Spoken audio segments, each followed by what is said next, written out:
Our story begins with the Xing Financial Building, where Chandler, the hero of our story, works. Chandler, furious, asks his boss why he can't put his name on the project and get his due commission. The mean boss contemptuously replies that everything the employees do belongs to the company, and the company listens to him. Our hero clenches his fists in rage upon hearing the answer and the malicious one. Logical, isn't it? The guy flies out of the boss's office saying that working for this company is idiotic. Our hero, without thinking twice, began to collect his things from his desk. Colleagues are trying to calm the guy's ardor. One of them reminded that the boss has power, and the second asked how the hero would help his girlfriend with her paralyzed father. Chandler looks at the framed photo of him and his girlfriend smiling happily. Having collected his things in a box, the guy tells his colleagues that after their death, his parents left him a house and a car, which he plans to use as a taxi driver until he finds another job. Since no one could stop him, Chandler walked down to the parking lot without any obstacles. The guy almost walked to the car, holding a box of things in his hands, when he received a new message on his phone. On the phone screen, he saw a message from his girlfriend, in which she said that she had decided to break up and go towards her dream. Not believing his eyes, our hero immediately called the girl, but in response, he heard that the number was unavailable. Out of frustration, tears flow from the guy's eyes, and he asks into the void why this happened to him. But Chandler pulls himself together, polishes the car to a shine, and starts working as a taxi. The order arrives immediately. Having accepted the order, the guy sees a request from the passenger to arrive at the specified address as soon as possible. Chandler pulls out of the parking lot, accelerating to get there as quickly as possible. Arriving at the place, the guy calls the passenger and hears a female voice in response, who reports that she needs another 20 minutes to get ready. The guy loses his temper and asks, why doesn't she call a taxi when she's ready to get out? To which she hears a threat. If you cancel the order, I'll file a complaint. But Chandler is not a coward and responds to threats. Do what you want, I'll cancel the order. As soon as he finished the call, he received a message that a complaint had been received against him. Suddenly, our hero's eyes widen in surprise. A beautiful girl in a revealing Chinese-style dress appears in the car right in front of him. The girl says that the host has been detected, the connection condition has been met, and that for a bad review he receives a connection to the system as a reward. Chandler, shocked, states that he has never heard of a reward for bad reviews.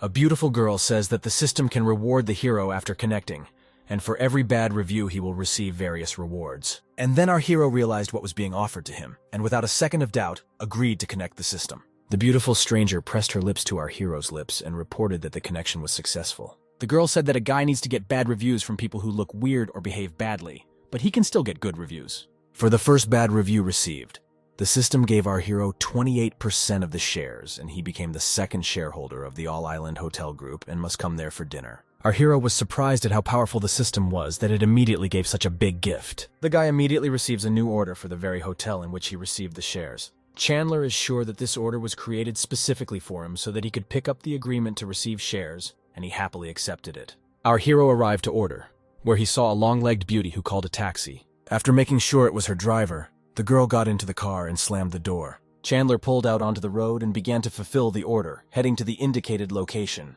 When the guy looked in the rearview mirror once again, the girl was indignant and asked why he was spying on her.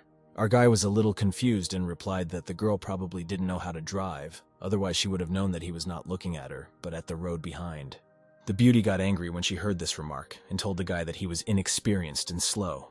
In retaliation for such rude words, our hero increased the gas and began to accelerate faster and faster. The girl, who did not expect such a turn, was frightened and exclaimed, "What are you doing?" Chandler's car accelerated more and more, and the girl tried to calm him down by saying that she was wrong and asked him to stop. With tears in her eyes, ready to burst into tears, the beauty repeated that she was wrong. When the car accelerated even more, the girl grabbed the door handle with both hands and began to beg the driver to stop because she was scared. But our hero didn't even think about stopping and told the girl that she could leave alive if they didn't get into an accident, or he would let her go if she called him Dad. Unable to bear it, the girl burst into tears and, stuttering, called our hero Daddy. Having heard the right words, Chandler began to stop, pleased with himself. They arrived at their destination, the All Island Hotel, and our hero said that the girl could leave. Coming out of the car, the girl was trembling and threatened our hero to leave a bad review and call the police. Suddenly, a message appeared in front of Chandler which only he could see, saying that he had completed the mission and the system was offering him the Xing Financial Company as a reward. The guy was very happy about this news, because this is the same company in which he previously worked, and now he will be able to resolve the problems with the evil boss. Our hero, pleased with himself, entered the All Island Hotel, where he had an appointment regarding the transfer of shares. At the reception, he met his dissatisfied passenger. When she saw the driver, she was puzzled. "How dare you follow me?" the girl exclaimed in confusion. With a satisfied grin, the guy replied that her father had taken his place here a long time ago and moved on. The guy showed the message on his phone screen to the employee, and she replied that his place was at table number 8 and that he would be shown there. She also gave him a document on which was written an agreement for the receipt of shares. A hotel employee came out to see our hero off, and a former taxi passenger looked after him with displeasure, thinking that she would never forgive him. After escorting Chandler to his table, the employee brought him coffee and informed him that his food would be ready soon. While sipping coffee, Chandler suddenly noticed a recent passenger who walked past him. The girl shook hands with the guy at the next table and they started talking, and our hero realized that it was a blind date. Our hero was taking another sip of coffee when the door to the hall swung open. 3 people entered the hall. A balding, short, middle-aged man and 2 beauties on either side of him. Noticing our hero, the blonde told her companion that he was an acquaintance of hers and went to say hello. But, approaching the table where Chandler was sitting, her friendliness disappeared. The girl began to ask why he was here, because she had already broken up with Faye, and asked not to pursue her. Chandler was cold and replied that he was not that low. He was not interested in girls like them. And if they were not ashamed to spend all day with men over 40, he felt sorry for them. At these words, the blonde in a red dress became furious and hit the table with both hands. The balding man heard the noise and asked the blonde what happened. Turning to the man with an innocent smile, the girl said that everything was fine and asked him to move on. But the man did not believe the blonde. He and Faye came closer. The man, as if accidentally displaying an expensive watch, asked Chandler who he was. Our hero answered with a smile that he was Faye's ex and that they had just broken up today, and also asked how long they had been sleeping together. The balding man touched Faye's face with his fingers and asked if the guy was telling the truth. Faye began to tell with tears that they had broken up a long time ago, and our hero was still pursuing and intimidating her, and even decided to come here to the hotel. The man smiled at the girl, asked her not to cry anymore, and promised to sort everything out. Putting his hands in his trouser pockets, the man came close to the table and told our hero that he was annoyed by the harassment of his girlfriend. The man turned to the approaching waitress and asked to call the hotel manager. Faye approached Chandler and asked him to leave, saying that he would be in trouble. And at the next table, the passenger who left a bad review thought to herself that the situation had reached the point of absurdity and that our hero would no longer be able to get out. The guy sitting with the former passenger noticed where she was looking and asked if she knew our hero, to which she replied that he was just a taxi driver who brought her here. She began to complain that the driver had a terrible character, that he almost killed the girl, so she left a bad review about him. The guy got angry when he heard the story, stood up abruptly, and promised the girl that he would teach the driver a lesson. The girl tried to stop him, but the guy had already approached the table where our hero was sitting. The guy asked with hatred if he brought the brunette to the hotel and if he mocked the girl while they were driving. Chandler was calm and immediately answered, "Yes, what's the problem? My name is Louis, I'm on a date with this girl. If you apologize to her, I'll forgive you, and if not, I'll throw you out," the guy said. Chandler continued to calmly drink his coffee and asked the guy who his father was. Louis said that his father is the chairman of investment. He is going to invest in All Island, and if he asks, our hero will be blacklisted. "Okay, let's see how you do it," Chandler replied, smiling relaxedly. The disputants heard the hotel manager hurriedly approaching them. The blonde guy went straight to the balding man and asked why he didn't warn him that he was coming. Then he saw Luis and smiled widely, rejoicing at what a great day it was at the hotel. The man approached the manager with a complaint that he had come to the hotel to cancel a girl's birthday, but her ex was bothering them and asked him to kick him out. The guy immediately got involved, saying that our hero was bullying the girl he was on a date with and also asked to kick him out. The manager was trying to make a joke and asked who was so reckless as to anger both of them. The man and the guy simultaneously pointed to our hero, who continued to calmly drink his coffee. Seeing him, the manager became nervous as he immediately recognized that this was a new shareholder about whom he had recently been informed. The manager quickly made a decision and ordered the security to throw the man and the guy out and forbid them to come to the hotel again. Both did not believe what had happened and reminded the manager that the man was the hotel's food supplier, and the guy was from the family of the future investor. The manager leaned towards Chandler and introduced him, the second largest shareholder of the All Island Hotel. The balding man and the 2 girls next to him did not believe what the manager said and asked again in unison. The former passenger was also surprised and concluded that our hero was definitely rich if he dared to behave so arrogantly. Chandler turned to the manager and said that the services of the man and the guy would no longer be needed and asked to throw them out. Faye, looking at the situation, began to doubt whether she did the right thing by leaving our hero and decided that she needed to apologize. Faye fell to her knees in front of her ex-boyfriend and began to ask him for forgiveness. assuring that she had nothing with the man. The blonde pushed Faye away, accusing her of commercialism, and asked her to look at her, calling herself pure. Chandler was not interested in these girls and thought that they were clearly starting a fight. The balding man tried to justify himself to our hero. Allegedly, he did not know that Faye was already dating him, and assured that he did not want to create a conflict. With a clink, Chandler set the coffee mug down on the saucer. The guy irritably asked the manager why these two were still there. The manager readily responded to our hero's words and called the security, ordering them to take the man and guy out. Security took the blonde and the man away. The girl continued to reach out to our hero, and the man shouted that he was mistaken. The manager leaned over Chandler and said that Louis was the son of the chairman of investment. But Chandler was adamant. "While I'm here, you don't need their investments. What are you afraid of, manager?" the guy asked. The manager ordered that Louis be blacklisted and ordered that he never be allowed into the hotel group again.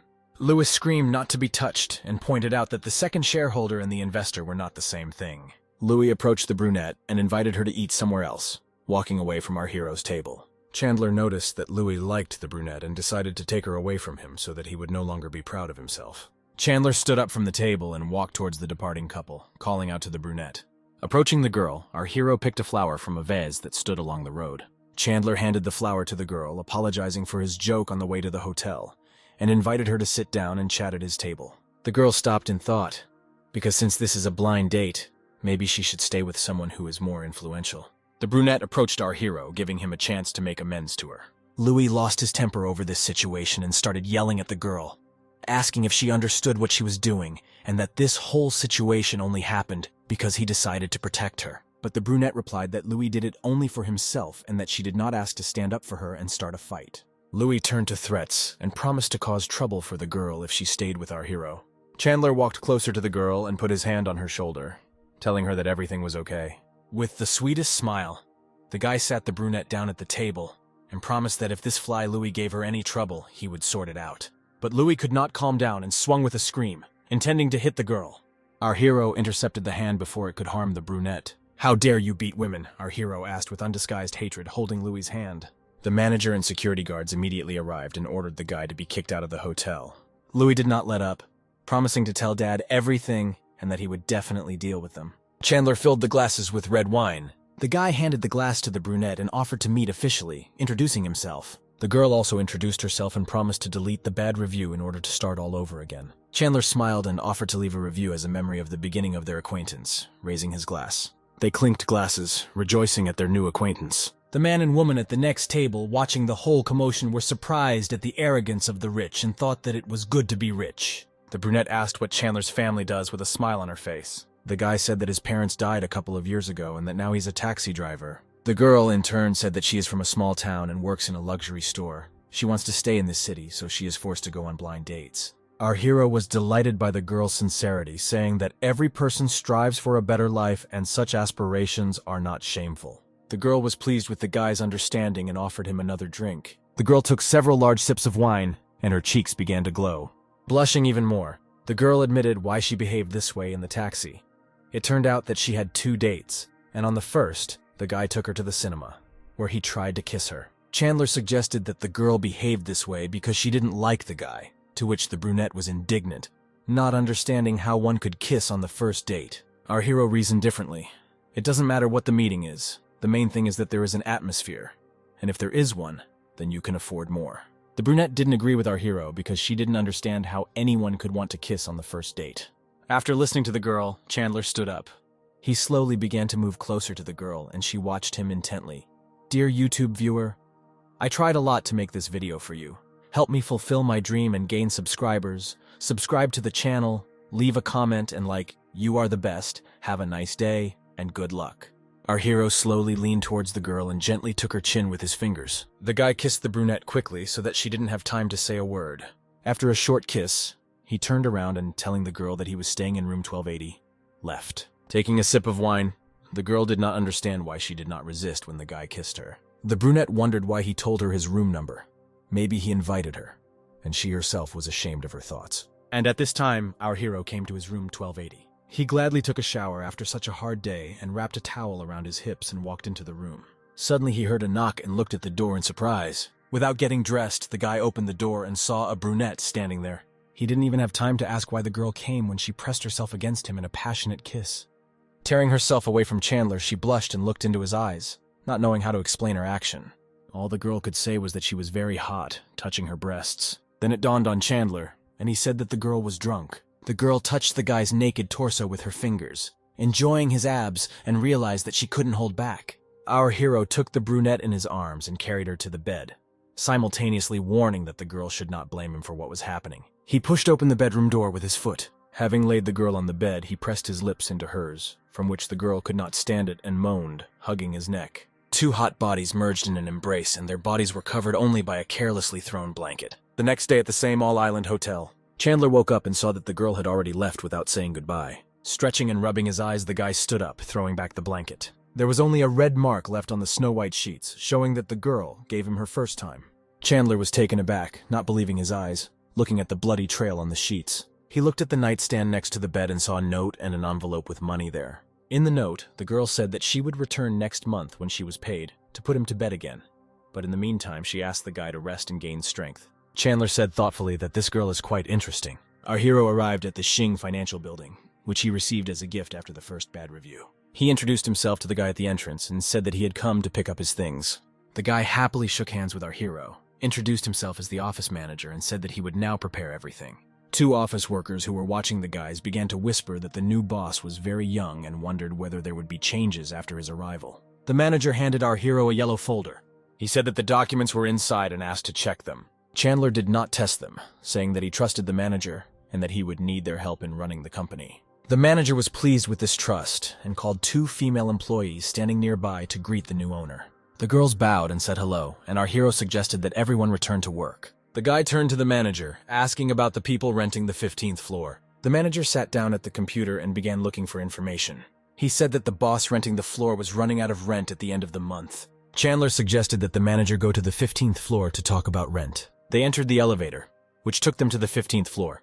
At the same time, the manager received a call. The manager said other tenants were calling him, and Chandler said he would go first so the guy could answer the call. There was a gray sign on the door with the name of Xing's company. Chandler walked into the office, and instead of greeting, he said, "Hey, it seems that everything is in place," surprising former colleagues with their appearance. A colleague wearing glasses approached him and suggested that he talk to his boss and manager so that they would return his job, but our hero refused. Chandler shouted to his boss to stop hiding and come out to talk to him. A bald man appeared behind him and asked why he was shouting, and whether it was even possible to shout in the office. With contempt, our hero says, "You came out? I thought you would be too scared to come out," and asks about his commission. The boss offers his terms. He will pay $10,000 for 10 months if our hero makes one deal a month. But Chandler disagrees and reminds him that he was promised 20% for the successful consideration of the case. The boss laughs and asks where the evidence of this agreement is, and adds that he can tell about other agreements, for example, that our hero promised to work for free. Chandler turns to the employees and asks if they have heard this proposal. The bald man looks angrily at his subordinates and asks who heard that he promised to pay commissions. One of his colleagues says that he has not heard this, and most likely Chandler sent it out incorrectly. Our hero is surprised at the lack of understanding of his colleagues, because their boss can do the same to them. A former colleague advises Chandler to apologize to his boss and return to his job as soon as possible. The boss also invites the guy to return to work, and recognizes his talent, and says that he is going to go downstairs to talk about rent. A bald man complains that it is hard for him to take care of all the employees, and a former colleague agrees with him. Our hero picks up the phone in his hand and says that he came to work to earn money, but he can't even get what he earned.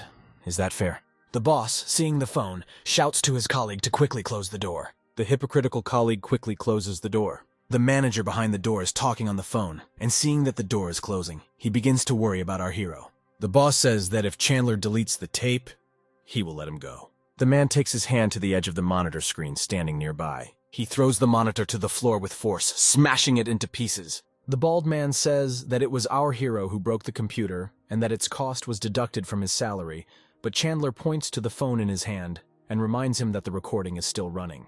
Our hero reveals that the recording is saved to the cloud and that even if he deletes it, the data will still be saved, which makes the bald man furious. The colleague, who has been sucking up to the boss all this time, rolls up his sleeves and suggests first beating our hero and only then deleting the post. Suddenly there is a knock on the door, causing the boss to cool his ardor a little. The bald man opens the door, behind which the manager is standing, and asks in surprise why he personally came to them. Because the man was going to come down to him himself. The manager says that he came to Mr. Yang and asks why he would lock the door in the middle of the working day, worrying about his boss. The man doesn't understand which Mr. Yan the manager is talking about. The manager points to our hero, telling him that he is Mr. Yang, the new owner of the company, shocking the bald man with this news.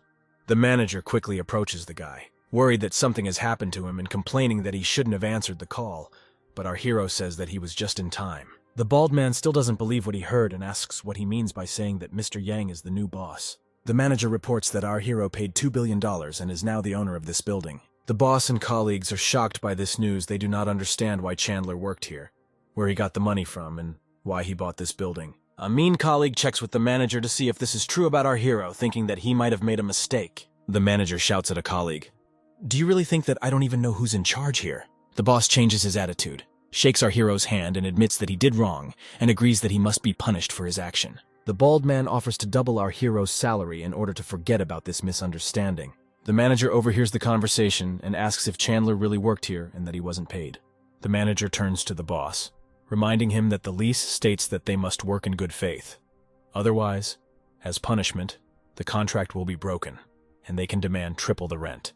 Our hero smiles and plays a recording for the manager, where the boss offers him to work for free. The bald man asks to forget about the past and is willing to pay 3 times the commission to settle the situation. But our hero declares that he only wants to get his own and doesn't need extra ones. Chandler is about to leave, leaving the manager in charge of resolving the issue at his discretion. The bald man shouts to the guy, "Wait!" The boss asks why our hero wants to get rid of him, since he has already admitted defeat. Chandler states that he never gives his enemy a chance and tells him to get out of the way. The bald man does not give up, asks to discuss everything, but our Bliss refuses. The boss turns to his subordinates and offers $50,000 if they help him. Everyone sits silently in their places. No one wants to help him. The bald man offers twice as much if they take our hero's phone. Chandler laughingly asks if the boss really thinks that any of his colleagues will believe him after what happened to him. Looking at the situation from the outside, the manager squeezes the phone in his hand. He dials the number and quietly asks for security to come to the 15th floor as soon as possible. 10 minutes later, 2 people hurriedly walk to the 15th floor. 2 girls who were previously on the 1st floor do not understand why they were called to the 15th floor and are worried about our hero. The manager points to a bald man surrounded by security guards and asks who would dare touch Mr. Yoon. The bald man was so nervous that sweat appeared on his face and he frantically wiped it with a handkerchief. Chandler leaves everything to the discretion of the manager, and he assures that he will do everything. Chandler turns to his colleagues, offering to take what they deserve before their boss goes bankrupt. Colleagues began to complain that the boss did not pay overtime, and forced them to make dubious contacts. Colleague who recently wanted to beat up our hero suddenly declares that he always hated the boss, but was afraid to say something against him. Chandler watches his mean colleague get angry, complaining about the boss, and is amazed at how fickle he is. The door with Xing's modest sign is now covered with tapes that read sealed. The boss, taking away his things, threatens that he will get even with our hero, and he in turn says that the boss himself is to blame for what happened.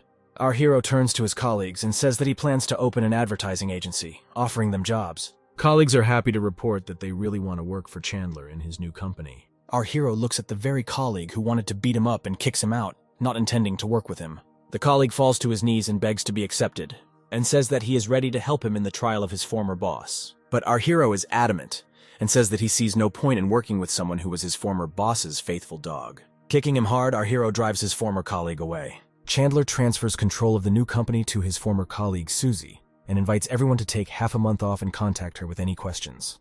Susie became worried, telling Chandler that she had no experience and was afraid of ruining everything. Our hero consoles her and says that these are normal feelings. The girl perked up and promised to do everything in her power. All his colleagues bow to Chandler and thank him for everything he has done for them in the last hour. The guys warmly say goodbye to our hero, seeing him off. And again, our hero finds himself in the parking lot of the financial company Sin.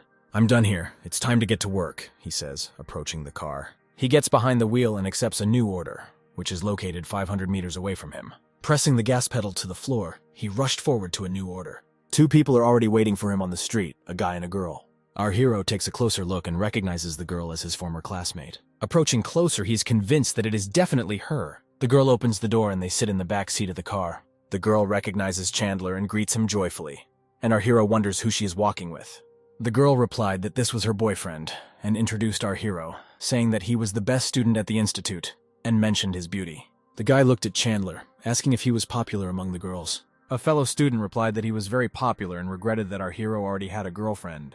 She asked the driver if they had broken up yet, and if they were going to get married. Our hero began to slowly stop the car, announcing that they had already broken up. A fellow student asked if our hero regrets that he refused so many girls at the institute.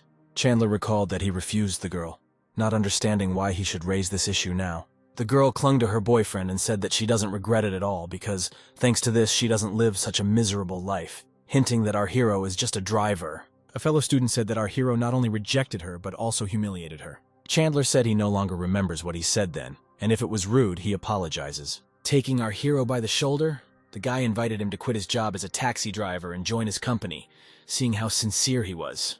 The girl was delighted with this offer and said that her boyfriend works in an advertising campaign. But Chandler immediately rejected this offer and, opening the car window, said that he liked working as a taxi. The girl was indignant when he opened the window and asked him to quickly turn on the air conditioning, since it was very hot in the car. Our hero refused, since the order did not specify an air conditioner, and suggested that the girl say a few kind words to him or turn on the air conditioner herself. The guy in the back seat yelled that if it weren't for his girlfriend, he wouldn't have been so nice to the driver, and demanded that the air conditioner be turned on immediately. The girl tried to calm her boyfriend down because he could distract the driver, and because of this he could get into an accident. A classmate said that they are old friends, and if our hero closes the window and turns on the air conditioner, she will forget about everything and will not give a bad review. But our hero calmly replied that he would not be scared by a bad review. The guy in the back seat screamed furiously, "Stop right now!" Chandler slammed on his brakes and stopped the car. The guy in the back seat got out of the car. "Get out of the car!" he shouted, kicking the fender of the car. But our hero had no intention of going out, and wishing the couple to enjoy the sun, he drove away. The guy ran after our hero, waving his fists, but he failed to catch up with the car. Under the scorching sun, the guy instantly began to sweat and asked his girlfriend where they were. They looked around and realized that they were on the bridge, and there was no way to call a taxi here, because stopping here was prohibited. The guy with a sharp movement took out the phone from his trouser pocket. "I will file a complaint." The man hoped that our hero would be fired after this. Our hero was driving further and further from the bridge when he received a message from the system, which informed him that he would receive $2 million for a new bad review. Chandler looked contentedly at the message, wondering how unpleasant it would be to be on the bridge right now. The guy heard a notification from the chat, picked up the phone, and saw that his former classmates were discussing him. The dialogue was started by the same girl he dropped off on the bridge, and the rest joined in the condemnation, discussing our hero and not understanding how he started working in a taxi again. Chandler pressed the brake pedal, arriving at the right place. Sipping tea from a glass, he calmly replied that he had quit his previous job, was now working in a taxi and was not ashamed of it, and sent a recording of what happened in the car to the general chat and support. In the chat, everyone began to discuss Chandler's former passenger, considering her superficial and arrogant. Walking across the bridge under the scorching sun, the girl was outraged that our hero posted a video from his trip, and everyone condemned her. The guy yelled that he was going to kill our hero and offered to lure him to a party in order to make him look bad. The girl clung to her boyfriend, delighted with the idea. With a precise movement, the guy throws a coffee cup into the trash and sees an invitation to dinner from that same fellow student. Chandler smiles and replies that it all depends on his mood that day. Our hero squints from the scorching sun, imagining how a couple walks along the bridge in such heat. After such heat, heavy rain began, but our hero continued to work and, upon arriving at his destination, called the passenger. In response, the girl asked, how will she get to the car in such rain, and our hero asked to wait for her on the spot. He took out an umbrella that he always keeps in the car just for moments like this. Running up to the girl, he asked if she was his passenger. In response, the girl stated that there was a lot of water on the ground and she could not walk on it. Our hero was not at a loss and said that he does not have services for the disabled. The girl pointed to her shoes, said that they were very expensive and she didn't want to ruin them. And in general, many would want to carry her in their arms. But Chandler only suggested taking an umbrella and walking to the car on his own. The girl snatched the umbrella from the guy's hands, calling him stupid. Having opened her umbrella, the girl finally walked to the car herself. Already in the car, she began to threaten that she would give him a bad review if he behaved like that again. And our guy, not listening to the threats, asked her to buckle up. The downpour intensified when our hero announced that they had arrived, and the girl started talking again about how she couldn't walk on water. Otherwise, she'd get her shoes dirty. Our hero explained to the girl that he was in a car, not a helicopter, and could come closer. The girl refused to listen to the guy and promised to leave him a bad review if he didn't bring her closer. Our hero said that he didn't care, but the girl refused to get out of the car. Without hesitation, our hero turned off the car. He took an umbrella and got out of the car, saying that the girl could stay there. "I'm leaving to have a snack, goodbye," the guy waved his hand, walking away from the car. The girl went out into the rain, promising to sue our hero. Without listening to the girl, the guy walked past her. He got back into the car and started the engine, not paying attention to the girl's surprised look. While driving away, the guy deliberately drove into a puddle, dousing the girl with water. Laughing, Chandler thought that there would always be people like this girl in this world. The guy reached over and took out a thermal mug. With annoyance, he realized that the mug was empty and the tea had already run out. As always, a girl in a Chinese dress suddenly appeared in the car, announcing that for a new bad review, he was receiving a reward. Tea from the mother tree. Our hero never ceases to be amazed at what a wonderful system this is. Taking the girl by the chin, he asked why there was so little tea, only 50 grams, and the girl replied that it was very expensive tea. The price of tea is so high that it cannot be bought with money. Chandler was shocked at how expensive this tea was. Our hero got out of the car and took tea from the trunk. He was surprised at the price of tea, $10,000 for a small package. The smell of the tea was delicious, and since the guy had 50 packages, he decided to try one. A message from the system appears in front of him that he has received another bad review, and that as a reward he receives a villa, the documents for which will soon be delivered by a courier. Calculating in his mind that the villa costs more than $500,000, the guy wonders that he left him a bad review, sipping delicious tea. After finishing his tea, Chandler put the mug back. A red-haired beauty in a short dress appears in front of his car. The girl jumped into the front seat and the guy asked in confusion what she was doing. The girl took out a wad of money and said she was ready to pay. Our hero explained that online taxis work differently, and for the trip she needs to place an order in the online service. The girl got angry and suggested that the guy just drive the car. She said that she wanted to ride this car today when a guy in shorts approached them. He started knocking on the window and demanding that our hero open the door. The girl began to threaten that if the guy opened the door, she would bite him to death. Chandler asked if she knew the guy, and she said she didn't. Our hero asked the guy if they knew each other. The guy shouted in rage that she was his girlfriend. Of course they know each other. The girl replied that this was not so, and that today they met for the first time on a blind date. The guy shouted that this was a lie and said that the girl's family owed him money, and the girl had to pay him back. The girl directly told our hero that if he gave her to this guy, he would become an accomplice. The guy on the street shouted that this was not our hero's business and that he should open the door. Chandler suggested that the girl call the police because he didn't want to get into a dispute between them. The girl started calling our hero names, calling him an idiot who is of no use. Chandler got angry and said that her father started this situation and he should deal with it, but he can only call the police. A guy on the street kicked the car from the passenger side. He started pulling on the door handle, shouting for the girl to come out, and she tried to shoo him away. The girl asked our hero to save her, but he insisted on calling the police. The girl said that even if the police were called, her family did not have money to give to the guy. The guy grabbed the girl by the hair through the window, trying to pull her out of the car. Pulling the girl towards him, the guy invited our hero to take them out of town, where he would let him play with the girl too. Chandler inserted the key and started the car.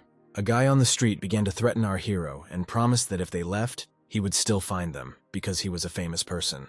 Chandler stepped on the gas pedal, saying that he didn't care who he was. The car drove away and the guy continued to run after him, swearing at our hero. The guy walked to his car, preparing a plan for revenge. The car drove along the road and the girl did not stop thanking our hero. Chandler said that he was not interested in the girl. He would drop her off nearby so that she could call a taxi to the right place. Suddenly, a black car cut them off, blocking the path. The guy in the black car started threatening to kill our hero if he didn't stop. The girl was scared, because if he caught up with them, then she would definitely be finished. Chandler grabbed the steering wheel, trying to avoid a collision and get away from the chase. A man in a black car was driving behind, but lost control, and his car overturned. Turning around, the girl laughed because the pursuer crashed the car. Our hero pulled up to a stop and demanded that the girl immediately get out of the car. The girl straightened her fiery red hair and offered Chandler to take her home.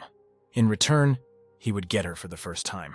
Our hero became angry because of this proposal and once again demanded that the girl get out of the car. Having called our hero a coward and a bastard, the girl got out of the car. She continued to call him names as Chandler drove away, and he didn't go to work but to his new villa. A man met him, handed over documents and offered to park, after which he would show him the villa. Chandler followed the man and entered the door. He immediately liked the villa, he just needed to move his things here. At that moment, the guy got a call. He received a call from the All Island Hotel and was invited to a meeting at 3 o'clock in the afternoon. Our hero returned to All Island, apologizing for being late. Upon entering the office, our hero introduced himself and thanked him for the meeting. One of the men showed our hero's place and said that he was pleasantly surprised that the new shareholder was so young. The guy was introduced to a man with a mustache, Vince, the chairman of the All Island Hotel. Another man, Gene, turned out to be an investor from the Sky Company, and they gathered to discuss his investment. Chandler wondered why investment from the Sky Company was needed at all. The men immediately began to discuss what happened between our hero and John's son. Vince asked the guy if he was not offended by the children's ignorance. Chandler said displeasedly that Jean's son had insulted him greatly, and he was not going to forgive him so easily. Vince suggested that John's son apologize to our hero and give in for the sake of their future. But John did not understand why his son should apologize for simply standing up for the girl. Chandler asked the chairman if any other issues would be discussed other than investing in Sky and received a negative answer. Chandler stood up and said he did not agree with Sky's investment in the All-Island Hotel. Our hero went to the exit stating that he still had work to do. Chandler didn't listen to anyone and left the office. Jean was furious because he was going to invest money, but instead of help and gratitude, he received insults. Vince tried to calm Jean down, promising that he would talk to our hero later and try to work things out. But Vince still insisted that Jean's son apologize, and the man said that he would talk to his son. And again, our hero goes down to the parking lot where his car is parked. He slowly approaches the car and turns off the alarm. "I finally found you," he hears a man's voice behind him. He sees the same guy who was chasing him in a black car with a crowd of suspicious guys. Chandler was surprised how the guy found him, and he replied that he promised to find our hero anywhere if he took the girl away. Rubbing his fists, Chandler wonders if the guy really wants to fight with him. In response, the guy raises his bat and says that he will not deal with our hero, but will crash his car. All the guys start frantically smashing the car with iron bats. Chandler takes out his phone and begins to record the massacre on video. The guy with the bat says he can afford to pay for the damage, but he wants our hero to lose his livelihood. A red sports car screeches to a stop nearby. A girl quickly gets out of the car. This is the same red-haired girl that our hero took away from the guy with the bat. She asks if he has gone crazy. The girl is perplexed why the guy crashes the car, because she promised to stay with him that evening. The guy with the bat replies that he just wants to ruin our hero's mood because he broke his heart. He accuses the girl of falling for the taxi driver and says that he's going to kill her in the evening. The girl states that she communicates with the guy only out of duty, and under other circumstances would not even look at him. Suddenly, Louis appears in the parking lot and asks what happened, and our hero approaches him with interest. Louis rubs his bruised cheek and says that the answer made him apologize to our hero. Chandler suddenly became happy and hugged the confused Louis. Our hero asks if Louis's family is rich, and he answers, of course. Chandler points to the guy with the bat and asks if Louis knows him, and he reveals that his family has invested in several of their companies. Our hero says that he is ready to forgive Louis if he does something for him. Louis asks in surprise what he wants. Chandler offers a deal. If Louis lends the girl's family money, he will allow him to invest in All-Island. Louis asks in surprise why our hero doesn't lend money himself, because he has huge capital. But our hero points to the wrecked car and says that he still works as a taxi driver. Louis, in shock, suggests that our hero is from some secret family, but he asks not to talk about it. The guy gives up and says that someone from the girl's family can come to him tomorrow for money. Chandler approaches the girl, conveying Louis's words, and says that this is help for her in this situation. The girl jumps on the guy with joy, wrapping her long legs around him. The guy with the bat, confused, asks why Louis's family is lending money to the girl. Louis throws up his hands, explaining that Chandler is the second shareholder of All-Island and that he cannot do otherwise. The guy with the bat is shocked that our hero is the second shareholder. Louis asks the guy in a whisper if he doesn't see what's happening. The other guys throw their bats, thinking they're facing someone dangerous. The guys brought by the offended guy are indignant because he made them break his car, and because of this, they may get in trouble. The offended person holds out a cigarette from the pack as a sign of reconciliation. He tells Chandler that if he had known that he was the second shareholder of All-Island, he would never have behaved this way. Our hero asks if he really thinks everything is that simple. 2 police officers run up to them, asking what is happening and who reported the crime. The red-haired girl waves to the police and reports that his friend's car is totaled. Suspicious guys immediately turn in the one who brought them, saying that it was he who ordered them to crash the car. The policeman turned to the offended guy and asked why he crashed someone else's car. The guy introduces himself and says that our hero stole his girl, so he decided to take revenge on him. The policeman asks if he's willing to pay compensation. The guy says with his arms crossed that compensation is possible only by court decision. The policeman tries to reason with the guy, explaining that damaging property is a criminal offense that cannot be solved with money, and the guy again tries to tell who his father is. The policeman replies that he doesn't care who his father is, and repeats that the guy committed a crime for which he must be punished. The guy agrees to pay for the car and offers $100,000 as compensation. But Chandler says he did not agree to the settlement and will take legal action. The guy raises the amount to $200,000 because the car was old and not worth more. Our hero points to his car and says that he doesn't want money, but justice. But the guy doesn't care. He's not afraid of a criminal record, because he doesn't need to work because of his rich family. The police approach the guy and invite him to go with them to the station. The whole company goes to the police, and our hero finds himself in a negotiation room. The policeman introduces the man, says that this is the guy's father, and he immediately states that our hero wants a lot. Chandler laughs at the similarity between father and son and reiterates that he is going to go to court. The father offers $500,000 in compensation. Chandler begins to get angry, repeating that it's not about the money. The man offers $1 million and adds that if it weren't for the difficult time for the company, they would have spoken to him differently. Chandler tells the officer that he wants to leave, and he asks him to sign a document refusing mediation. The man tries to stop Chandler from signing the papers. The father offers to meet at another time and asks not to spoil his life. Our hero takes the papers and asks if the man is done talking nonsense. When signing the document, he says that he has been threatened by creditors since childhood. With the signed papers, he declares that he is not afraid of the man's threats. "I'll see you in court," Chandler says as he walks towards the door as the man yells at him to come back. From the police station, our hero went to the real estate agency. A girl meets him at the entrance, hands him the keys and asks if he has any questions about the price. Chandler takes the keys and says he agrees with the market value. The girl reports that the house will be given to our hero and that he can call if he needs anything. The guy left the agency thinking that he needed to buy a new car in order to continue working. At the same moment, he receives a call on his phone. A girl in a Chinese dress appears in front of him and reports that a new complaint has been received and the bonus is being launched. Chandler is happy to hear this news. The girl reports that a luxury car is waiting for him in the parking lot, which looks like an ordinary one, so that he can continue to work as a taxi. The girl hands over the keys and the happy guy says that the system is very caring. With keys in hand, Chandler decides to go home and rest. Our hero arrives at his villa number 1. He sits in a chair by the pond, eating ice cream and enjoying the comfort of his new home. In the distance, 2 figures can be seen on the balcony of a neighboring villa. This is the owner of villa number 8, Iola, to whom the manager came, inviting her to dinner. The girl asks the manager if she found out about the owner of villa number 1. The woman replies that the guards found out that the new owner is a young guy driving an ordinary car. He doesn't look like a rich man. Iola became interested, thinking that the guy might be from a large family. She asked the manager to take 2 bottles of wine and take them to villa number 1, as a welcome from villa number 8. At villa number 1, the doorbell rings. Chandler opens the door and the woman says she is from villa number 8. She hands over a bag of wine and says that the owner decided to give him a small neighbor's gift. Chandler asks what the owner's name is. The woman says the girl's name and asks what the name of our hero is. Chandler introduces himself, thanks for the gift, and invites the woman to enter, but she refuses, explaining that she only came to give the gift. The manager says goodbye and returns to her villa. Iola asks from the door how everything went. The manager says that our hero is a very good and well-mannered guy. He thanked him for the gift and promised to come back for a return visit. Iola thanks for the information and lets the manager go to rest. Our hero looks at the clock, which shows 10 in the evening. He thinks it's too early and decides to go for a walk. In his new car, our hero drives through the evening streets of the city to a new order. He drives up to the cinema building. The car stops near the couple. Our hero says that he is their driver and asks them to buckle up. The girl says that she is a student and asks very much to take her to the hostel in 15 minutes.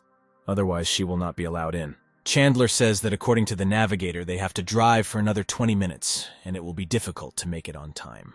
The guy in the back seat asks to take his girlfriend as quickly as possible so that she can make it in time. But he thinks that he deliberately delayed in the hope that the girl won't make it, and she will have to spend the night with him. Unaware of our guy's hopes, the hero increases the gas to make it to the right time. The girl sincerely thanks our hero, but the guy is not happy with such a promise. The guy declares that if our hero doesn't make it, then not only will they not pay, but he will have to take them back. The girl asks in bewilderment why the guy said that. In response, he whispers that he deliberately intimidated the driver so that he would hurry up. Chandler says that since he promised, he will definitely make it, because he himself studied at this institute and knows the shortcut. The girl was glad that the driver also studied at this institute and bombarded him with questions about where he studied and what his name was. Chandler introduced himself, and the navigator reported that they had deviated from the route. The guy began to get nervous, asking why our hero deviated from the route. Chandler says that this route will save them 5 minutes and get them to the dorm on time. The girl is happy that they got such a driver and asks for his number in case they still need his help, not paying attention to the upset guy. The car flies to the girl's dormitory building. The girl quickly runs out of the car. She waves to the caretaker and asks him not to close the door. The girl thanks our hero and says goodbye to him, happy that she made it on time. Chandler turns to the remaining guy and asks where to take him. The guy smiles slyly, says that he will order again and asks to continue the trip. Suddenly, a message appears on the screen that another bad review has been received. Chandler wonders who left it, and since this is the first order today, it turns out that the guy behind him left it. Immediately, the hero sees a message from the system, which informs him that he has received a real combat skill that is starting to work right now. Chandler feels with his whole body that this technique has some kind of superpower. Chandler turns around and asks why the guy left a bad review, since he brought the girl on time. The guy smiles evilly and asks our hero to drive the car further and that he will explain everything later. Chandler drove the guy to his destination and again asked why he left a bad review. But he doesn't answer and says on the phone for the guys to come over. 3 hooligans run up to the car, begin to smash the car and demand that our hero get out of the car. Chandler turns to the guy again, trying to understand what's going on. Here the guy finally says that he deliberately detained the girl so that she would not have time to spend the night with him, and our hero ruined his plans. Chandler still doesn't understand why the guy tried to persuade him to take them faster. The guy flies out of the car, cursing. He kicks the car's side mirror and demands Chandler get out. Our hero reflects that he has just received a new technique and will be able to try it on hooligans. Guys with bats surround our hero, planning to finish him off quickly. Chandler stops the guy and asks him to wait a minute. The guy thinks that our hero was scared and invites him to kneel to beg for forgiveness, otherwise they will beat him. Chandler points to a street camera that will record the attack and suggests they go where they won't leave evidence. The guy with the bat laughs, thinking that our hero has accepted his fate. Chandler walks forward, rubbing his fists, and a crowd of hooligans follows, but unaware of anything. Suddenly our hero turns around. The only sounds heard in the quiet residential area are the groans of being beaten by hooligans. Without receiving a single scratch, Chandler leaves, leaving behind the beaten hooligans. One of the hooligans threatens the guy who called them that he will be responsible for what happened and pay the medical bills. The guy agrees that our hero was very strong and tries to justify that he didn't know about the guy's strength. A car drives up to a crowd of hooligans. Our hero calls out the guy who started the fight. The guy fearfully begins to beg for mercy and asks not to beat him to death. Chandler assures him that he won't hit the guy and he comes closer. Our hero grabs him by the chest and shouts that he owes him a new car, and the guy agrees. Without another word, our hero leaves. The girl he took to the hostel calls him. She asks if our hero has delivered her boyfriend. Chandler states that this guy has gathered a crowd to beat him up and advises the girl to break up with him. The beaten guy was walking down the street when he got a call. The girl immediately started screaming and asking why he decided to beat the driver. The guy shouts back that he was angry because they started flirting right in front of him. "Are you crazy?" the girl screamed in rage. Without listening to further screams, the guy lowered the phone, cursing. He decided to file a complaint against our hero to take revenge. Thanks to the complaint, the system gave our hero another reward, strengthening his body, and asked him to tell him when he would be ready to receive the improvement. Chandler was pleased with the complaint he received and the new gift from the system. Our hero finally made it home. He lay down on the bed and asked the system to start strengthening, and it responded immediately, saying that the process had started. The guy's body began to fill with extraordinary strength when the system started the process. After a few seconds, the improvement ended, and the system reported that excluding external factors, our hero is now the strongest person in the world. Pleased with the improvement, Chandler suddenly felt that the house stank of something.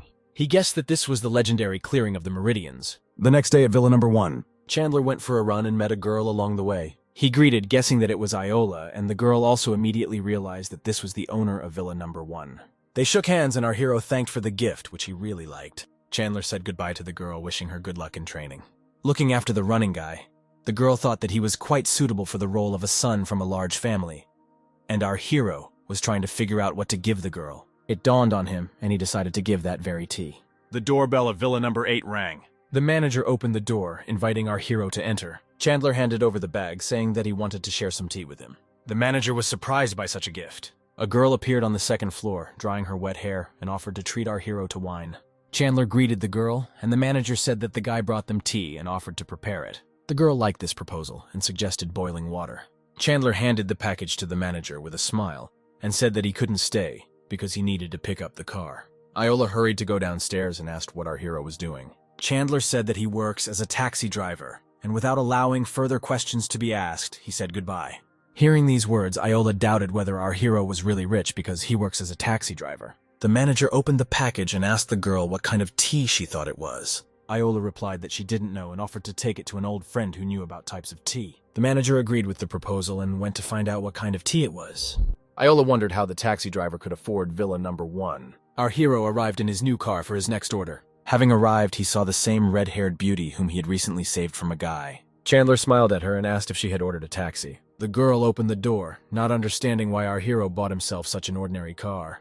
The girl sat in the front seat and suggested that the hero should have bought himself a sports car. Crossing her legs, the girl asked the guy if her legs had become even more attractive. The guy replied that if the girl was silent, she would score 99 points, but if she spoke, then only 59.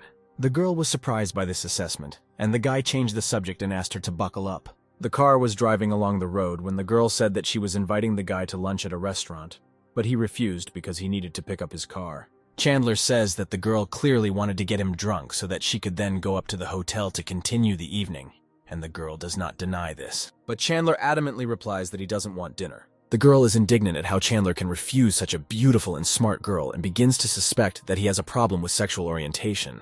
Our hero pressed the brake pedal, announced that they had arrived, and asked the girl to get out if she had nothing more to say. The girl got out of the car, annoyed that our hero was not interested in girls and sure that he was gay.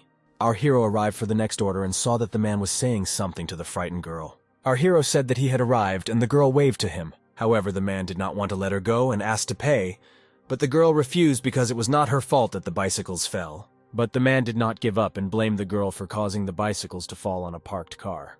Our hero pointed to the street camera and asked if they wanted to watch the video to resolve their dispute. The girl was happy about this idea because this way they would find out what happened. The man turned to our hero, saying that he noticed temporary registration plates on his car. The man threatened that he would crash our hero's car if he continued to interfere, and the guy realized that the man was simply extorting money from the girl. Such an arrogant man shouldn't bully a girl, our hero said. The man was indignant. What does this have to do with you? Chandler replied that the girl ordered a taxi and he arrived to order, and the man was delaying them, and once again offered to watch the video from the cameras. Suddenly a bat appeared in the man's hand and he said that he had warned our hero. The man asked if our hero really thought that he wouldn't crash his car. Chandler pointed to the car and said the man could crash it if he could pay for the repairs. The man laughed and said that he could easily buy several of these cars. The man rolled up his sleeves, and the girl asked not to involve others in their affairs. Our hero took the girl by the hand and asked her not to stop him. He hugged the girl and said that he had already dealt with such bastards before. Let him do what he wants. The girl blushed in the arms of our hero and apologized for dragging him into this. Chandler smiled broadly at the angry man and asked the girl not to worry. The man swung the bat, saying that if he didn't crash the car, he would be ashamed of himself. But suddenly the man saw something and stopped. He noticed in time that the car was very expensive, and thought that he would not pay for it in his entire life. Chandler irritably asked why the man stopped and asked him to continue. The man threw the bat, telling our hero that he had misunderstood him. With an apologetic smile, the man admitted that most likely the wind had overturned the bicycles and that he had questions for the girl. Our hero did not understand the refusal because the man was going to be proud of himself forever if he crashed his car. But the man admitted his guilt and invited the guy and girl to leave on their own business without stopping any longer. Chandler walked the girl to the car and invited her to sit down. Sitting in the car, the girl thanked our hero, and he modestly noted that if she had not called a taxi, he would not have been able to help. The girl could not understand why this man suddenly became so kind. Chandler didn't understand either and assumed it was a sudden change of mood. Having arrived at the desired building, our hero announced that they had arrived. The girl introduced herself as Juno and invited our hero to have dinner with her and her friend. But the guy refused and wanted to have a good time. Juno asked for the guy's phone number so she could call him when she needed the car again. They brought their phones to each other and exchanged numbers. The girl got out of the car and watched our hero's car drive away. As Chandler drove away, he suddenly realized that he was hungry. The car stopped, its polished bumper shining.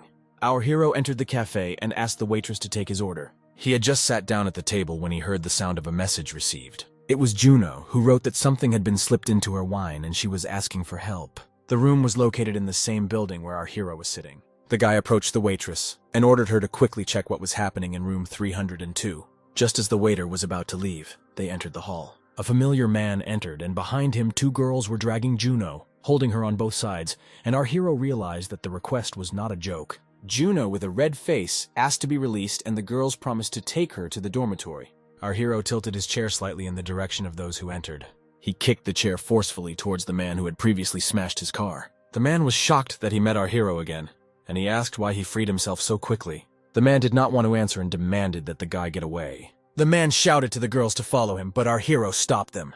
Chandler asked the girls who they were and what they were doing with Juno. She, the girl, stuttered, said that Juno had drunk too much and they were just helping her get to the hostel. Then why did she send this message? The guy asked, showing the message on the phone screen. The man and both girls were shocked by what they saw and clearly did not expect such a turn.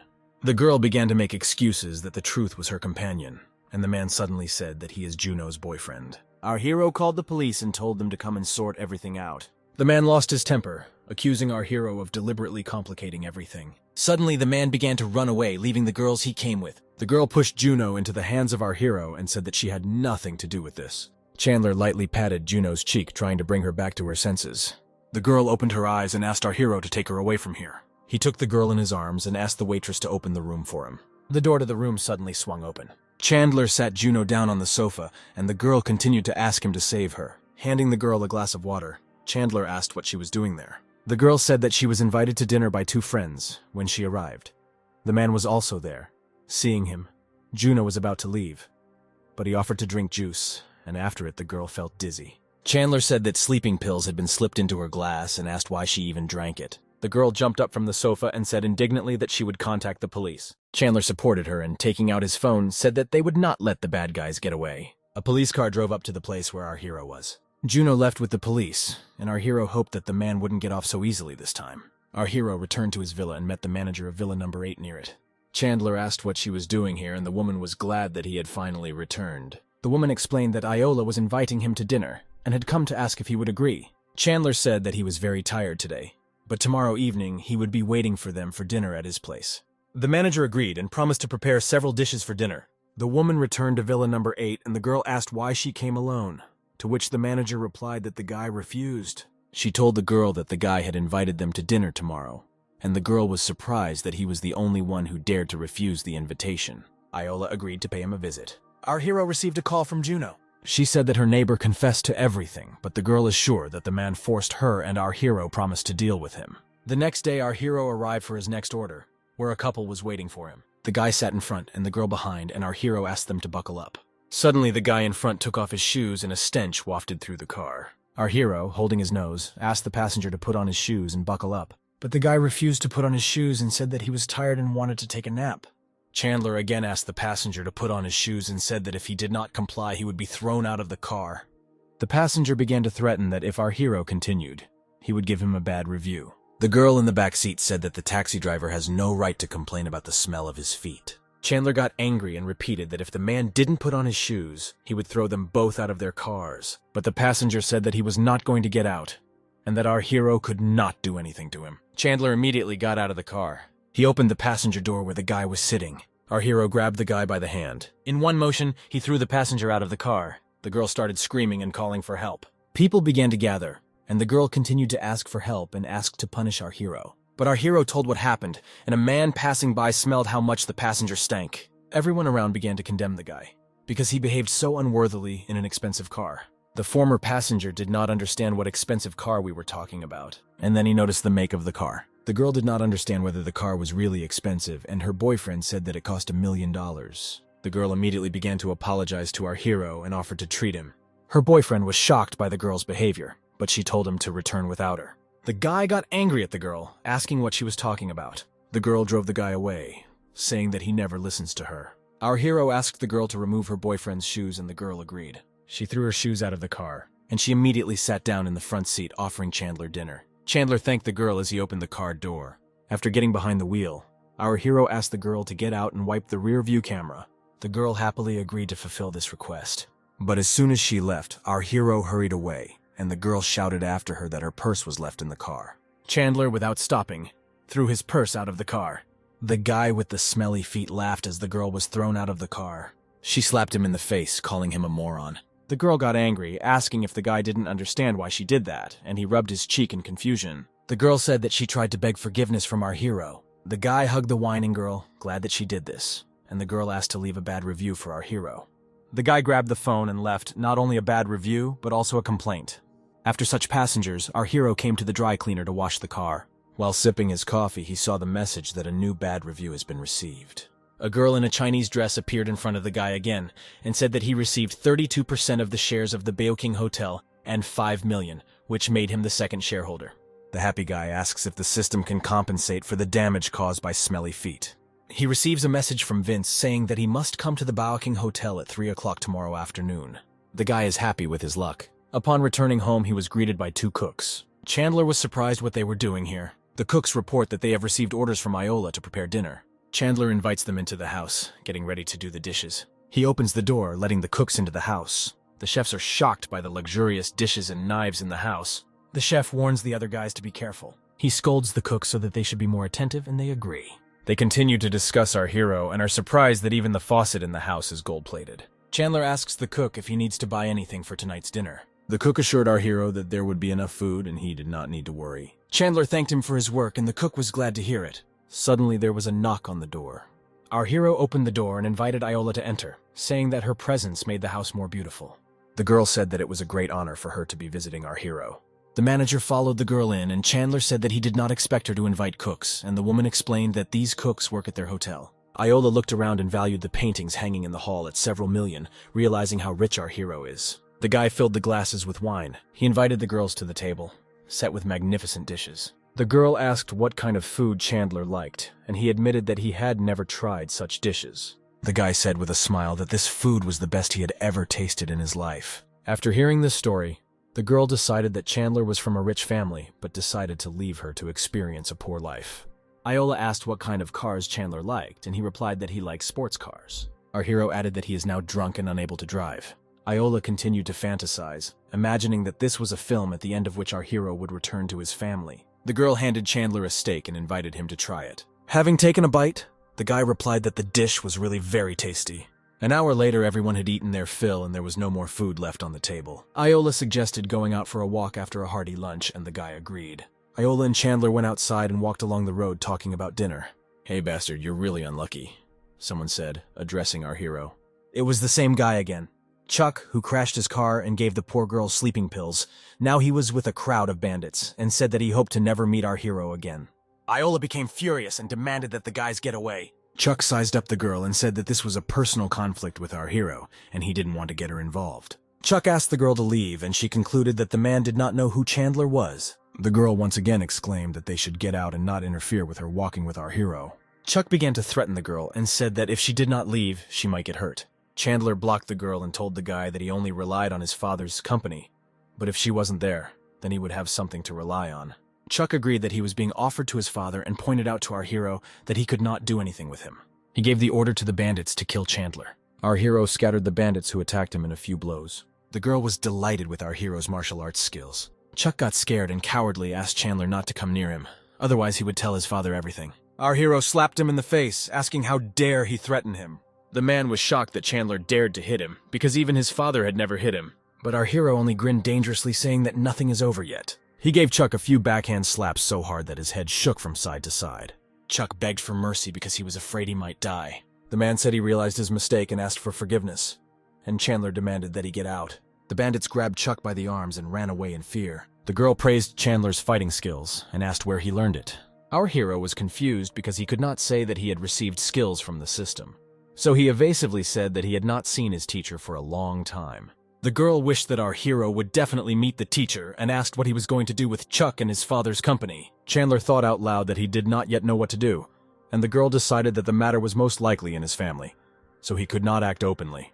Iola offered to help Chandler figure it out as a sign of their friendship. Our hero gladly accepted the girl's offer and promised that he would definitely repay her.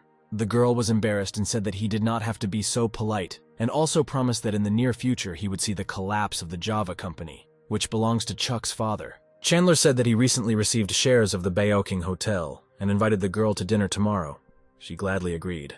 At Villa Number 8, the manager handed the slippers to the returning girl. The woman asked how it all went, and the girl replied that she was now sure that Chandler was from a rich family that practiced martial arts and told about the fight. Iola ordered the manager to find information on the Java company and added that she wanted to bankrupt this company. The manager understood the order and got to work. The next day at the hotel, the guy asked Lexi, the girl who insulted our hero in the taxi, where Chandler was, why everyone had gathered, and he was still not there. The girl said that he was not responding to messages. The guy said that if Chandler didn't come, he wouldn't pay for her classmates' dinner. A guy and a girl, Lexi's former classmates, came in and asked why they were fighting. Lexi explained that her boyfriend was refusing to pay for everyone because our hero didn't show up and offered to reschedule the meeting for another time. The guy with glasses was shocked because the girl herself invited them to dinner and now she's canceling the meeting.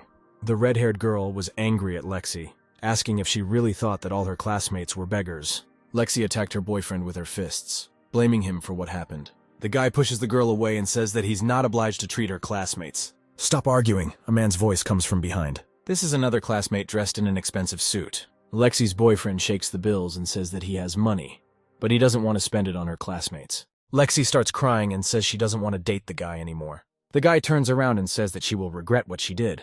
The guy leaves. and the rich man suggests not to pay attention to the situation so as not to spoil the mood. The door closes with a bang. The rich man offers to split the bill because the food at the Baoking restaurant is incredibly delicious, but the redhead says that she doesn't have enough money for this food. The bespectacled boy asks Lexi how much the dish costs, and she answers, 8,000. The bespectacled guy starts whining that it's too expensive, and if he pays for this food, he won't have any money left to pay for the phone and asks the girl to pay for it. But Lexi reveals that she is unemployed and has no money. The rich man offers to lend everyone money, but asks them not to forget to return it. The bespectacled man is delighted with the proposal and tells Lexi that she would rather date this rich man. The door to the restaurant opens again.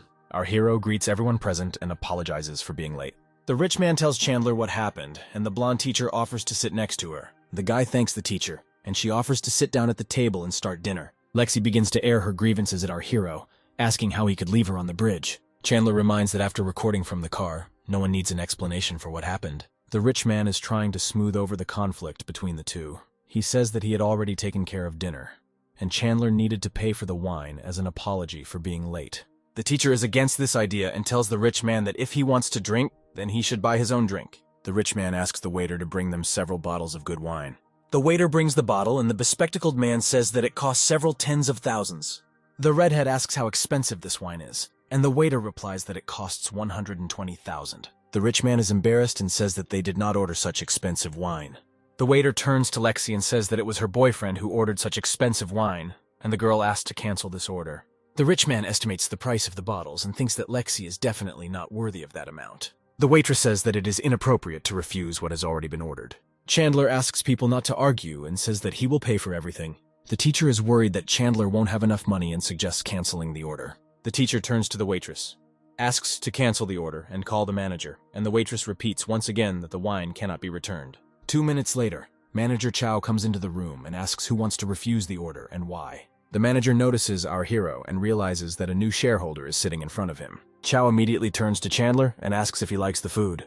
Classmates don't understand why the manager is so polite to the guy. Our hero pointed to the dish and said that it was cold and not tasty. The manager ordered the waitress to go to the kitchen and bring a new dish and more wine.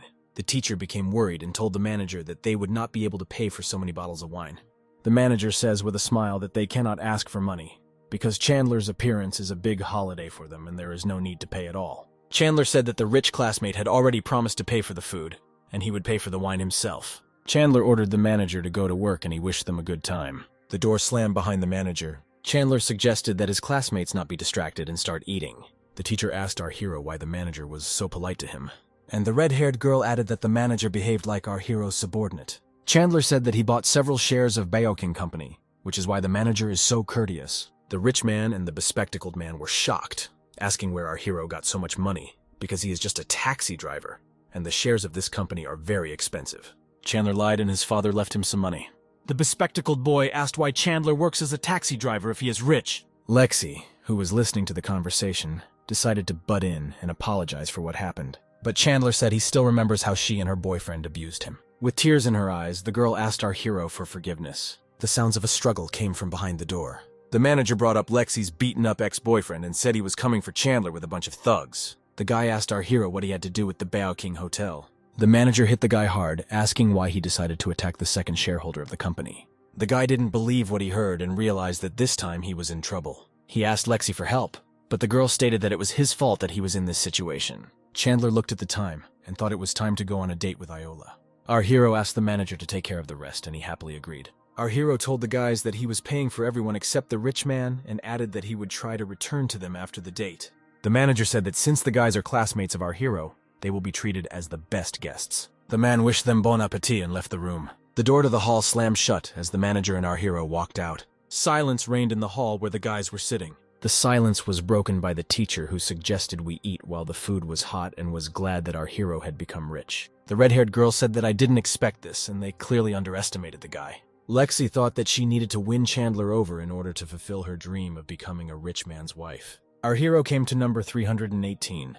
Iola was already waiting for him there. The guy complimented him, saying that the girl looked great, and she said that on the first date with our hero, she must look great. Our hero was embarrassed that he did not have time to go home and change his suit.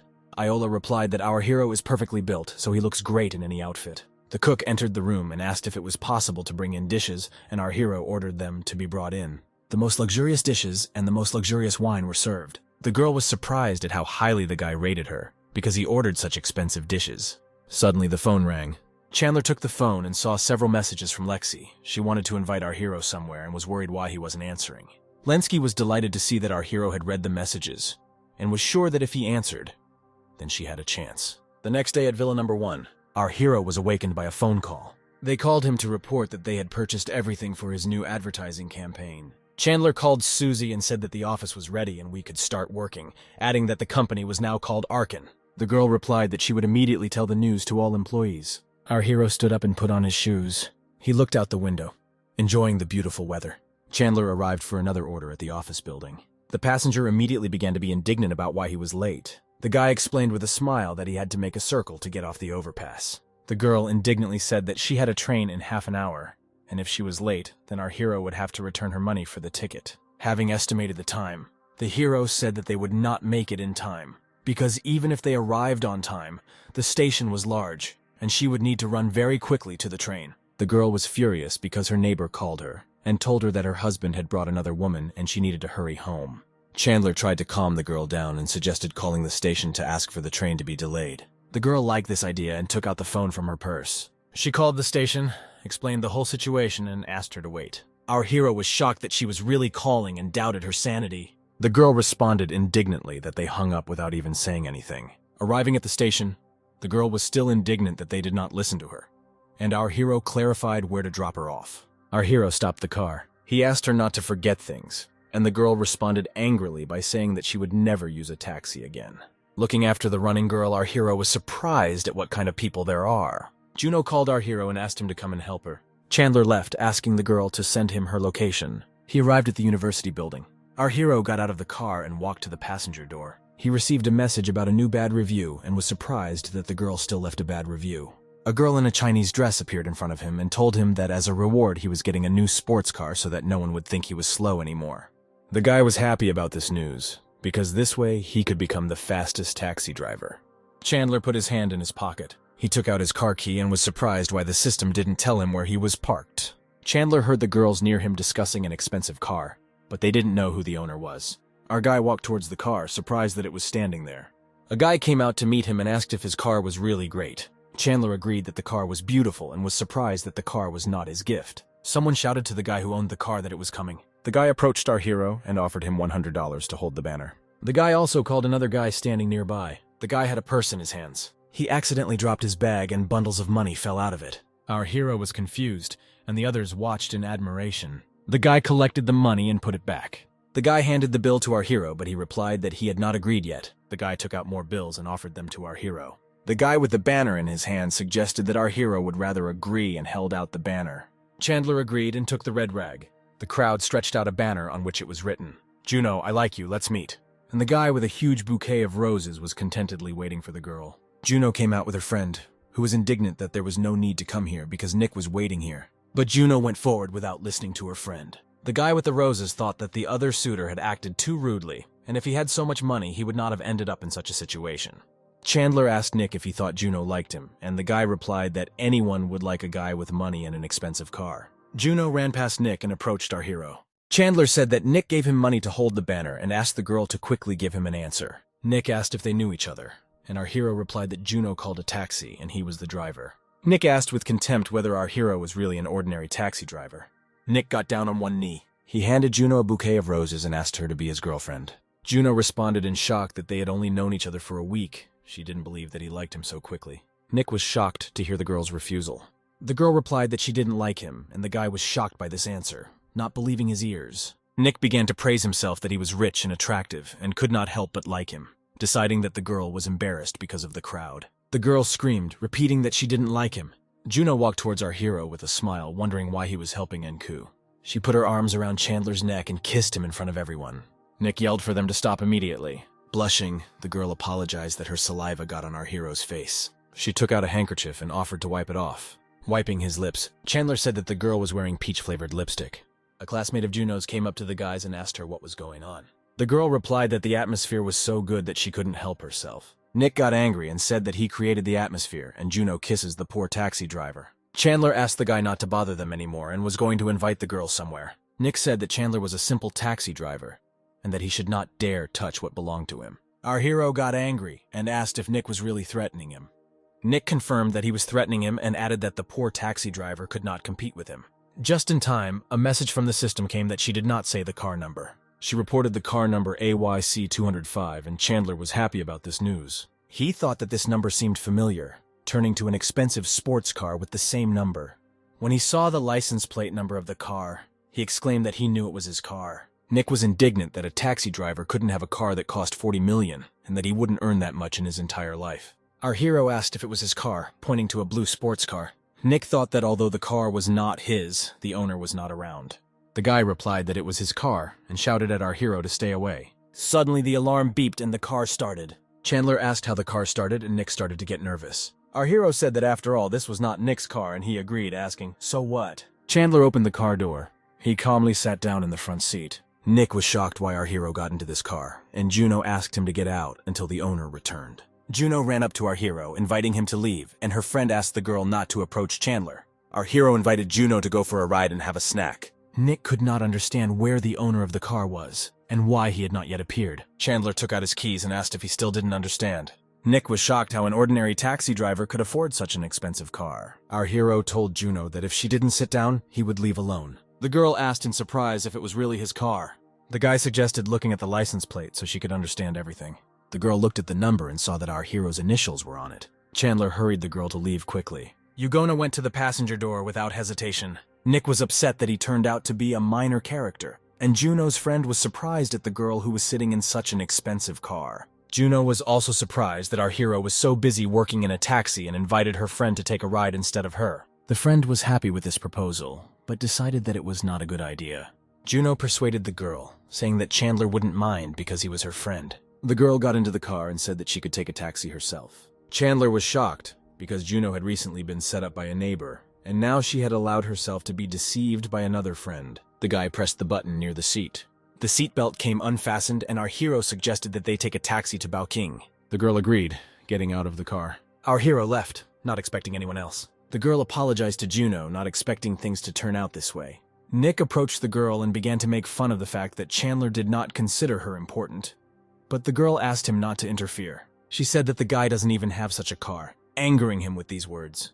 Juno took her friend and they caught a taxi. Nick still couldn't believe it was Chandler's car. He called his sister and asked her to find out who was driving the sports car. His sister checked that our hero did not buy such cars, and added that there are 3 such cars in total, and our hero is not one of the owners. Nick yelled that he knew it and said that he would soon arrive at the Baoking Hotel, where his sister was staying. The sister was outraged by who treated her brother this way, and they agreed to meet at the hotel. Sometime later, near the Baoking Hotel, Nick arrived faster than the girls, using his car and speed.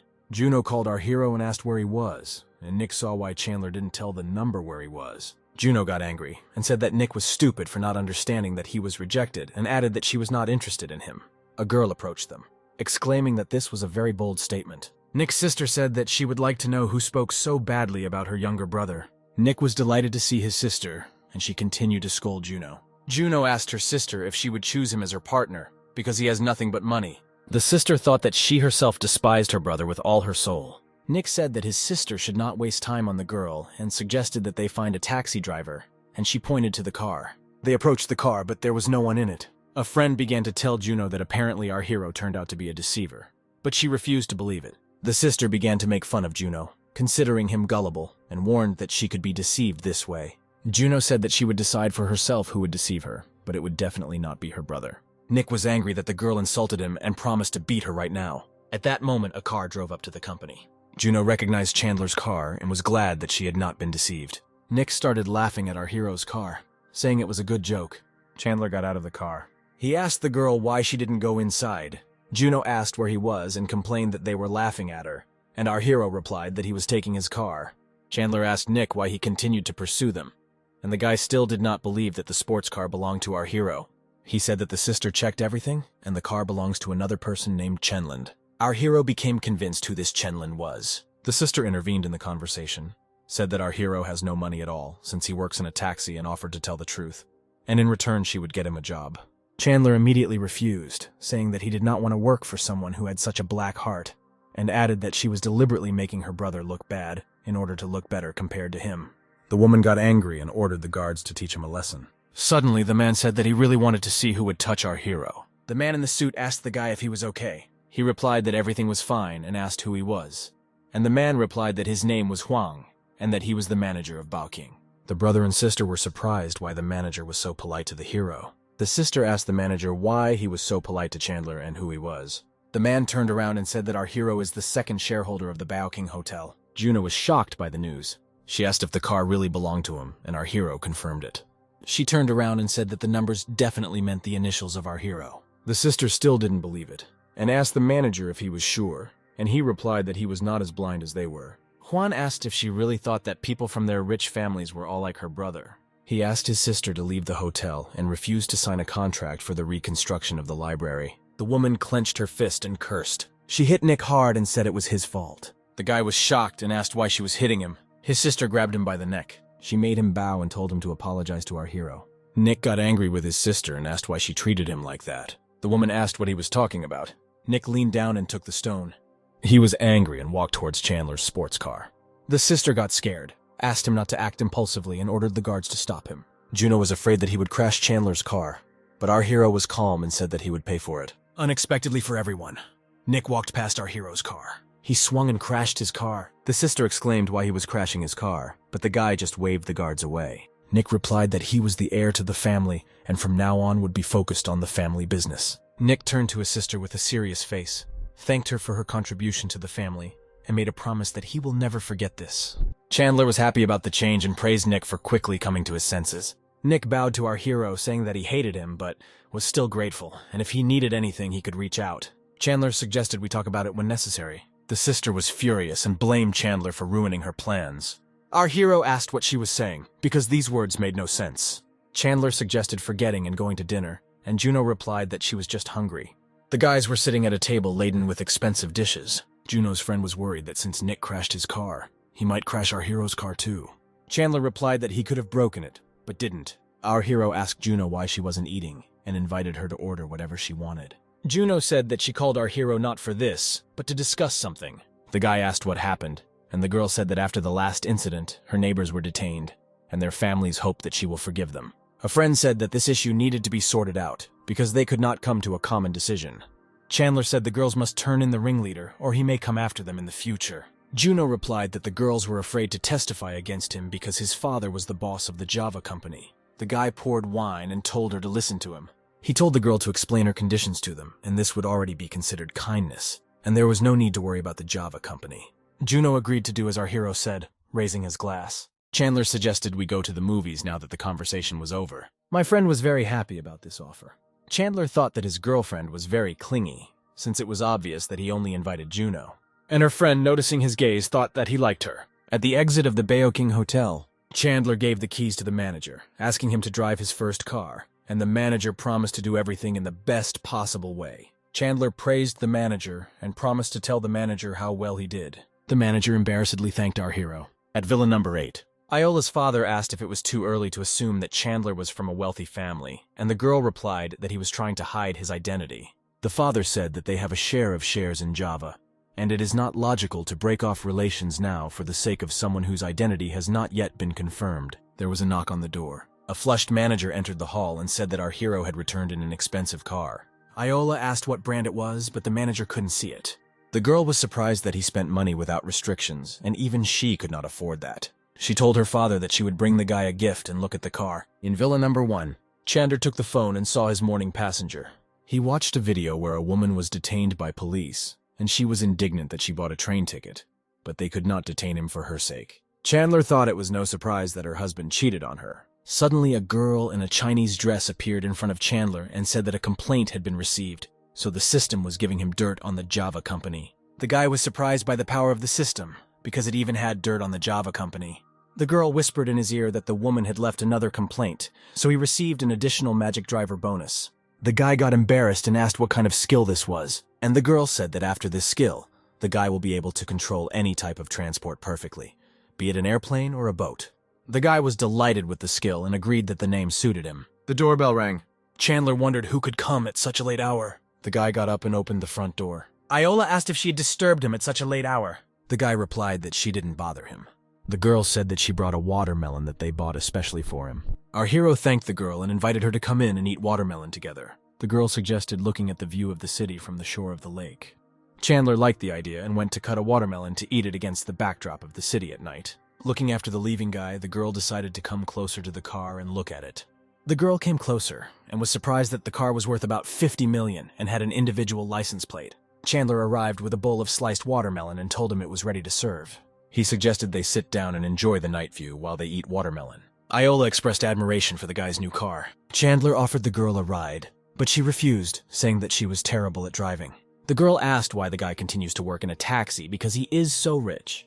The guy replied that working in a taxi helps him establish communication in order to be ready to manage the company. Chandler handed the girl a folder and asked to look at the documents. The girl took the folder and asked what was there. Having seen the documents, the girl was shocked by how quickly our hero managed to find incriminating evidence on Java. Iola said that Chandler was amazing for being able to gather information in such a short time, and the guy replied that he had his own ways. The guy said that with this evidence, he would not leave the Java company a chance. Iola replied that she had also started collecting information, but with these documents, she would immediately expose the company. The guy said that it doesn't matter to him what happens to the company. The main thing is that father and son are humiliated. The girl replied that she would take care of it and said goodbye. Arriving home, the girl told her dad that Chandler let her in. The girl showed the documents and asked Dad to look at them. The man was surprised where the girl got all this from. She said that Chandler gave her the documents and shared her guesses that he must have great connections, adding that the new car costs about $50 million. The man was surprised by the cost of the car. The girl conveyed the guy's words that it was important for him to destroy the father and son and not the company, and asked if he knew that they had shares in Java. The man said that he would sell the shares and recommended that the girl stay in the shadows, as our gentleman does.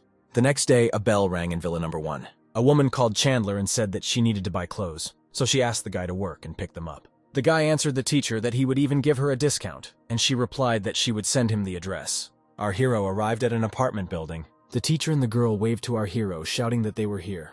The girls got into the car and the teacher introduced the girl. It was her cousin. Chandler greeted him back, saying he was glad to meet you. The guy drove up to a clothing store and asked if it was the same store, and the girls answered yes.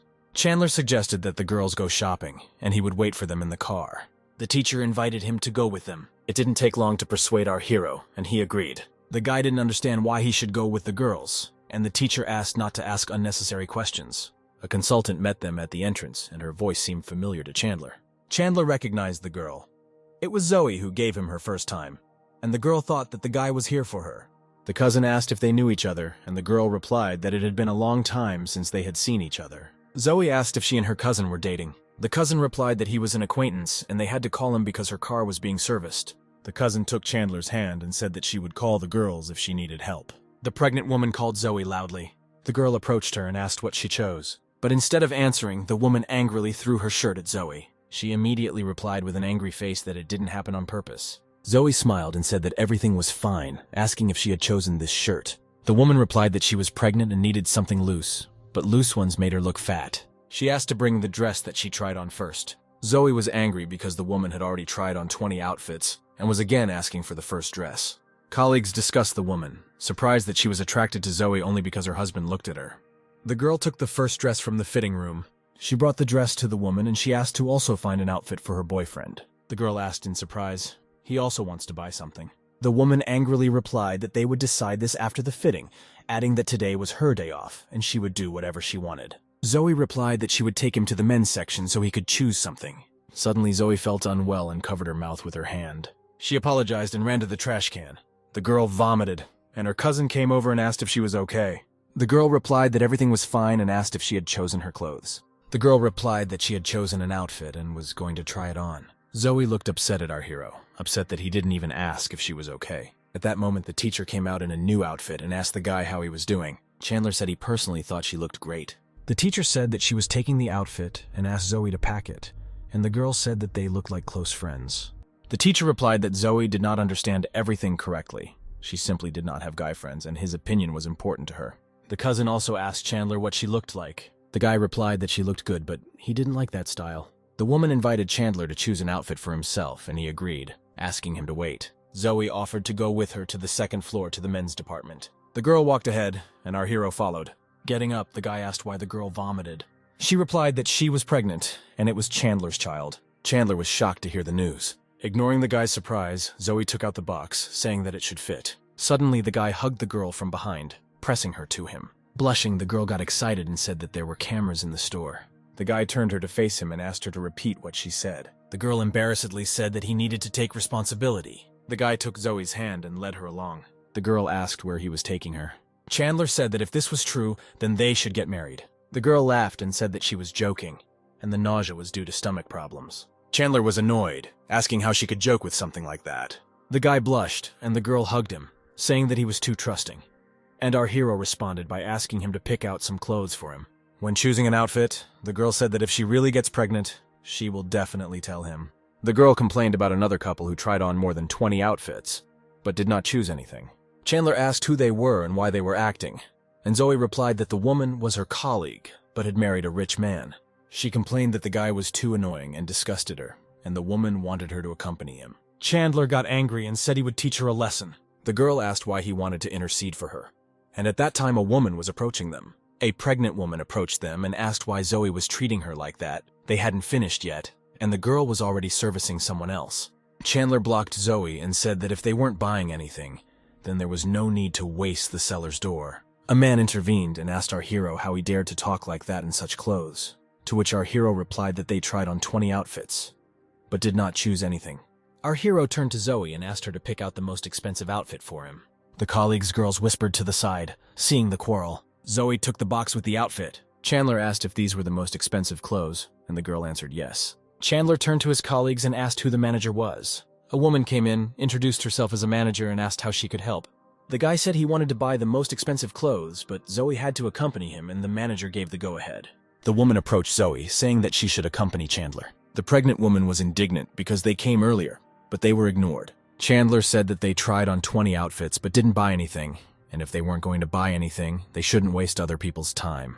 The man said that he had money to buy clothes, but they did not find anything suitable. The woman ordered Zoe to bring all the outfits that she tried on, because if they don't buy anything, then others will think that they have no money. The man thought that the clothes cost a lot, and he said it just like that, but the woman took it seriously. He tried to stop the woman, saying that they had a lot of clothes at home, and the woman screamed that he didn't want to buy clothes. She started crying, saying she was pregnant and he didn't want to take care of her. He tried to calm the woman down and ordered Zoe to bring her things. Chandler was indignant at what the man was saying, because the girl is his personal consultant. The man accused our hero that he still couldn't buy anything here. The man told Zoe to choose all the most precious things for herself and said that now the man will see everything for himself. Zoe blushed, thinking how cool Chandler was. The teacher and Juno heard the noise and decided to go and see what was happening there. Our hero confirmed that he was going to buy all the most expensive things. The teacher tried to dissuade the guy, and the cousin asked if they really didn't know each other. The man said that the taxi driver could not buy such expensive things for himself and asked him to bring a bag for $328,000. Zoe brought the bag the woman was talking about. The girl was happy for her former colleague that her husband could buy her such an expensive handbag.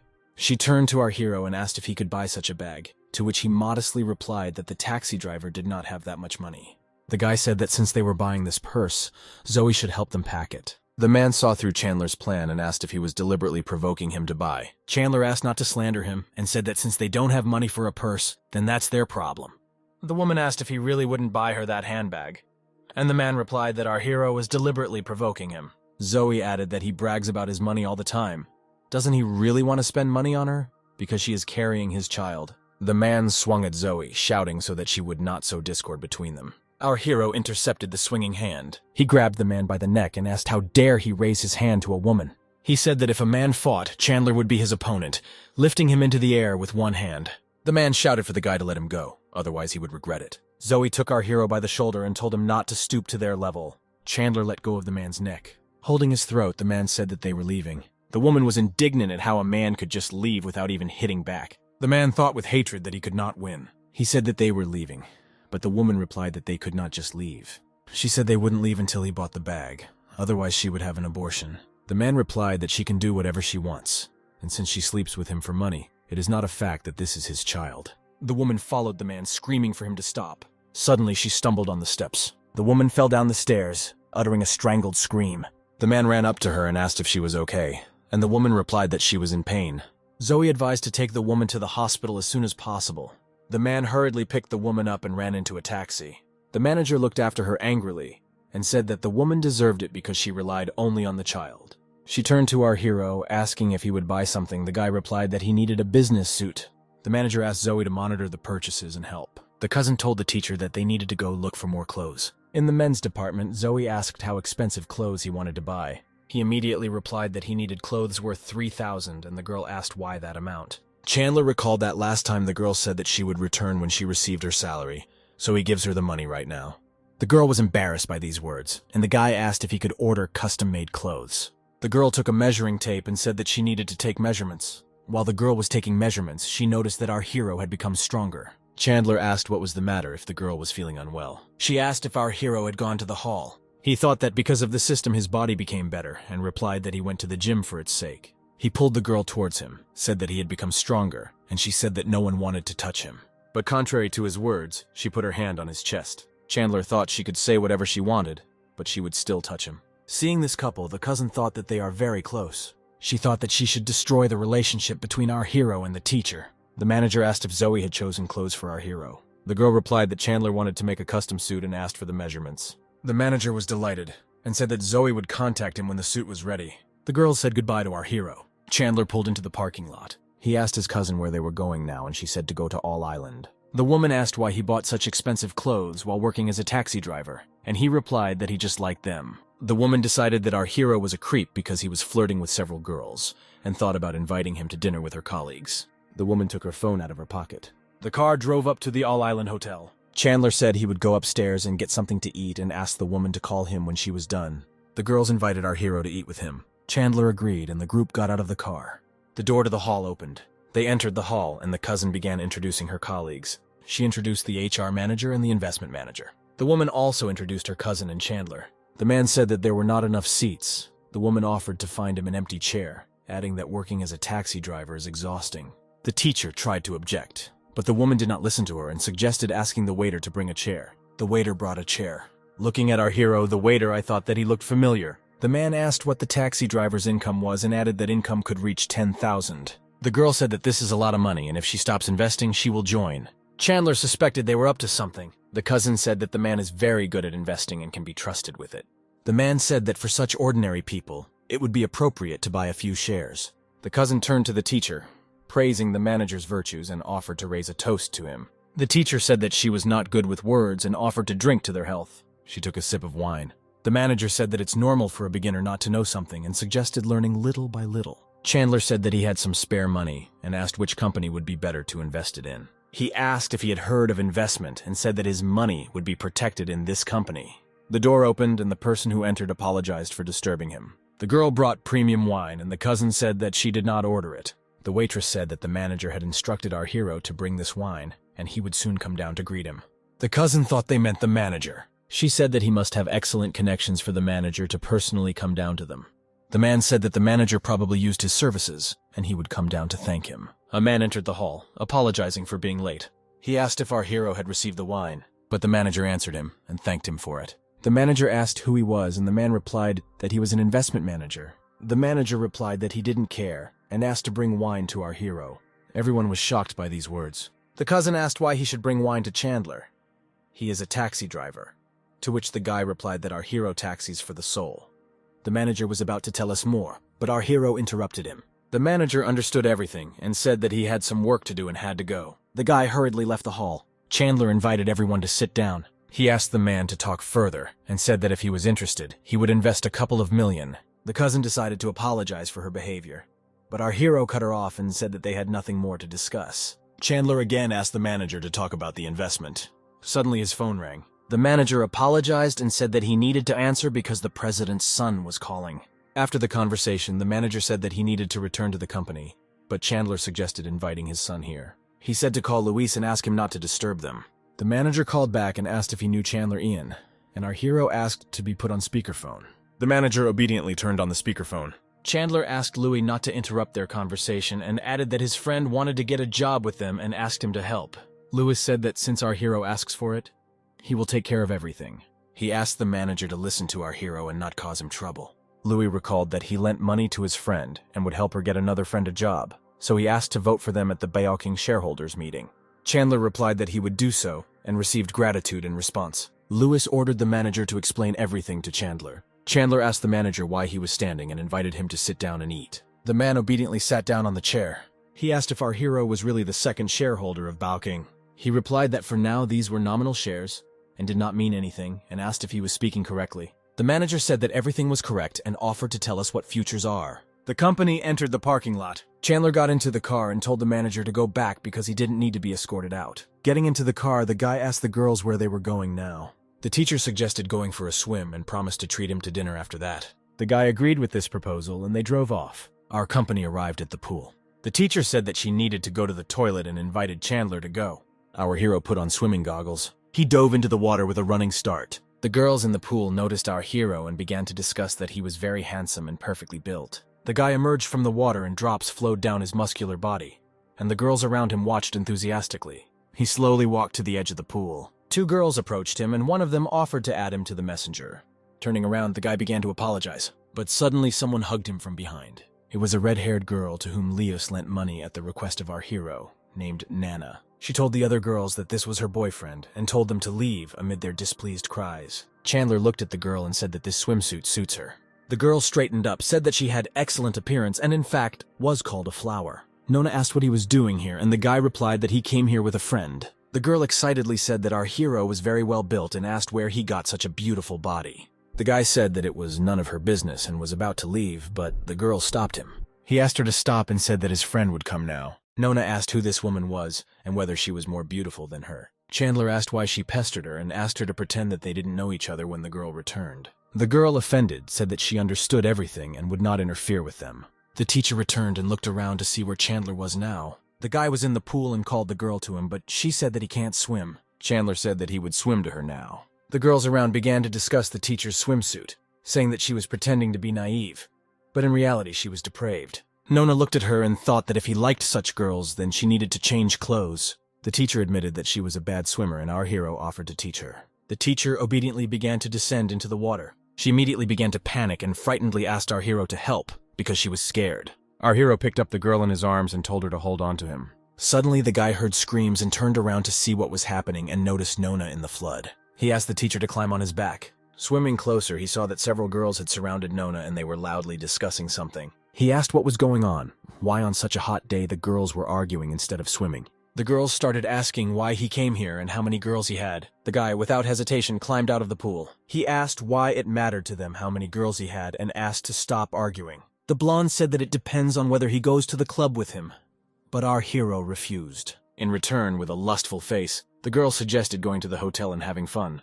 Nona pushed the blonde in the back, calling her a despicable woman. "Get lost!" the red-haired girl screamed, pushing the blonde hard into the water. The guy asked her to be calm, but Nona said that if she didn't do anything, they could take him away. Chandler took Nona and the teacher by the hands and motioned for them to leave here, pulling them forward. The remaining girls shouted that our heroes would not go anywhere until the issue was resolved. The guy, covering Nona and the teacher, said that if he even touched them, he couldn't vouch for himself. Nona was glad to hear this, thinking that our hero had a drop of conscience. A rescuer approached and invited the noisy company to calm down and discuss everything. The blonde screamed that nothing would be decided, and that until Nona drank water, she would not calm down. Chandler smiled slyly, asking the blonde if she wanted the redhead to test the waters. The girl confirmed his words. Our hero took a bottle of water from a nearby machine. He threw a bottle of water to the surprised Nona. The girl immediately understood everything and took a few sips, telling the blonde to watch her drink. "Now the issue is resolved," the girl asked, but the blonde only became angry because of this performance. Nona touched our hero's muscles and told the girls that he could easily handle them. And the guy reminded that when a girl speaks, she scores only 59 points, and when she is silent, she scores all 99. The blonde became even more angry about what was happening and told them to wait here. "I'll be right back," she said, and left. The teacher got worried and offered to leave, but Nona said that there was no need to worry, because our hero could handle everything. Chandler told them not to worry, because he would figure everything out and suggested they ignore what was happening and have fun. He took the teacher by the hand and offered to continue teaching her swimming. A few minutes later, several people approached them. The blonde brought the guy and pointed to the red-haired girl, saying that it was she who pushed her, and because of her, she almost drowned. Nona asked the guy with a grin if his taste had really deteriorated after their breakup. The guy said that he did not immediately recognize the girl and asked how they could solve this. The redhead said that she intervened to stop the blonde's betrayal and she would not decide anything. But the blonde replied that she was lying. The girl pointed to our hero and said that he was the first to flirt with her, and she refused him. The guy grabbed the blonde by the throat and said that Nona may be eccentric, but she definitely never lies. He pushed the girl aside and said that he would deal with her later. The guy approached our hero and invited him to sort it out like a man. Nona told him that it was she who threw the blonde into the water and asked him not to drag others into this. The guy said that he would give Chandler a chance and offered to go through the obstacle course. If he came first, the guy would apologize. But if he can't win, then Chandler will crawl under his feet, and Chandler agreed to these conditions. The day was very hot, and the sun was shining brightly in the sky above the pool.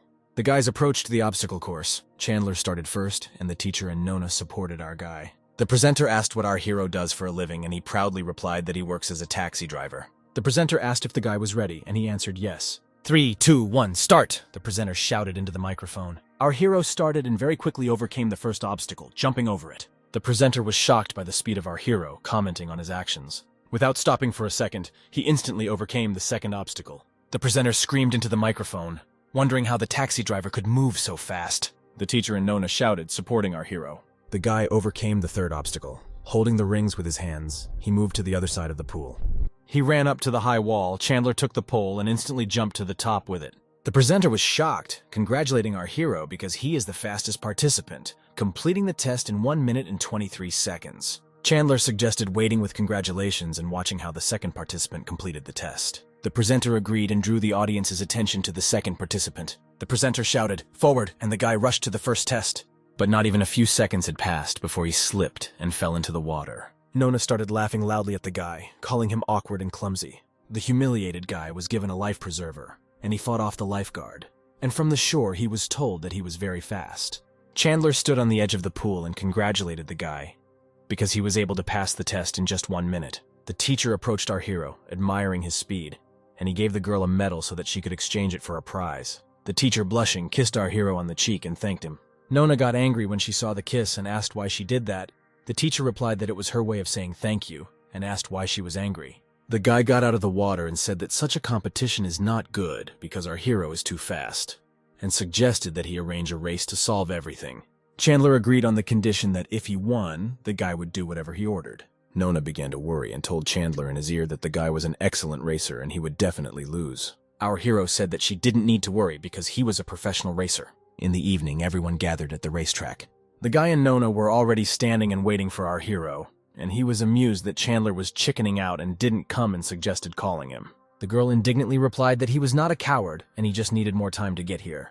The guy hugged the girl, asking how she could fall in love with a taxi driver, and she replied that he could not compare with our hero. Our hero arrived at the scene in his usual car, in which he works as a taxi driver. The guy was shocked and asked why Chandler arrived in such a broken-down car. He made fun of it by asking if our hero had really arrived after his shift in a taxi, but Chandler told him to start quickly because he wanted to go to bed early. The guy decided to repeat the conditions that the winner does whatever he wants with the loser, and our hero thought that he would use the magic driver skill. "Let's get started," the guy ordered, approaching his car. Getting into the car, Chandler saw that Nona was already sitting there. He asked what she was doing here, and the girl replied that these were the rules, and a girl must sit in the passenger seat. Chandler said that these rules were meaningless and asked the girl to buckle up. The girl in the cap at the start cheerfully asked if the riders were ready to start. She waved the flag in her hands and shouted, "Start!" The cars rushed forward and our hero's car was left behind, while the car in front was rapidly moving away. Nona was worried and asked our hero why they were driving so slowly. Chandler said they didn't need to rush and that the only thing that mattered in the race was the turns.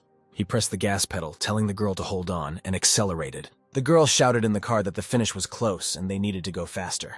Chandler calmly asked why she was screaming so loudly. "It's more fun," the girl smiled, and our hero said that he was really tired of her. They saw a sign warning them about a turn, and the guy said that they need to get ready for the turn. The guy watched our hero and decided that he was crazy because he was accelerating when turning. Chandler turned the steering wheel to the left as he entered the turn. Having passed the turn at higher speed, our hero easily overtook the guy's car.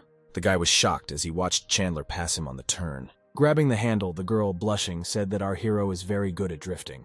She screamed again that Chandler was amazing, and unable to resist, began asking her to go even faster. The guy covered one ear and asked Nona if he didn't ask her not to scream. The guy took the lead again, but Chandler did not lag behind and was on his tail. The blonde began to worry that he was catching up with them and asked to go faster. But the guy relaxedly said that Chandler would not be able to overtake him, and in general he could win even with his eyes closed. The guy meanly cut off our hero's black car. Nona got angry and shouted that the guy was resorting to such a vile trick because he was afraid he wouldn't be able to win.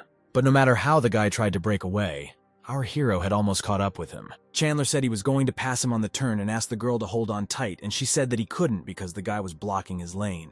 Approaching the turn, our hero pressed the gas pedal again, accelerating. Chandler passed a guy who complained that he was crazy for getting so close on the turn and thought he was looking for trouble. At the turn, our hero again overtook the guy's car, taking the lead. The girl was shocked by this maneuver and called for help. The guy could not understand how our hero managed to accelerate on turns and overtake him. Our hero was able to overtake the guy's car and was the first to reach the finish line. Nona quickly ran out of the car. Our hero also went out and watched the girl run away from the car because she was throwing up. The blonde tried to calm the guy down, saying that this was just an amateur race that didn't mean anything and said that our hero was just lucky. The guy clenched his fist and shouted that it was all because of her. He hit the girl with a flourish and said that if he had not stood up for her, he would not have lost face. He pulled the girl away from the car by her hair and she screamed that she was scared. "Get lost!" the guy shouted and pushed her towards Chandler standing next to her. Nona got angry and asked why he pushed the girl towards our hero. Chandler said that he didn't like her and that he could keep her, pushing the girl away from him. Our hero smiled evilly and told the guy to get on his knees, and he asked if this was a way to punish the loser. Chandler recalled the agreement that the winner could order everything to the loser. He suggested that the guy was simply afraid of losing face due to loss. The guy got mad, asked who Chandler thinks he is, since he asks him to kneel, and confirmed that he wants to hit him. Chandler quickly ran up to the guy. He kicked the standing guy in the stomach with force. The guy fell to his knees coughing, and our hero said that it would be better for him if he obeyed. He grabbed the frightened guy by the neck and warned that if he did not obey, a terrible death awaited him. The guys watching the scene rushed towards them, yelling for Chandler to stop. Our hero turned angrily to them and asked if they also wanted to fight with him. Nona ran up to the guy, grabbed his hand, and said that he shouldn't get his hands dirty. Chandler removed his hand from the guy's neck and he coughed, trying to breathe. "You're crazy!" the guy shouted, and Chandler replied that he would show what crazy means if he doesn't admit defeat. The guy asked if he knew who his father was, and Nona asked why he was acting like a child. He said that he would not invite him here. He simply reminded him that the matter was not over yet, and he would definitely take revenge for the humiliation. Chandler said with a smile that he even wondered who his father was. The guy replied that his father is the CEO of Dachen, and our hero replied that this does not change anything. The guy said that he warned our hero, and that in 3 days he would face problems. He got into the car and quickly drove away, and Chandler said that he was just a coward. Our hero headed to the car and asked the blonde why she was looking at him like that. The girl replied that she now belonged to him and wanted to be with him. Chandler replied that he was not interested in her as he climbed into the car, but the girl stopped him. Nona asked, "Does the girl really have no self-respect?" The blonde replied that her ex-boyfriend said that these were the terms of the bet and that she now belonged to Chandler. Nona got angry and pushed the girl and said that he can say whatever he wants. Why does she believe him, and drove her away? The girl opened the car door. Chandler asked why she was interrupting again, and the girl replied that she had to look after him or he would be stolen. The girl offered to go, adding that Chandler wanted to relax today. He asked if she wanted to go to him, and the girl agreed.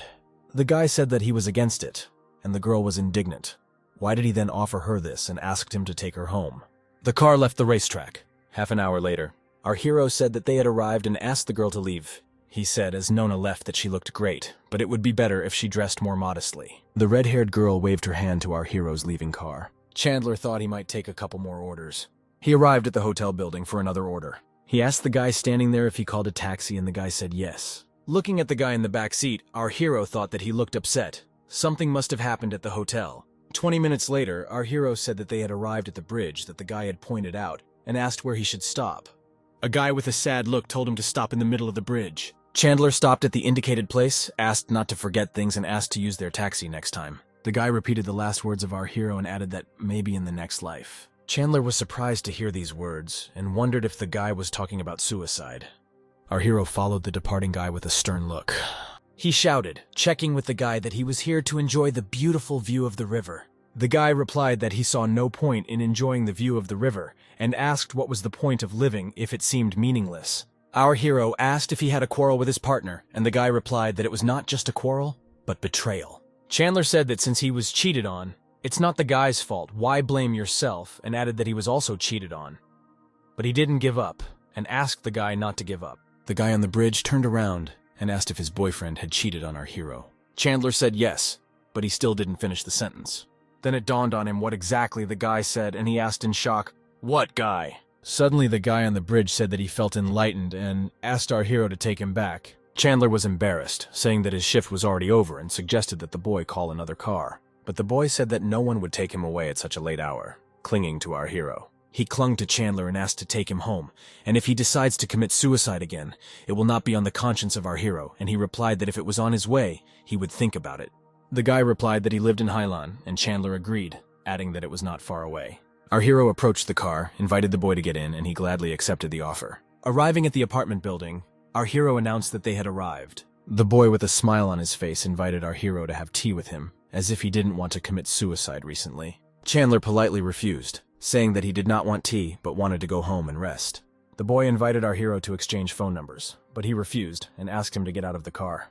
The guy tisked displeasedly as he got out of the car and slammed the door forcefully. After the guy left, the system congratulated our hero on his new bad review and awarded him 100 million virtual currency, adding that they can only be spent on buying virtual goods.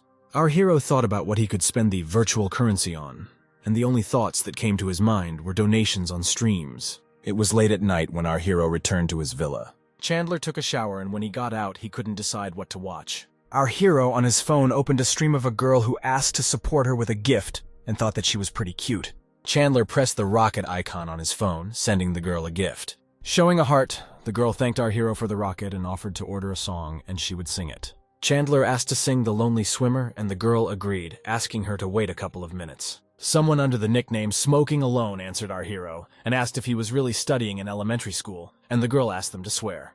Chandler wrote back that he liked the song, and if he had anything against it, he could just leave. The girl tried to attract the attention of our hero, saying that she was starting to perform a song. Everyone in the comments discussed how big a donation our hero had made. Some complained that they could not earn that amount in a year, and others asked our hero to hire them. A stocky man with the nickname Smoking Alone admitted that our hero is richer than other users and said that he had already spent 500,000 on gifts, and if he asked, the girl would stop singing. The stream displayed a message that Smoking Alone sent 100 rockets to the girl, and the girl happily thanked him. The girl saw that our hero under the nickname Secret Star also began sending rockets, 800 at once. The girl apologized to the audience and said that she needed to leave. She took the phone and invited our hero to meet for dinner, but he refused, saying that he spends money just for fun. The girl decided that our hero was a big shot because he sent her 1,000 missiles, but said that he was not interested in her. Chandler suggested that Smoking continue the competition alone. The man angrily put out his cigarette in the ashtray standing next to him. He wrote that it was only 200,000 and invited our hero to continue tomorrow evening. The guy irritably asked the man why he decided to continue tomorrow evening. Then the guy saw a huge number of messages and was surprised why there were so many of them. Our hero was inundated with messages from other users who offered to come to their stream, sing to our hero, and boasted that they were better than the girls on air. The guy yawned and stretched sleepily, surprised at how strange the streams were. The next day the sun was shining brightly on the street, illuminating our hero's villa with its rays. Chandler woke up to the ringing phone that wouldn't stop. The guy sleepily answered the call. It was his aunt. She said that his cousin's entrance results had arrived. The woman happily reported that her daughter scored 610 points and invited our hero and Faye to come visit and help with choosing an institute. The guy replied that he would arrive today and added that he broke up with Faye because she found a rich man and left our hero. The woman was in shock. Wondering how she could do this after everything that our hero had done for her family, she encouraged the guy, promising to cook his favorite food, and the guy said that he would come soon. After some time, our hero got ready, came to visit his aunt, and knocked on the door. His cousin met him on the threshold and immediately asked if he and Faye really broke up. The girl was happy about this news, adding that she always told Chandler that she was a terrible girl, and her aunt asked why she said that. The girl repeated her opinion that Faye is a terrible girl and added that now everyone sees that she was right. Chandler pulled the girl by the cheek and asked if she really scored 610 points, and the girl laughingly replied that there was nothing like that. Chandler congratulated the girl, saying that she beat him in exam results and asked what university she wanted to go to. Pouring water into a glass, the girl said that she had not yet decided and asked our hero for advice. He asked what the girl would like to do, and she replied that she wanted to become a specialist in the white-collar field. Chandler said many of these jobs lead to office work and asked what industry she would like to work in. The girl smiled embarrassedly and said that she could not decide yet. A woman came into the room and said that she had found a new girl for our hero. She was 23 years old. She was a presenter and offered to make an appointment with her. The guy was embarrassed and complained that his aunt was choosing a new girl for him very quickly. He said that he didn't want to date anyone yet, and in response, his aunt said that he was almost 30 and offered to add the girl as a friend. The girl said that our hero had better agree, otherwise the woman would remind her of this every day. The guy accepted the advice and, giving in, added the girl as a friend. The woman reminded the guy not to forget to write to this girl and went on to prepare dinner. The cousin suggested opening the photo of the girl so that she could evaluate whether she was good or bad. Having opened the photo, the guy was very surprised to see the same girl from the air, and was amazed at how small the world is.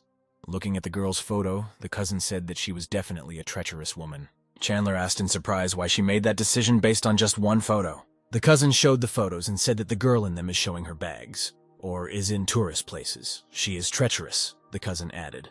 The aunt heard the conversation and, looking out from the kitchen, asked the girl not to say nonsense. The cousin answered my mother that she had only been at home for a few days, but she was already starting to irritate her and decided to spend the night with our hero today. She also said that if she left, she would not come back, which made the woman angry and said that she would deal with her as soon as she finished cooking.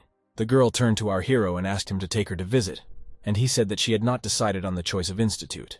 A woman from the kitchen shouted at him not to listen to his cousin and to invite that girl to dinner. The aunt said that if he didn't do this, she would be angry, and the guy agreed to invite her to dinner. The guy began to doubt, because the girl is a talented presenter, whether he could invite her to dinner. The woman smiled conspiratorially and said that she'd already agreed with her mother that she would definitely come. The cousin took the phone and invited our hero to invite the girl on a date, saying that she knew a good way. Auntie threatened that if the girl screws up, she will kill her, but the girl asked her mother not to be distracted from cooking. The girl was surprised because she sent so many messages and received only hee-hee in response. Chandler laughed and asked if she hadn't spoken who knows about this matter. The girl gave the phone and said that judging by the messages, she was becoming more and more convinced that she was a bad person and asked our hero to be careful. The woman came in with a saucepan in her hands and announced that dinner was ready and it was time to eat. Chandler was delighted with the smell of the food, and the woman said she prepared an extra portion so he could take it home when he left. Our hero's phone, lying on the table, beeped and a new message appeared on the screen. The cousin read that the girl agreed to have dinner at the Baugel Hotel and added that it was too luxurious a place for a first date. The woman was embarrassed by such a proposal and said that it's okay, he doesn't have to go, it's too expensive there. Chandler asked not to worry because he had a good income and suggested that they eat before the food got cold. That evening, our hero arrived at the Baugel Hotel. Our hero was sitting at the table and looking at the phone. He understood why the girl was already an hour late. He was beside himself with indignation and thought that if she was not going to come, there was no need to promise, and not to come would be rude. Chandler could not stand it and wrote a message that he had been waiting for an hour, and the girl replied that her phone was dead and she was already coming. The guy got angry and wrote that he had already left, adding that she might not come. He was indignant why he spent so much money on the girl last night. Chandler looked at the table laden with dishes and thought that the food here was not as tasty as his aunt's. Chandler called the waiter and a smiling girl approached him, asking what he wanted. Our hero asked the girl to warm up his food, which surprised the waitress. The couple at the next table started laughing and whispering, thinking that our hero had come to the diner and if the waitress would agree then they won't come here anymore. Chandler calmly explained that his aunt prepared this food for him, so he asked him to warm it up. The girl, hiding her irritation, replied that they do not provide such services. Our hero offered to buy their most expensive bottle of wine in exchange. The couple at the next table was shocked that they could afford such expensive wine, because it cost tens of thousands. The waitress agreed, took his food, and said that she would prepare everything, and our hero thanked her. Suddenly that same girl appeared in the hall, arm in arm with some guy, and our hero was shocked that she came. As he sipped his wine, he thought it was a good thing he hadn't sent her his photo. But contrary to hopes, the girl recognized him, surprised that he still had not left, and our hero realized that his aunt had sent his photo. The man asked if he was an ex-boyfriend, and the girl replied that she was supposed to be on a blind date with him. He smiled sarcastically and said that then they should get to know each other better. The man approached our hero and asked if he could sit down, but our hero refused him. The man said that he would watch their blind date on the sidelines and turned to the girl, saying that it was important, and she embarrassedly asked him not to joke like that. The girl pointed to the time and asked if the man didn't need to compete with the secret star. Our hero realized that this was the same smoking alone with whom they were having a competition today. The man asked if our hero wanted to go on a date with a girl, and he answered no, because he didn't see the point in it. The man laughed loudly, and hugging the girl, said that this was a good decision. Sitting down at his table, the man asked if their date was canceled. The girl answered that she agreed only because his aunt and her mother knew each other, and she would never fall in love with such a guy. The man told the girl to order whatever she wanted, and she asked if he really wanted to have a competition with the secret star. The man told her not to worry, because he had prepared 10 million, which made the girl delighted, calling the man amazing. A waitress approached our hero and brought heated food. At that moment, two girls entered the hall. One of them had a selfie stick and was recording a video. The girl approached our hero and asked if he was free, and he thought that she was another streamer. The girl asked if she could sit down and talk to our hero, but he refused. The girl came closer, saying that he looked young. Then she saw his ears, and saying that they were big, she asked to touch them. Our hero pushed her hand away and said that if she continued, he would sue for sexual harassment. The girl thought that the guy was very arrogant, and if it weren't for the stream script, she definitely wouldn't have approached him. The second girl started crying, saying that Chandler was very rude. The guy was shocked that the girl burst into tears because of this, and she said that they were just small streamers and asked to give them some slack. The guy asked her to stop crying and asked what platform she was streaming on. The girl introduced herself and said that she streams on the Teasing Fish platform. Our hero asked if she needed donations, and the crying girl replied that this was her main source of income. The guy pointed to the girl who had pushed him on a date and asked him to arrange a battle with her, and he would help. She replied that she would be glad to donate, but this streamer had 2 big donators yesterday and is unlikely to win. Our hero said that if she needs donations, then she needs to start a battle and he will help, or she can forget about it. Chandler asked for the bill, and the waitress said his bill was $259,000. The little streamers were shocked by such a bill, wondering that he could order something like that here. The waitress replied that he had ordered almost nothing. That was the cost of 2 bottles of wine. Recently, a girl who was crying thought that since he could order such expensive wine, he would definitely help her get rich, and agreed to challenge the streamer. Confidently in white shoes, the girl approached the table. The girl turned to the streamer, asking if she was doing this. She confirmed, and asked, "Is she a fan?" The girl replied that she was also a streamer, and that she wanted to challenge her, and invited her to fight in a streamer battle. The streamer laughed at the girl's proposal, and, pointing to the man, asked if she knew who was in front of her. The girl answered in the negative and asked who this man was. The streamer proudly replied that this is her best donor, Smoking Alone. The man asked the girl what her nickname was, and added that if he had time, he would come in and donate to her too. The girl was taken aback by this offer, thanked her, but refused. She turned to the streamer and asked if she agreed, but she laughed and asked if she wanted to poach her audience. The streamer turned to the man and asked if he would help her, and the man was happy because the girl turned to him. Turning to our hero, the girl thought whether she should trust him. The streamer noticed the girl's gaze and asked if she really threw down the challenge because our hero asked her to. The man said that our hero looked like an office worker, and that he shouldn't have believed him, adding that she looked pretty, but was quite stupid. The girl was angry that the man got personal and asked whether the streamer agreed to the challenge or not. The man told the streamer to accept the challenge and he would easily bankrupt our hero. The streamer agreed to participate in the battle, and the girl set the time at 10 o'clock in the evening. They turned around and saw that our hero had already left, and no one noticed when. The girl did not understand why he left because she had started the battle and was worried whether he had deceived them. The girl with the selfie stick suggested they leave because they had already filmed enough material. Night had already fallen on the city, and the stars were shining brightly in the sky above our hero's villa. Chandler was fast asleep, his bed still in his bed, with his phone in his hands. Suddenly he jumped up, deciding that he had overslept, and immediately looked at the phone screen. He opened the stream on his phone and saw that the girls had already started the battle. Seeing that our hero had connected, the streamer was delighted and greeted him, and said that now she would definitely win. Our hero clicked on the rocket icon on the phone screen. The streamer was shocked that our hero gave the gift not to her, but to her rival, and she was very happy about it. The streamer approached the man and asked him to help her, because she couldn't lose. The girl thanked our hero and asked why he sent the gift to her. Chandler replied that it didn't matter, and asked her to sing the song The Lone Warrior, and while she was singing, the guy would give her gifts. The girl said that she would sing right now, and taking the microphone in her hands, immediately began to sing the ordered song. The girl asked what song he would like to hear, and our hero replied that in the restaurant she was flirting with everyone and asked to demonstrate it. It dawned on the girl who was crying in the restaurant that our hero was the secret star. Everyone started asking if she really wanted to go to the hotel with him, if they were dating.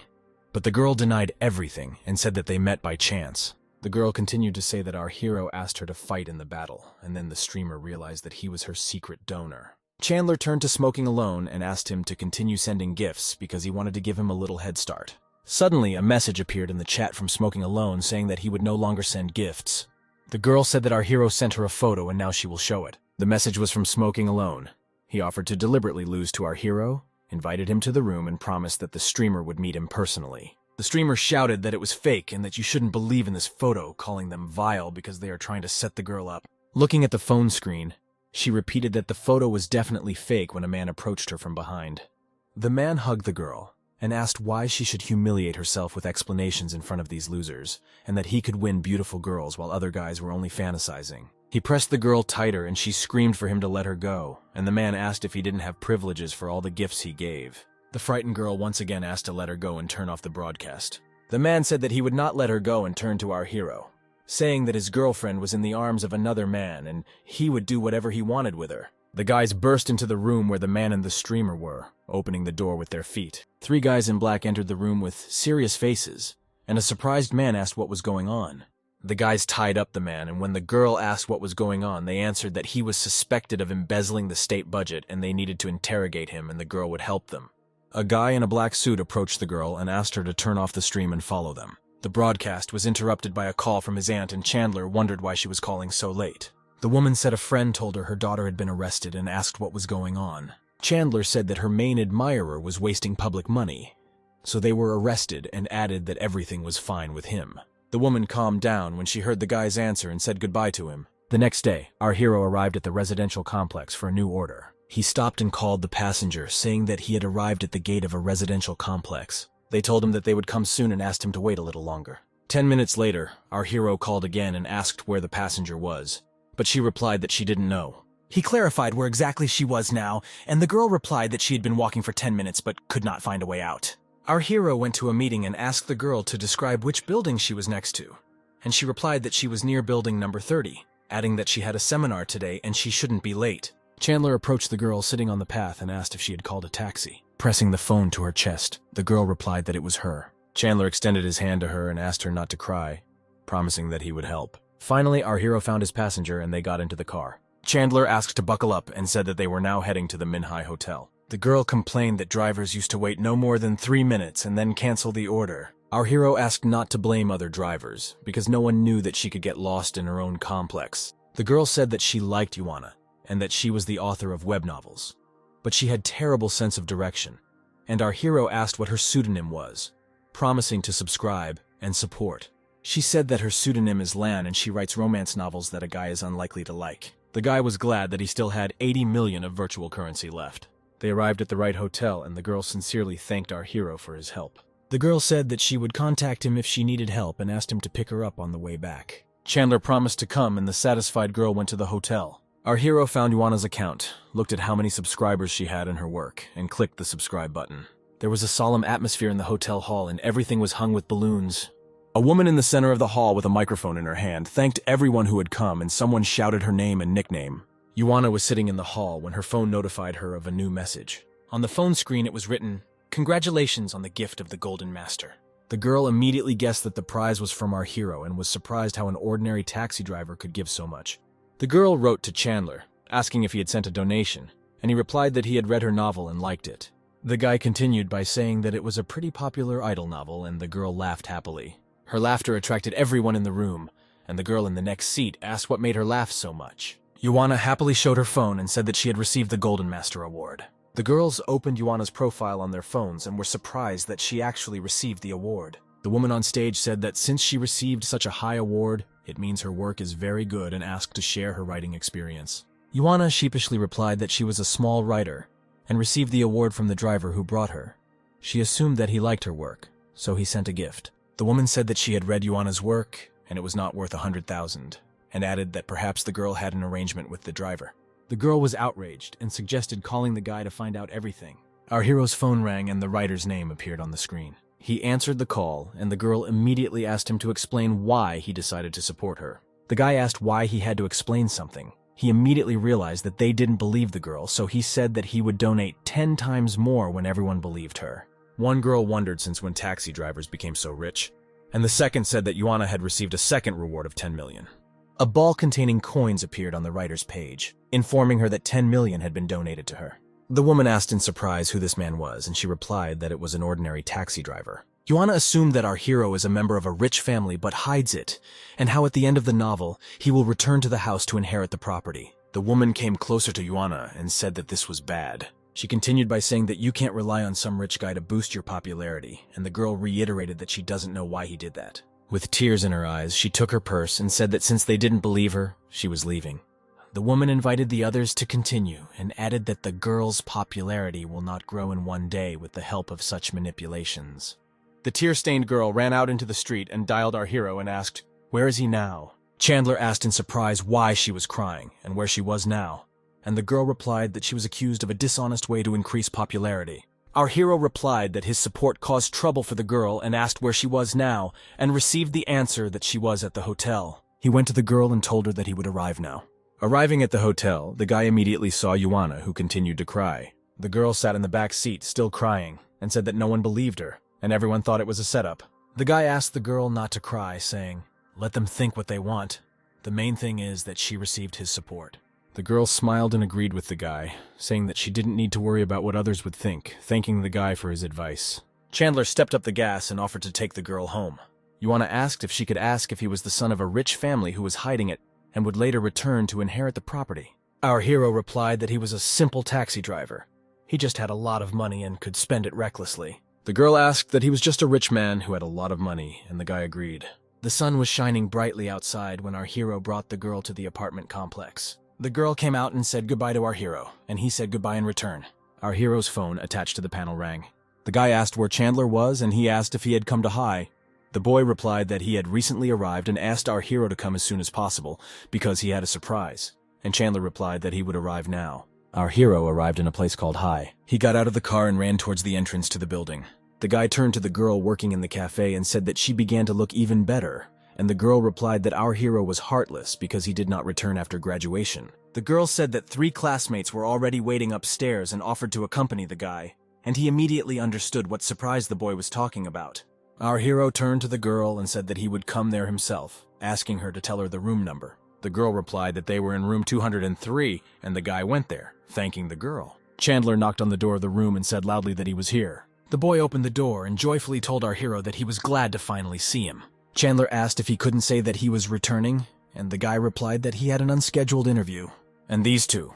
our hero asked, pointing to the hidden guys. The guys came out and hugged Chandler, happy that they met again, and asked if he was happy about their surprise. Our hero replied that the surprise was not bad, and suggested that the girls had abandoned them.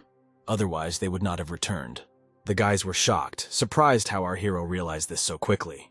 One guy said that he had bad memories, and the second added that tonight was a night without talking about women. The girl came into the room with a box of drinks and said she brought food and drinks. Chandler sat down at the table and offered everyone a drink with a smile. 4 guys raised their glasses, shouting a toast, "To your health."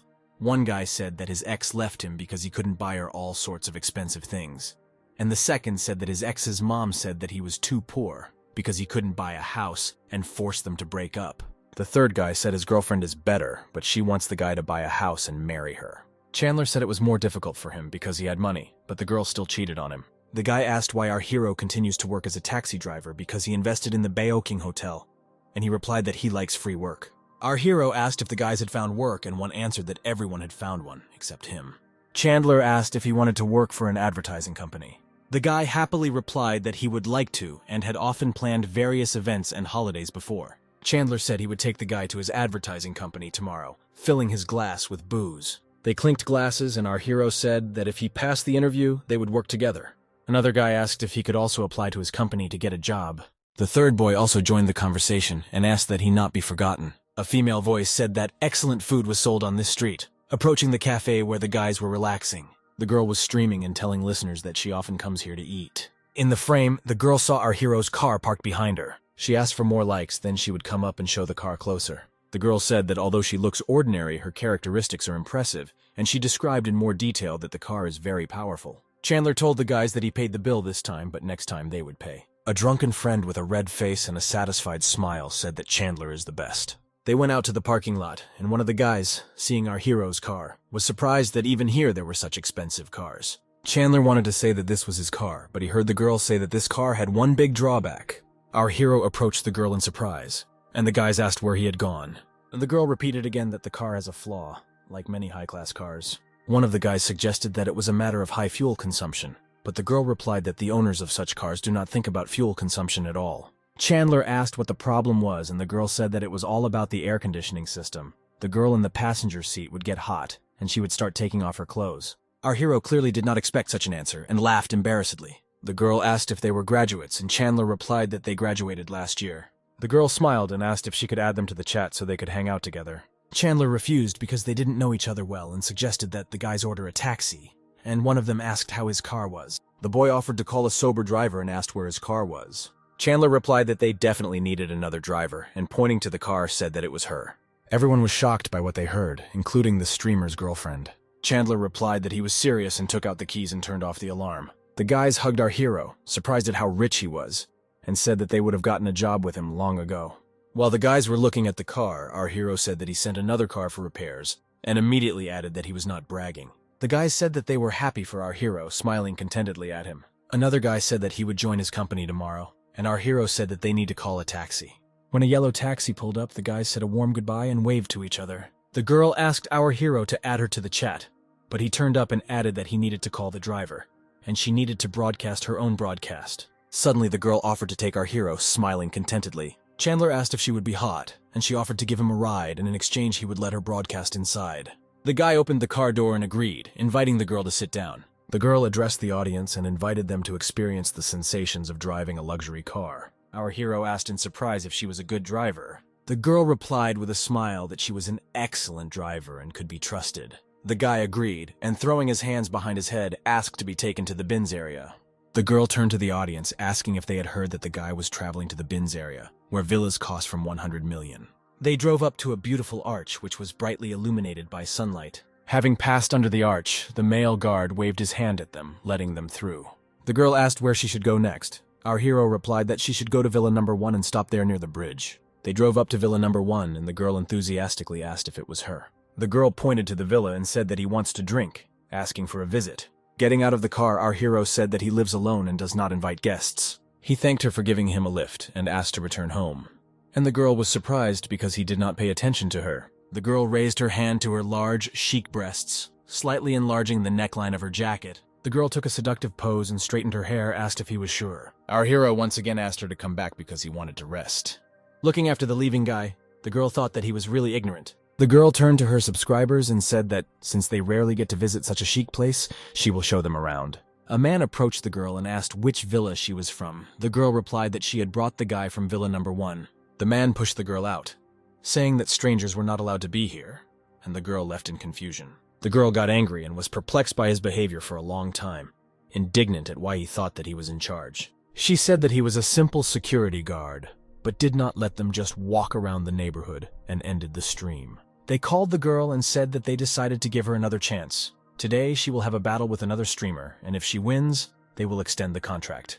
They added that if the girl loses, they will terminate the contract, and the girl agreed to the terms. Chandler was sitting on the couch in the living room when he received a new message. The girl in the video said that today she will have a battle with another streamer, and if she loses, they will break off contact with her and ask for help. Commentators began to write that the girl could not win, and that it was not worth raising her popularity using such cheap methods, but the girl said that she would try to win. Looking at the stream, Chandler thought that they were now at the peak of popularity, and he should start his own company. He decided to wait for the girl to lose and invite her to make contact.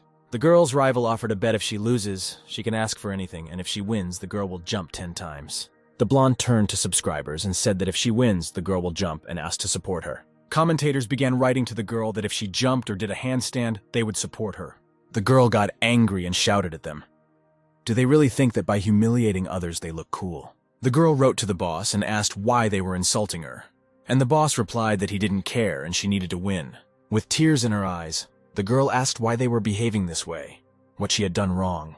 The secret star sent the girl a gift and she asked not to send her any more gifts. The guy wrote a message in response that he could not watch her being bullied. The girl burst into tears and said that she could no longer stand the bullying and insults. The girl invited him to sing and asked him not to give gifts anymore because her boss gets 70%. The guy replied that it's not scary. He just wants to support the girl, because if she has to jump, it will be awkward. She needs to win and force her opponent to do it. The girl said with tears of joy that she had won and thanked our hero. She turned to her rival and said that since the guy wanted it, then she needed to jump, and she replied that she didn't mind. The blonde girl started jumping around with a straight face, her hands on her hips. Suddenly, the button on her shirt came undone, exposing her underwear. A message appeared on her phone screen that the stream contained sexually explicit materials, and the account was blocked forever. Chandler laughed out loud while sitting on the couch and said it was amazing. Our hero arrived for a new order, listening to the radio, which was broadcasting that it had rained in a neighboring city for the first time in 100 years and millions of people were suffering. The guy in the white shirt waved to the approaching car and shouted to our hero that he was here. His former classmate asked if our bliss really works on this machine. Chandler replied that this was not just a car for work and invited the guy to get in. He would give him a ride. Once in the car, the guy said that his car was luxurious and that he had really achieved great success. The guys arrived at Xing's office building, where the office of our hero's new advertising company was located. The manager ran up to the car saying that our hero could call him if he needed anything, and not come in person. Chandler introduced the guy and said that he was his classmate and wanted to get a job with him. The manager shook the guy's hand and said that if he needed help, he could always contact him. The manager led the guys to the elevator and pressed the call button. He invited the guys to come in and said that he would not detain them any longer. The guy asked our hero why the manager was so polite to him, wondering if the service here was really so good. With a smile on his face, Chandler said he recently bought the entire building. The guy was so shocked by this news that our hero had to take his hand to prevent him from falling. He asked how our hero was able to buy this building, because it cost several million, and he replied that it was enough for him to just know that he was the owner.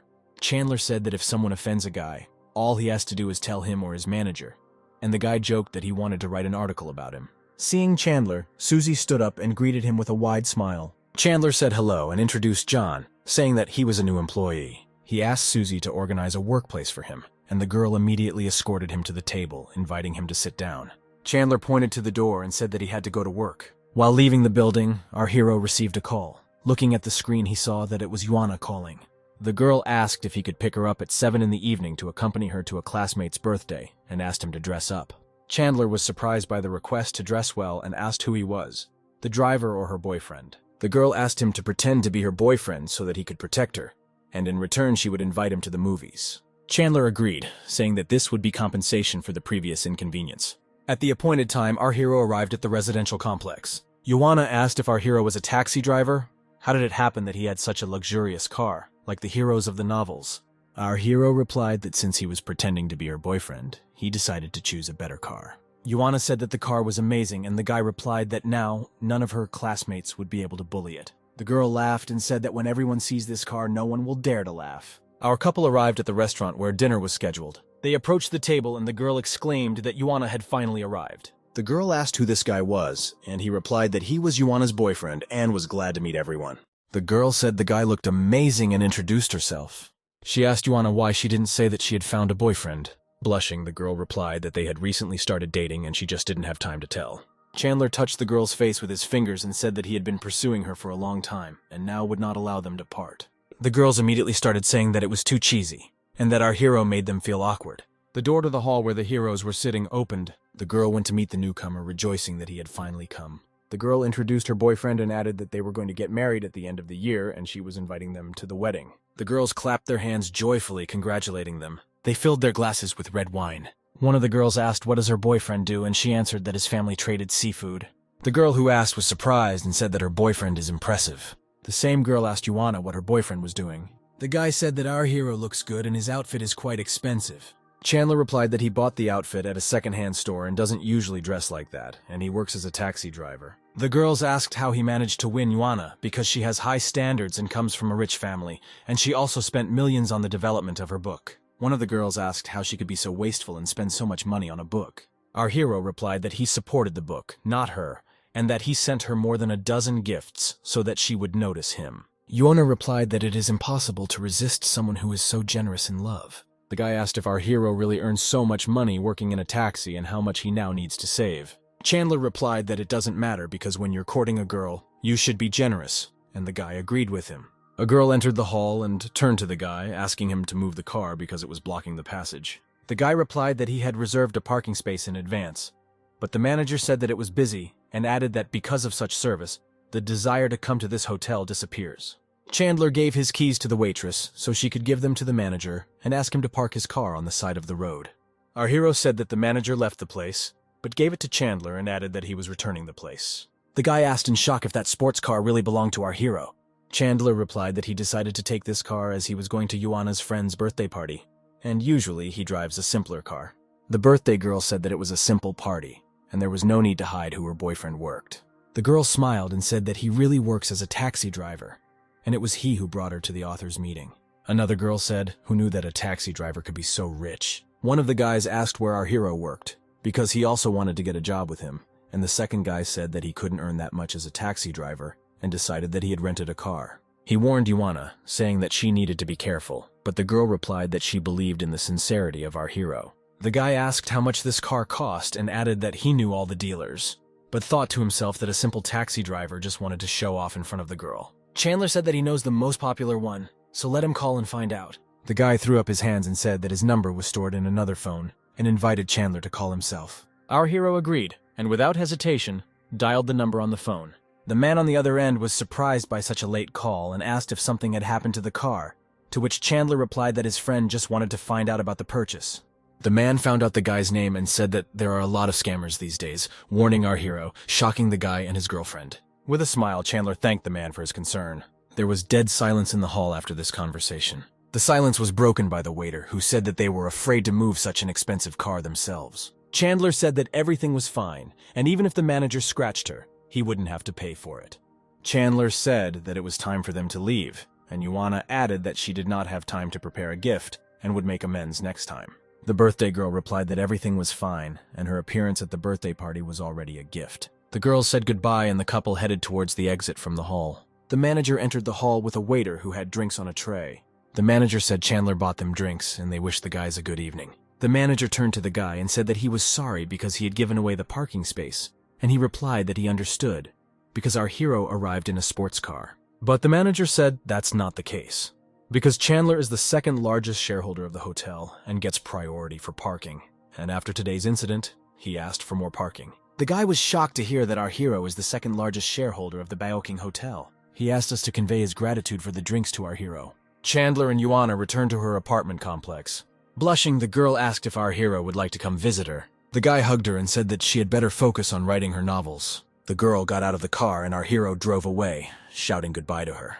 Night fell on the city and the lights in the apartments of the multi-story building began to light up.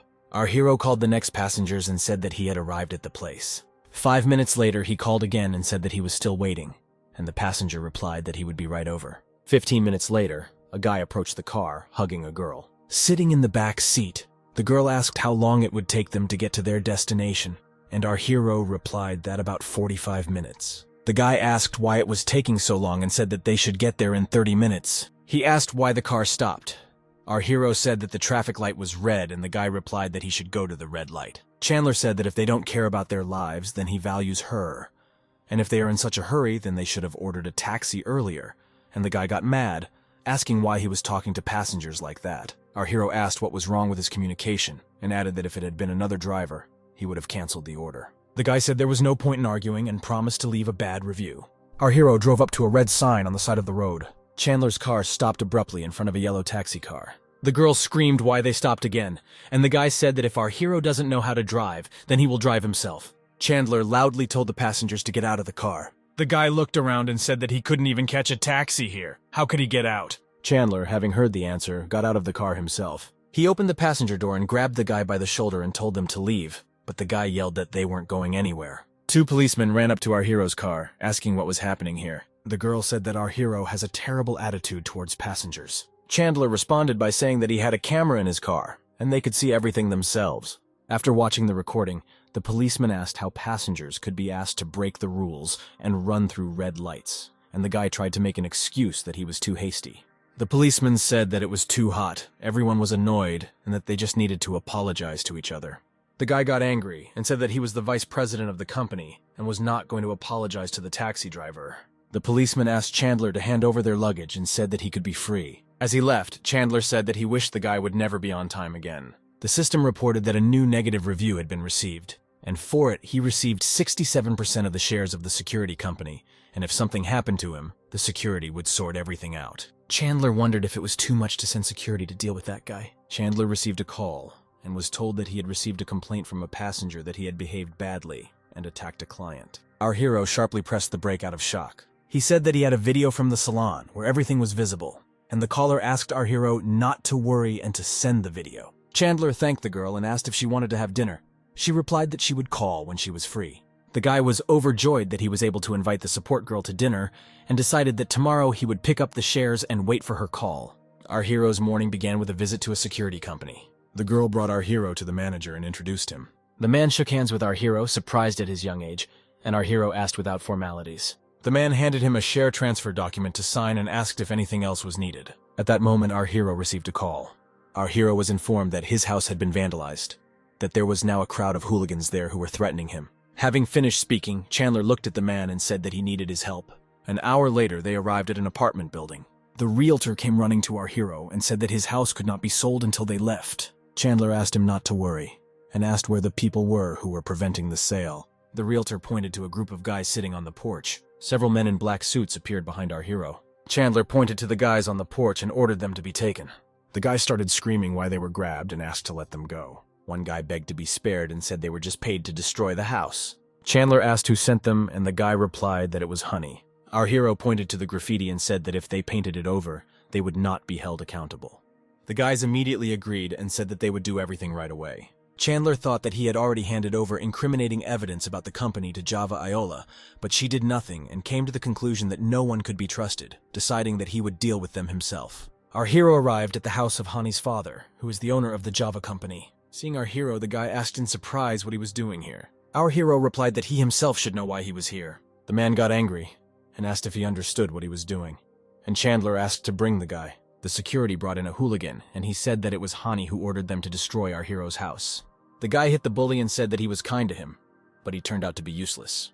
Hani pointed to the guys behind our hero and said that they have been cooperating with this agency for more than 10 years. Chandler replied that cooperation was already a thing of the past and handed him a document stating that the company was terminating the contract with them. Hani asked who he was to talk about the breakup, and Chandler replied that if he said so, then it was so. The man said that they had only recently entered into a 10-year contract and that if they broke, they would have to pay. Chandler said that they have the right to terminate the contract if the company does something illegal or goes bankrupt, and that they have the right to hold the company accountable for such actions. The man asked so what, adding that his company would not go bankrupt. Chandler took the phone and said that they were doing illegal things. He showed the phone to the man and he asked in shock where our hero got this information. The man asked where he got this information from, and our hero replied that he didn't need to know it. Chandler sat relaxed on the couch and said that they both should get ready for prison. Hani's father turned to the man and asked Mr. Sven to save him, and promised that if he saved him, he would buy back the shares at 10 times the price. Show the surname to our hero's acquaintance, and he thought we are not talking about Jonah's family. The man approached our hero and asked if he was Mr. Yang, and our hero asked who he was. The man said that Iola was his mistress, and he was here to discuss the sale of their shares. And after that, he wanted to publish incriminating evidence. But since our hero was already here, the man decided to leave. The man turned to the butler and said that he could not just leave. He once again asked the butler that his master would save them. The man turned to the guards and said that if they beat Chandler, he would pay them 3 times as much. Hani shouted at the guards and asked how much our hero paid them. Various cars began to stop near their house. People got out of the car and headed towards the entrance. People on the street began to whisper whether the Java company was really over, and said that it was time for it to fall apart, because 5 people had died because of their activities, and were happy that finally someone was doing justice. The man asked how about negotiations, but our hero replied that he did not negotiate with criminals. A man entered the hall, surrounded by 2 guards. Hani's father approached him and said that he did not need to make a fuss. Otherwise, the neighbors would think that Java had committed a crime, and suggested that they sit down and talk. The serious man said that there is no point in talking. They have all the evidence, and it will soon be published in the media. The man turned to our hero and asked if everything was okay, and Hani asked in surprise why he was so polite. The man replied that our hero is the new largest shareholder of their security company. Hani's father was shocked, and the man continued and said that Chandler had recently acquired 67% of their shares. Hani fell to his knees in front of our hero. He began to apologize and asked him to pretend that nothing had happened, and complained that he was only 28 and did not want to go to prison. Chandler replied that it all depends on fate whether she will give him a second chance. Suddenly, Juno and a girl entered the room. Our hero turned to the girls and said that when they go to the police, they need to tell everything that happened that day. As he left, our hero wished Hani and his father a happy life. Juno hugged our hero and said that he was amazing and that Hani and his father were to blame. Coming out of the house, our hero was met by 2 rows of men who bowed their heads in respect before him. Sitting in the car, the butler of Iola's family took a photo capturing this moment. He wrote to the owner that Chandler's personality was very mysterious, and even the manager of the security agency treated him with respect, and also said that he could not carry out her order. Seeing off Juno, who was sitting in the car with the manager, our hero said that it was time for him to go do some business. And by business, our hero meant another order, and he had just arrived at his destination. He called the passenger and asked where he was, and was asked to get up and help deliver something. Our hero agreed to help and got out of the car. A girl met him on the stairs and asked if he was her driver. The guy confirmed that it was him and asked what he needed help with. The girl enthusiastically said that he was very handsome and asked him to come in and give advice on what outfit she should choose. The girl took our hero by the hand and dragged him along, which greatly surprised the guy. The girl showed a short skirt and asked, will she look good in it? The guy answered in confusion, yes, great, and said that he would wait in the car. The girl said that she wanted to choose an outfit that he liked, and our hero replied that he was not very good at it. The guy went to the exit and said that he would be waiting in the car and asked him to hurry up. 3 minutes later, the girl came down to the car in a yellow short dress. The girl asked the name of our hero and said that her name was Leisha, and the guy asked her to buckle up. Leisha asked how long he drove every day, and the guy replied that he didn't have an exact schedule. Putting her hand on the guy's thigh, the girl said that he probably didn't have a girlfriend with such a job and offered to help him. The guy pushed her hand away and asked her not to distract her while driving and not to ask about her personal life, which did not concern her. The girl asked when they would arrive, and the guy replied that there were a few minutes left. The girl was streaming, and in the comments people wrote that she had found another driver and were wondering what she would do with him. Leisha turned to the guy and said that she had run out of money for her phone. Our hero continued driving further, asking if she needed to borrow his phone. The girls clung to the guy and said that she just needed to call, and the guy repeated that he asked not to touch him. Chandler stopped and got out of the car, telling the girl that there was a camera in the car and her every action was being recorded. The girl smiled and asked if there was a camera in the car. Leisha got out of the car and asked what about those kitchens. The guy agreed with a smile and said that he would park the car and come. The girl went to the bushes and asked the guy to hurry up. But as soon as she walked away, our hero jumped into the car and sped off to hell. Leisha ran after the car. She screamed, asking where he had gone and demanded to stop. The guy thought displeasedly how tired he was of all of them. Our hero received a message from the system that a new bad review had been received. And for it, he received 25% of the shares of the Lurie company and became the second largest shareholder. The guy thought that the reward was not bad, but the review he left, looking at it, other passengers might think that our hero is a pervert. The review sounded like this. A terrible driver. He wanted me to pay for the fare with my body. Why does he work in that company? The guy angrily pressed the brake on the car. He called support and explained that he came across a strange passenger who left a bad review, but everything was wrong, and he would send a video so that they would watch it and delete the review. The girl said that she would be waiting for his video, and the guy said that he would upload it now. He watched the phone screen as the video was loading and waited until the message "video uploaded" appeared. The girl from support called back, said that she had watched the video, checked other reviews. Because drivers had already complained about her, she deleted the bad review and blocked the account. Chandler thanked her and invited the girl to dinner today. The girl agreed and added what will await our hero. The moon was hidden by clouds as Leisha told her followers she would find a new driver. Suddenly she saw that her account was blocked and realized that the driver had also complained about her. In the comments, they started laughing at the girl, saying that she had finally been blocked, and had she really come across a smart driver who filed a complaint. In the building of the Lurie company, in which our hero received shares, they were just talking about him. The girl said they checked the guy out and he actually bought 25% of the stock, which is crazy. The man in the chair said that it looks like our hero is rich and this will greatly help in developing the business. He ordered the girl to go and contact him to make a good impression. The girl went to the landline phone and picked up the receiver. She called our hero, introduced herself as a secretary, and asked if he wanted to discuss the further development of the company. Chandler said that he is not very good at such things and just wants to receive stable dividends. He also said that he recently ordered clothes from their company, but they did not arrive. He asked them to send someone to take measurements and also discuss tailoring for his company. The secretary replied that she would immediately contact the chief designer, and they would solve everything. She came to the chief designer's office and knocked on the door. The secretary came to the girl and said that she had received an urgent order for sewing work clothes. The girl got angry and said that she was preparing for a fashion show and was not going to sew work clothes, deciding that the secretary was playing a joke on her. The secretary calmly asked if the girl had heard that someone had bought 25% of the shares and the designer was interested. The girl said that the order came from just that person, and that after working on the work clothes, she needed to go and take his measurements.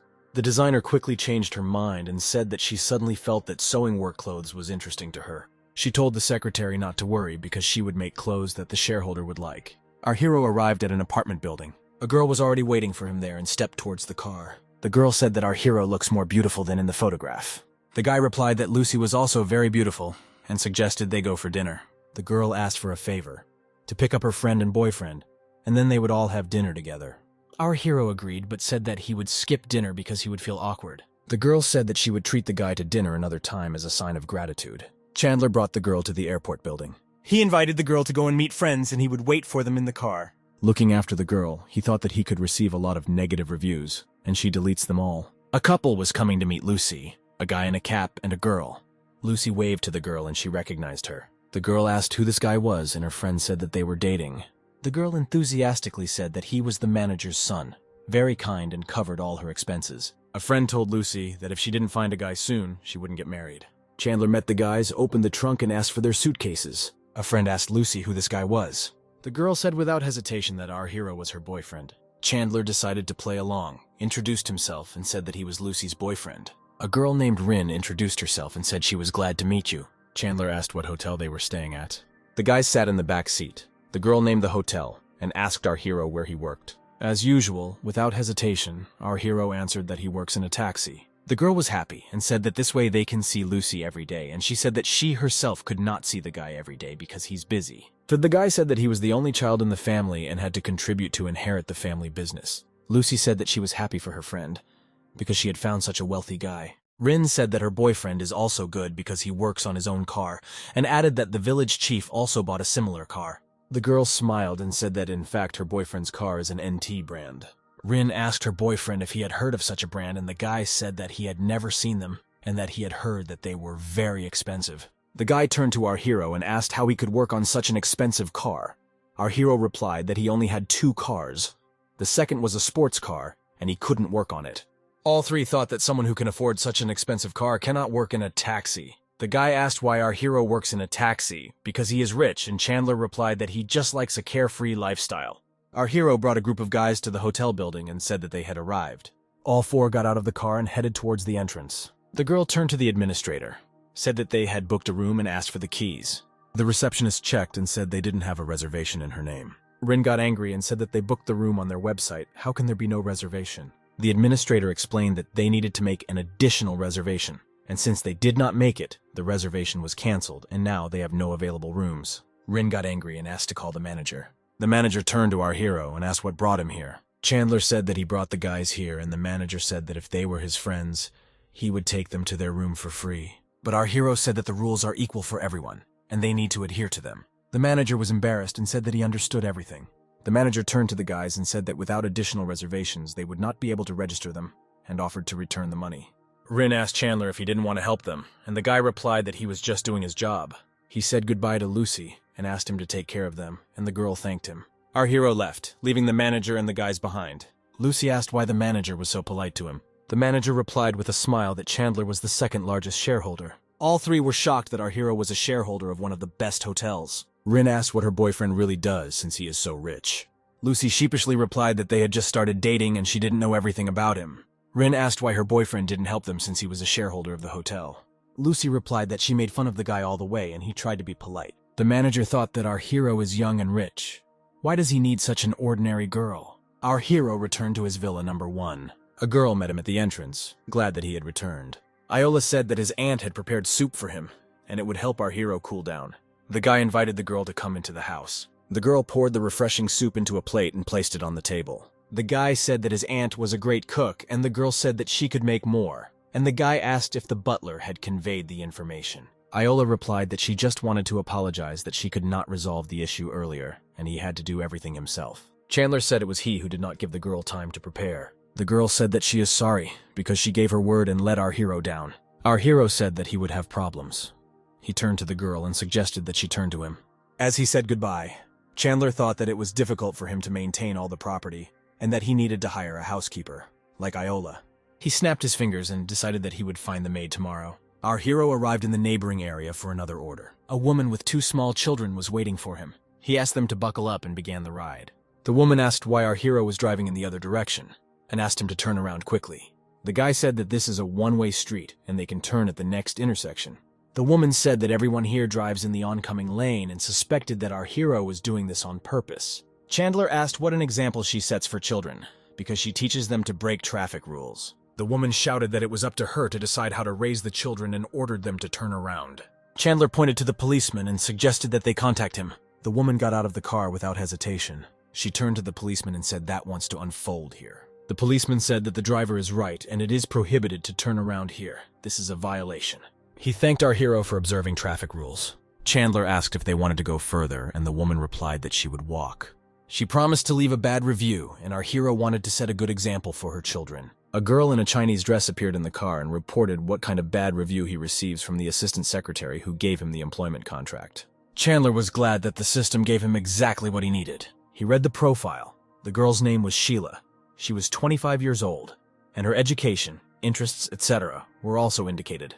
At 6 in the evening, our hero arrived to meet the secretary. Having approached the girl, our hero asked if she was Sheila. The girl smiled as she said that it was she who went to our hero.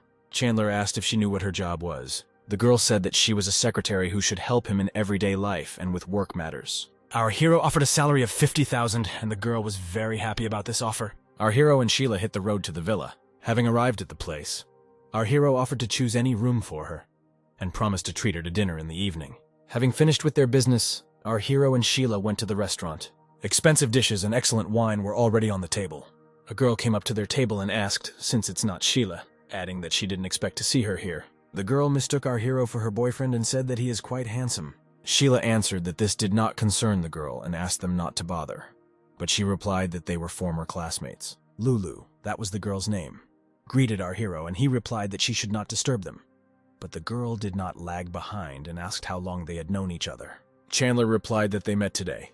Lulu laughed, thinking she was on a blind date, and asked how she ended up in such a situation, even though she was studying abroad. Sheila got angry and said that it's none of her business whether she goes on blind dates or not. Lulu angrily asked if she had found a job since she was the vice president, and added that she could recommend her. Sheila stood up and asked the girl to leave because she did not want to argue in front of our hero. She turned to the waiter and said that they are being interrupted from having dinner. The waitress approached Lulu and asked if she had a reservation. The girl replied that she had reserved table number 34. The waitress replied that in this case the girl should return to her place. As she left, Lulu told our hero that Sheila could betray her friends at any time. Sheila lost her temper and said that she would tell everyone what she did in college. Lulu hissed in anger, clenching her fists when she heard this threat. A guy appeared in the hall and asked Lulu what she was doing here. The girl clung to the guy and said that she was being bullied, and he promised to help her. Suddenly, he saw our hero and asked what he was doing here, and the guy replied that he should see it himself. The guy replied that he asked a stupid question and said that our hero's girlfriend was beautiful. Chandler said that she was his secretary, and his girlfriend began to mock her and asked how he would solve this problem. The guy scaredly said that he would make her apologize, and the issue would be resolved. But Chandler disagreed and said that the guy couldn't keep track of her. Lulu said that he is Luri's vice president and asked why he is afraid of our hero. The guy yelled at her to shut up and quickly apologized to Chandler and the girl. The girl asked in shock if he didn't say that he would protect her. The guy grabbed her by the neck and told her to quickly apologize because it wasn't difficult. The girl bowed and asked Sheila to forgive her, but she replied that she did not want to know her and asked her to pretend that they had never met.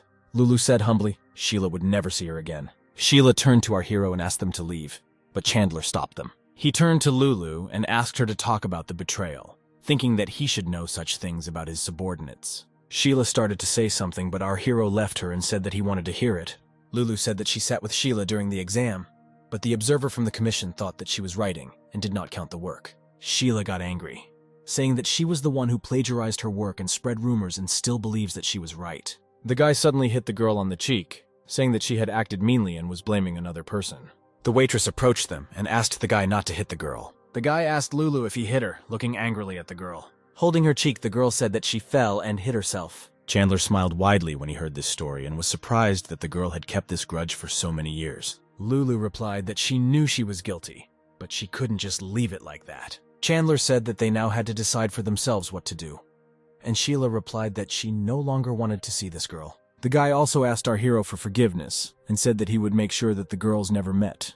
Holding the crying Lula by the shoulders, the guy led her out of the hall. Before hours, a system message appeared stating that loyalty had been increased to 50%. The next day at our hero's villa, Chandler gave orders to Sheila and said that he needed to go.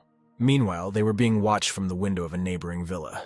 The manager told Iola that the girl our hero brought yesterday is still there. Iola suggested that the woman go and find out everything herself. The woman pressed the bell and asked if Chandler was home. Sheila opened the door and asked if the woman had come to see our hero. The manager said that she's from the neighboring villa, and that they are good friends, and also that she brought king crabs to treat Chandler.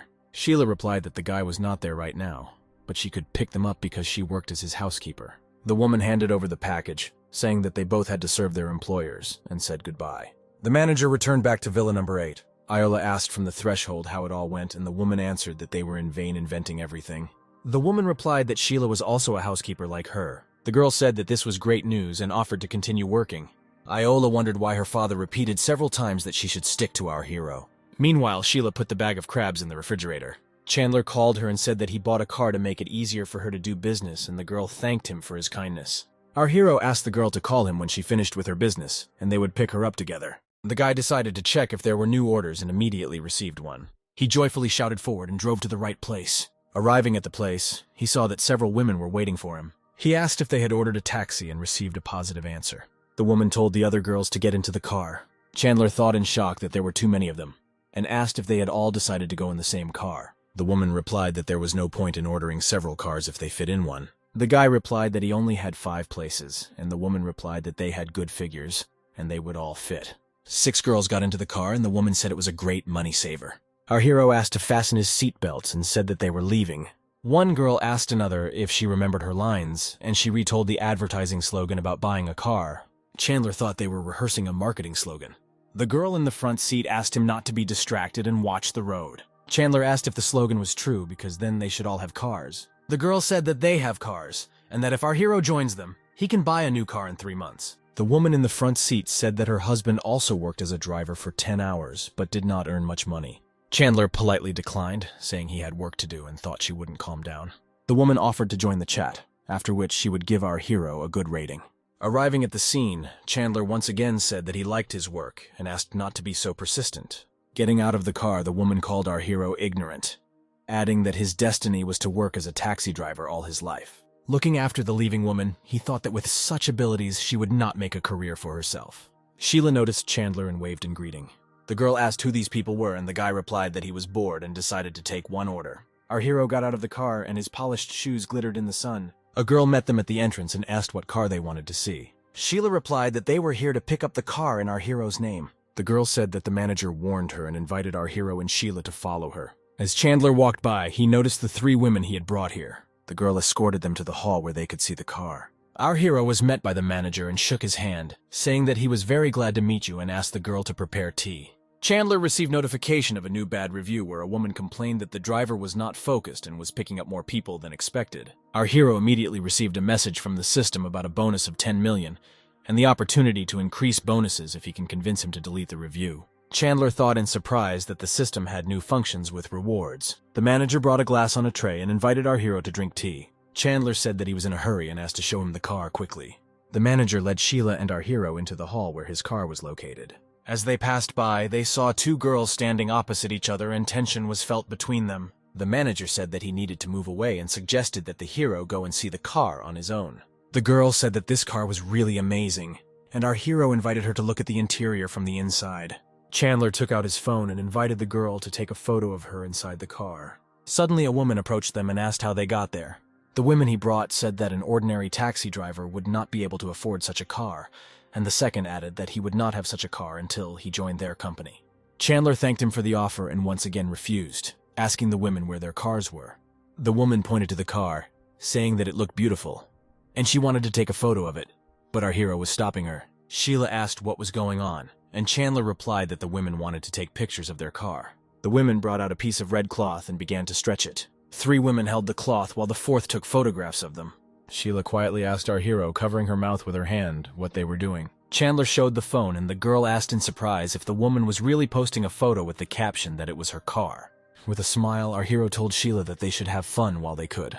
The woman said that the car had a license plate and added that she would really like to meet the owner. The manager told the woman to leave because she only had permission to rent unsold cars, and the woman asked where the owner of the car was. The manager angrily replied that because of her, the owner could not see the car, and that she had paid $200 to photograph the car. But if she offended an important client, she would pay more.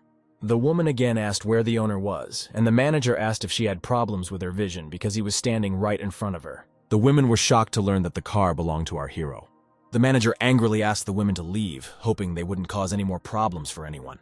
Ignoring the manager, the woman approached our hero, asking if it was his car. The woman asked how the taxi driver could afford a Rolls-Royce, and our hero replied that it was none of her business. The woman smiled tensely and asked our hero to tell her. She offered to forget that situation, deleted the review, and offered to add me as a friend and go to dinner. A girl in a Chinese dress appeared in front of our hero next to a huge wheel, which only our hero could see, and invited him to spin it and say, "Stop for 5 seconds." The girl spun the wheel and our hero, after waiting a little, said stop. After kissing Chandler on the eyebrow, from which he closed one eye, the girl said that his multiplier is 8, that is, he receives 80 million.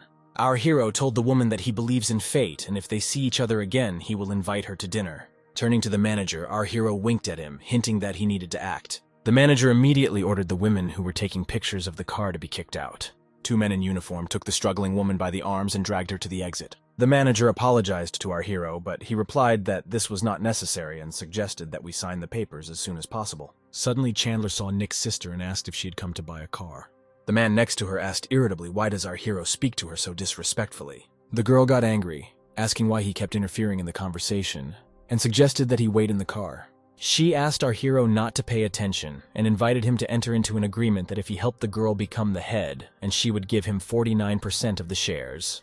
Chandler immediately responded that he was not interested in the girl's company. He turned around and, waving his hand, asked the girl not to bother him anymore. After leaving the building, Chandler suggested that Sheila return home, and he decided to do some more work. The girl said that if she returned alone, she would not have any work and asked to go after our hero. Chandler accepted another order and arrived at a tall building. A girl and a guy in business suits were already waiting for him. Chandler asked to fasten his seatbelts and named the final destination of the route. In the back seat, the girl reassured the guy, explaining that the company simply did not have free cars, and the guy was unhappy that he had to take a taxi. The girl said that this car was good and offered to look at the interior. The man got angry and said that it was an ordinary car because there were no good cars in taxis. Chandler said that even taxi drivers could have a nice car, but if he wanted a more luxurious car, he should have indicated this in the order. The man got angry and said that the taxi driver cannot have a luxury car that costs several million. Chandler asked if he saw a sports car behind them, and the man said that it could not belong to our hero. The guy replied that this is really a car for working in a taxi, but to order it you need to pay more. The man laughed, not believing that our hero could arrive in such an expensive car. Chandler stopped the car, saying that his secretary was driving, and added that the man was pathetic, so it will show what a good car is. Our hero got out of the car and waved to Sheila, who was driving behind him. The girl stopped, got out of the car, and asked what happened. Chandler said the man complained the whole way, so he decided to let him ride in the expensive car. Sheila smiled and said that this car really belonged to her boss. The guy and girl were shocked when they heard confirmation that the car belonged to our hero. Chandler added that there were surveillance cameras in the car, so he was responsible for his words, and suggested that they move to another car. The man hesitated, said that he was joking, and could not travel in such a luxurious car, offering to continue the trip. Our hero waved for Sheila to get back into the car. The girl asked, "Since our hero is so rich, why is he a taxi driver?" And the guy replied that he likes free work. The guy, who had previously been silent, apologized to our hero for what he had said earlier. Chandler told him not to worry, adding that they had arrived and asked not to forget things. The girl said as she got out of the car that our hero is very caring and she will definitely order a taxi again. Looking after our hero, the guy and girl thought that they could not understand the thoughts and reasons why such a rich man worked in a taxi. Having found a place to stop, Sheila handed the car keys to our hero. Chandler told her to keep the keys for herself, because it would be more convenient for her to get around on business. The girl was very happy that our hero gave her a car, which increased the level of loyalty. Chandler was surprised that the level had increased because of the car, and asked the girl if she had everything she needed, since she had just arrived. He suggested going shopping together, and the girl happily agreed. They arrived at a large shopping center building with many stores. The girl asked our hero to wait while she bought a charger that she forgot on the way. Sheila walked into a hardware store, and there was a couple standing near the counter. The girl said she wanted an iPad, but the guy replied that he didn't have the money to buy it right now. The girl offered to take out a loan from the bank because he already owed money. Another couple of thousand would not affect this. Watching this conversation, our hero thought that they had a difficult relationship. The guy offered to come another time, but the girl began to get angry and asked if it was really difficult for him to buy it. She hit the guy in the face with a flourish, shouting that he was useless. The girl screamed for the guy to kneel down, and he replied that next time he would definitely buy everything. The girl shouted louder for the guy to get on his knees, and he obediently sank to the floor. Sheila and Chandler were shocked by the scene that unfolded before their eyes. The girl grabbed the guy by the ear and said that she agreed to date him, but he couldn't even buy her anything. The girl turned to our hero and asked if a guy shouldn't buy everything for his girlfriend, and Chandler replied that gifts should come from the heart.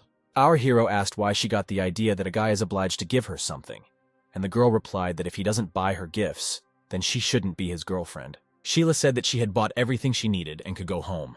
Showing the charger, our hero said that Sheila could even buy the charger herself, adding that the girl still had a lot to learn about love. The girl asked if Sheila really pays for everything herself when she goes shopping, because she is beautiful and should not be humiliated. Sheila replied that she had arms and legs and could buy everything herself, and asked the girl if she had no money, why was she forcing the guy to spend money? The girl did not answer, turned around and walked away, leaving the guy on his knees. Chandler patted the guy on the shoulder and said that he would find a better girl than her. Our hero and Sheila went down to the underground parking of the shopping center. They walked forward, approaching the couple standing in front. Chandler noticed an acquaintance and wanted to say hello to him, but stopped when he saw the girl next to him. Our hero doubted whether he should approach and interfere with them. Sheila, who was walking nearby, asked our hero why they stopped. Chandler asked the girl to wait for him in the car, and she happily agreed. The guy standing with the girl took the phone out of his trouser pocket. He called someone, said that the girl was drunk, and asked him to come and pick her up because they should be together, adding that he was only waiting for half an hour. Chandler finally made up his mind and called out to the guy when he finished talking on the phone. The guy recognized him immediately and joyfully said that they had not seen each other for a long time. Chandler said they hadn't seen each other for over 3 years, and the guy asked what he did. Our hero replied that he worked in a taxi, and the guy said that he was the vice president of the resort business, and asked in surprise why he worked in a taxi. The girl slowly sank to the floor, and the guy said that if our hero has problems, then he can work together. But Chandler refused, briefly telling him what he was doing. Our hero pointed at the girl and asked if they were dating. The guy replied that they weren't, and she just had too much. The guys stood and chatted, and the girl sat on the floor and even dozed off a little while they were waiting for her boyfriend. A guy came to the parking lot and asked who called him. The guy pointed to the girl and said that she was now in his hands. Taking our hero by the shoulder, he wished the guys good luck and offered Chandler a drink. Chandler didn't understand what was happening and asked why the guy gave the girl to someone else. The guy replied that if she couldn't forget her ex, then there was no point in their relationship. Chandler said he understood and agreed to go and have a drink. The guys came to the restaurant and, sitting at a table laden with food, raised a glass to their health. Chandler asked if he knew the guy who came for the girl. He replied that no, but judging by the car, he was wealthy. Our hero asked to answer honestly whether he wants to date this girl. Blushing, the guy replied that of course he wanted to date her. Chandler put his hand on the guy's shoulder and said that he would definitely help him. The guy exclaimed that he didn't care when the alcohol finally went to his head. Chandler said he had drunk too much and offered to call him a taxi to take him home. Our hero also decided to go home and got into a yellow taxi car. 1 hour later at Villa number 8. Our hero got out of the shower and looked at the phone, wondering what was happening. He opened the stream of a girl whom he had recently helped win a battle, and saw that she was lying in the hospital. The girl said that the boss bullied her and sent a bunch of people to force her to extend the contact. And when she resisted, she twisted her ankle. Chandler got angry and invited the girl to join his company, and he would ruin the boss's company to take revenge. The girl was happy to hear these words and agreed to join Chandler's company. Our hero took out one of the folders with documents from the desk drawer. He knocked on Sheila's door and asked if she was sleeping. The girl opened the door in a nightie and said that he's still awake. The guy handed her the documents and told her to register a streaming company tomorrow. The girl replied that there was no problem and wished our hero good night. The next day, our hero fulfilled another order and brought the woman to her destination. The woman said that she had mixed up the place of arrival and asked our hero to take her to the northern gate. Chandler said that it would be a long drive there. He had already brought her to her destination, and if she needed to go to another entrance, she needed to make a new order. The woman got angry and said that it would take a long time to get a new order, and if he didn't agree, she would give him a bad review. Hearing this threat, our hero realized that she often did this and said that she could give any rating, but now she must come out. Getting out of the car, the woman said that he was the first driver who refused to take her to the north gate. Looking after the leaving car, she added that she would definitely give a bad review. While leaving, our hero received a notification that a new bad review had been received. A girl in a Chinese dress congratulated our hero and said that he was taking full ownership of the company that runs the coastal resort. Chandler was delighted and thought that he could take his employees to the Kukrot. It was already dark outside when at Villa number 8, Sheila invited our hero to dinner. The girl said that she had registered the company and handed over the documents, asking to look at them. Chandler praised the girl for her work and thought that he was pleased with hiring her. The house was clean. All orders were completed. Our hero invited the girl to have dinner together and she agreed and took the second set of dishes. Suddenly, our hero received a call from the guy with whom they had recently been drinking, John. He said that he was getting married on Sunday, and our hero should come. And Chandler asked what kind of wedding they were talking about, because they broke up. John said that the girl was pregnant. A DNA test confirmed that he was the father and that she was already 2 months pregnant. Our hero was shocked and happy John asked him to be sure to come on Sunday. Chandler promised that he would definitely come. Sheila asked what happened when our hero finished speaking. Chandler said that everything was fine. He just couldn't keep up with the modern pace of life. The next day, our hero, as usual, carried out orders. He brought the next passengers to their destination and thought it was time to finish work. But as soon as he thought about it, a new order arrived. Chandler thought upset that he wanted to go on vacation, and after studying the order, he noticed that they were somewhere nearby. A woman with a child in her arms asked if the driver had accepted the order, and the man replied that he had not. Looking at the woman with the child and the man, Chandler thought that these were his passengers. The man happily said that the driver accepted the order. Chandler got out of the car and asked them if they had called the car. The woman excitedly said that the child had a high temperature and asked to be taken to the hospital. Our hero said that of course he would take him and suggested that they quickly get into the car. The man asked if our hero could drive faster, and the woman added that the child had a temperature of 40 degrees. Chandler asked to fasten his seatbelts because he was going to drive faster. He pressed the gas pedal all the way, worried about the child along with his parents. Our hero rushed to the hospital, not paying attention to the red traffic light. Our hero rushed to the hospital building in a few minutes and reported that they had arrived. He wished that everything would be fine with the child and the parents thanked him. Looking at his phone screen, Chandler saw that he had run 3 red lights. He ran to the hospital to get a statement from the passengers to eliminate traffic violations. Our hero described the whole situation to the nurse and asked where the parents were. She replied that most likely they were in the ambulance. Arriving at the right department, our hero saw the doctor prescribing medications to his parents. Our hero asked the man if everything was okay. He replied that everything was fine and promised to leave a good review. Chandler said that while he was driving them, he ran red lights 3 times and received a taxi point deduction, which is very important, and asked for help. The man replied that he was busy now, and his wife was taking care of the child, and offered to solve everything on his own. Our hero said that he just needed to write a statement. It wouldn't take long, but the man pushed him away, saying that he needed to go. Looking after the man, Chandler thought why he was so rude and why he couldn't help. Suddenly a message appeared on his phone screen that he had received a new bad review.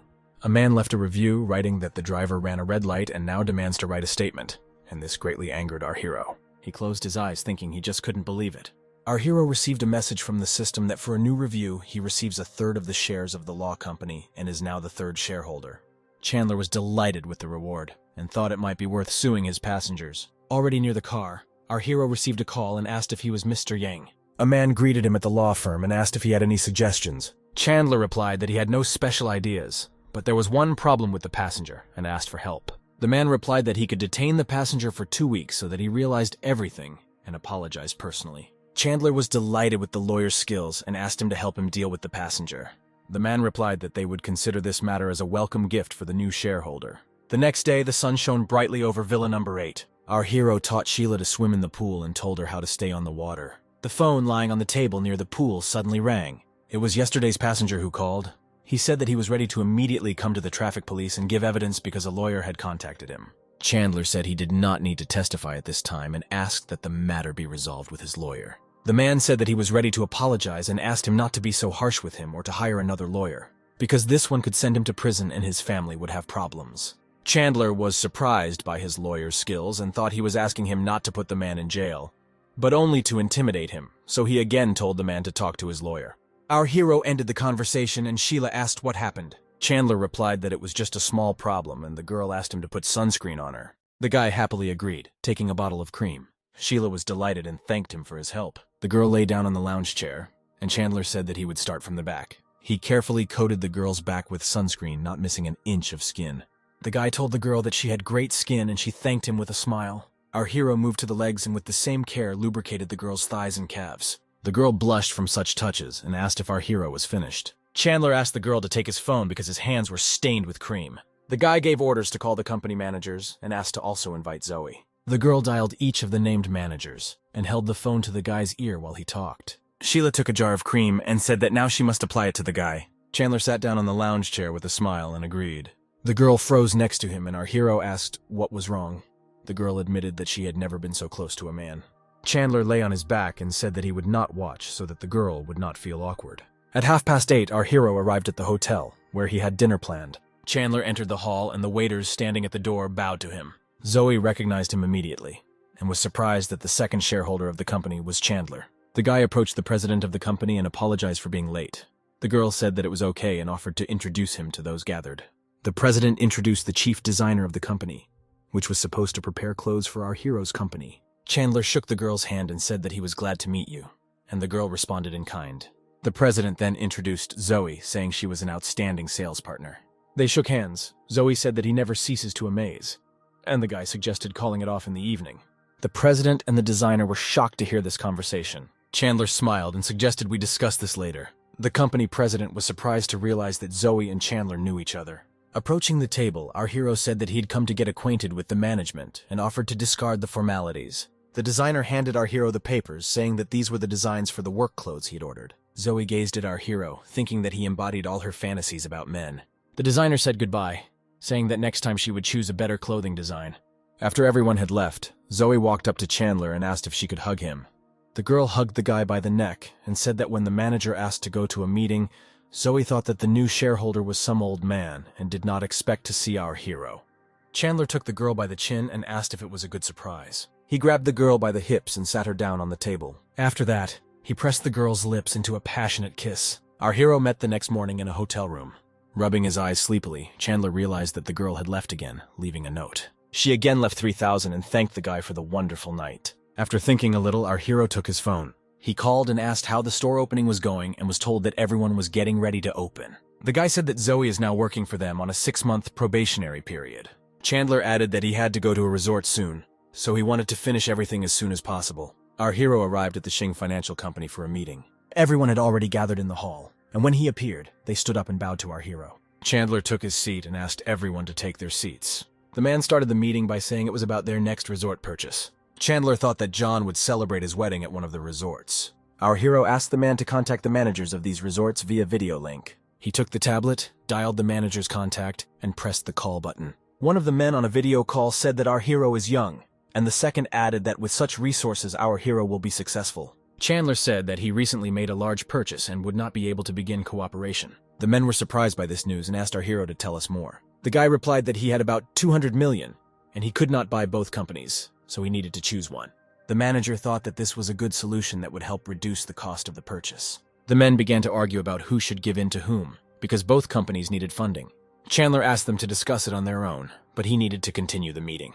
Our hero asked to end the call and the manager obediently ended the video call. The manager asked Chandler what they should do next. The guy said that the prices in the report were lower than what was offered and asked who offered them. The manager replied that this was an acquisition proposed by the former chairman. Our hero stood up and said that then the conditions for purchasing the resorts would be reconsidered. Everyone bowed to Chandler as he left the hall and wished him a good day. So Sunday came, and our hero arrived at the resort. He opened the door and shook hands with Sheila, who thanked him. Our hero noticed that an expensive black car was approaching them. It was the ex-boyfriend of the girl John was planning to marry, surrounded by security. Sensing something was wrong, Chandler called the security agency and asked to send several guards. Several guys headed towards our hero and Sheila. The three guys greeted each other as they approached our heroes and said that they had not seen each other for a long time. The guys hugged joyfully and Chandler said that he didn't expect to see them here. Chandler introduced Sheila as his girlfriend, surprising everyone around him, including the girl. He whispered to the blushing girl that he shouldn't tell them that she was his secretary. One of the guys said that he had heard about working in a taxi and said that when they were studying, he had to work without experience. The second guy asked what his income was and if our hero earns more, then he will also take a taxi. Chandler smiled and said that he had enough for a good life. The third guy said that it was probably good to have a free job because his job was boring. Listening to his former classmates, our hero thought that they were geniuses of pretense. The guys handed red envelopes with gifts to the groom's father. Accepting the envelopes, the man said that his son was lucky to have such friends. The guys said goodbye to our hero and said that they would be waiting for him inside. Sheila opened her purse and went to look for their gift envelope. She handed it to the groom's father, who sheepishly thanked them. One of the guys asked how much our hero was giving because the envelope seemed empty, and added that they gave 5,000 each. Another guy said that they could take their envelope back, he himself would give 5,000 for them. Chandler replied that it is not the size of the gift that is important, because even if the gift is small, it can be better than a large one. Sheila opened the envelope and took out a bank check. She said the amount didn't fit in the envelope, so they had to put in a check. The three former classmates were shocked to hear this. Chandler reiterated that the feelings you put into a gift are important. The father said that these were excellent words and clarified the name of our hero. Chandler said that it was time for them to go to the wedding and proudly walked away, leaving the group of classmates in shock. The guys started whispering about where the taxi driver got so much money and thought that he might be working somewhere else. The ceremony began. The bride and groom, beautifully dressed, walked along the red carpet. The presenter asked John if he agreed to take the girl as his wife, and he agreed, after which the presenter turned to the bride with the same question. Suddenly there was a cry in the hall. Someone said that he was against it. The same ex-boyfriend of the bride, surrounded by security, repeated once again that he was against it. John became furious and asked what he was saying. The guy came closer to the groom and asked if it wasn't obvious. He knelt before the girl and asked her to marry him, adding that he loved her. With tears in her eyes, the girl asked John for forgiveness. She said that she loved him and asked John to cancel the wedding, but the guy said that they discussed this before the wedding. The guy told John that he couldn't make the girl happy. The security who came with the guy filmed everything on their phones and supported him with all their might. The bride's father and mother were shocked and asked what was happening. The girl said that she was pregnant by John, but loved someone else. He offered to have an abortion, but the girl refused. The father looked at the guy and said that they would support their daughter on the path of true love. John was already beside himself with anger, seeing that everyone was taking the guy's side. Chandler stepped forward and addressed the guy, asking if he had really brought so many people to disrupt the wedding. John turned to Chandler and asked him not to interfere so that he would not get into trouble. Our hero replied that he would help him regain his dignity and asked what he would do for this. John clenched his fist and responded passionately that he would do everything he could to restore his dignity. The guy tried to calm everyone down and said that the girl herself decided to go with him. Several men in black suits burst into the hall where the ceremony was taking place. They approached our hero and apologized for the delay because they were stuck in a traffic jam. Former classmates realized that these were guys from a security agency and were surprised what they were doing here. Chandler said irritably that he usually doesn't interfere with their work, but when he asked them to come, they were late. The men bowed and the main one said that it was his fault and he was ready to accept the punishment. A classmate was shocked that the security guys obeyed our hero. Chandler pointed at the guy and said that he came with a group of people to crash his friend's wedding and asked the security what they would do if they were his father. The man said that he would do everything possible to make them regret coming here. Chandler patted the man on the shoulder and said that was well said. Our hero pointed at the guy and his henchmen and ordered action. The guards surrounded the guys and they asked in horror what they were going to do. The guy was seriously scared and asked how much they were paid, and he would double the amount. One of the guards told him to shut up and grabbed him by the throat, and the guy screamed to be let go. Chandler led the man of their security to the car and said that he could be wrong, but judging by the license plate, it was stolen from his son. The man was shocked and said that our hero was right, and this number also seemed familiar to him. The guy said that he didn't steal it, but rented a car, and when the girl heard this, she was very surprised. The guy admitted that he has no money and that he relies on women, but he really loves the bride. The girl hit the guy in the face with a bouquet of flowers, calling him a scumbag. The bride turned to John, said that the guy had deceived her and offered to continue the wedding. But John replied irritably that he didn't want to see the girl anymore. The parents hugged the girl, asked why the guy was so angry, and reminded her that she was pregnant with his child. The guy admitted on his knees that he was wrong and asked our hero to forgive him. Chandler asked John what to do with him, and he replied to get him out of here. Our hero ordered the guards holding the guy, kick him out and clean up. Chandler patted John on the shoulder and said it was up to him to decide what to do next. John said that the child is indeed his, but he does not want this wedding. Chandler reiterated that he had to make his own decision. Suddenly, someone broke a bottle of wine with a clang. The girl put a broken bottle to her throat and said that the guy would marry her or she would die. She had no other choice. John was shocked, and at that moment a girl came up to him and said that she forgot to tell him something. The girl said that the bride tested positive for HIV and the child should not be left. The guy asked in shock if she really had AIDS, but the girl replied that it was a lie. John screamed at the girl to take her family and leave. Otherwise, he would call the police and say that she was spreading AIDS. The girl said he would regret it and made a cut on his neck. After that, she rushed to hug John and he asked in shock what she was doing. The parents tried to pull the girl away, and Chandler warned John not to touch her. Otherwise, he might get infected. Our hero ordered that someone quickly call an ambulance and make sure that she does not touch anyone. John looked at his bloody hands in silent shock, trying to comprehend what had happened.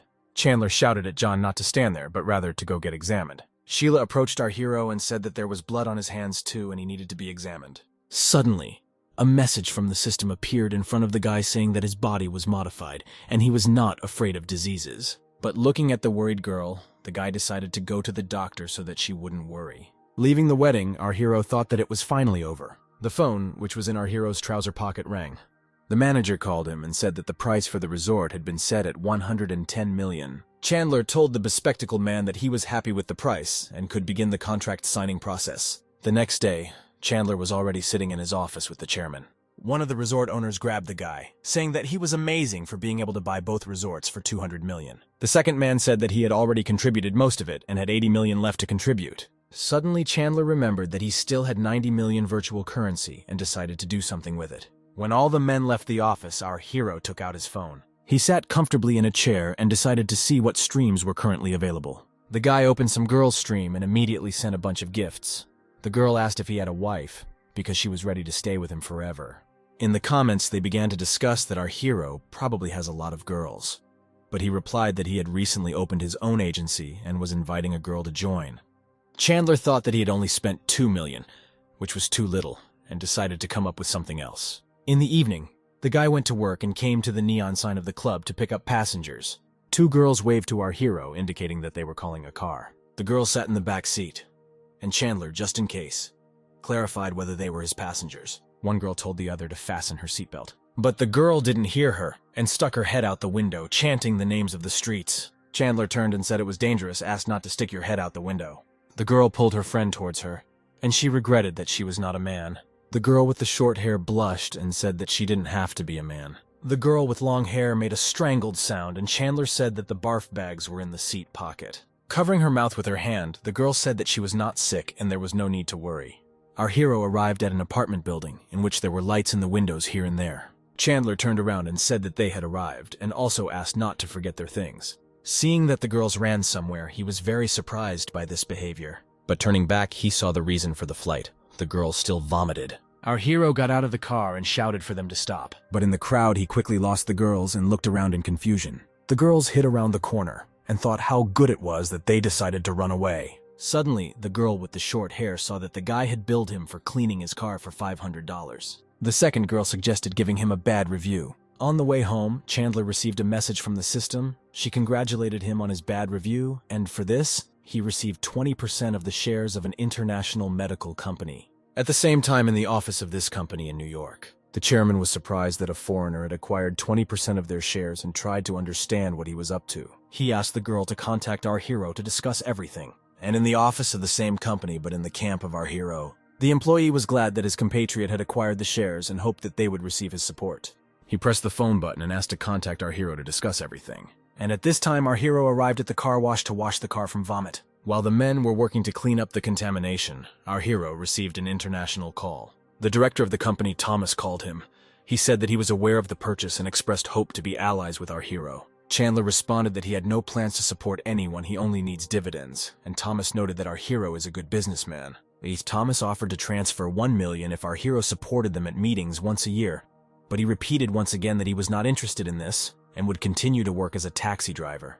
The man shouted in shock, "Is it really possible that in the country of our hero, every taxi driver can afford to buy 20% of the company's shares?" After this conversation, our hero decided to go home to the villa. Sheila met him, handed him the documents, and said that I bought the copyright to You in Spring. Our hero thought that he did not expect such a good offer from the girl, and Sheila asked if the price was too high. The guy said that the price was just right, and he was very surprised by the girl's abilities.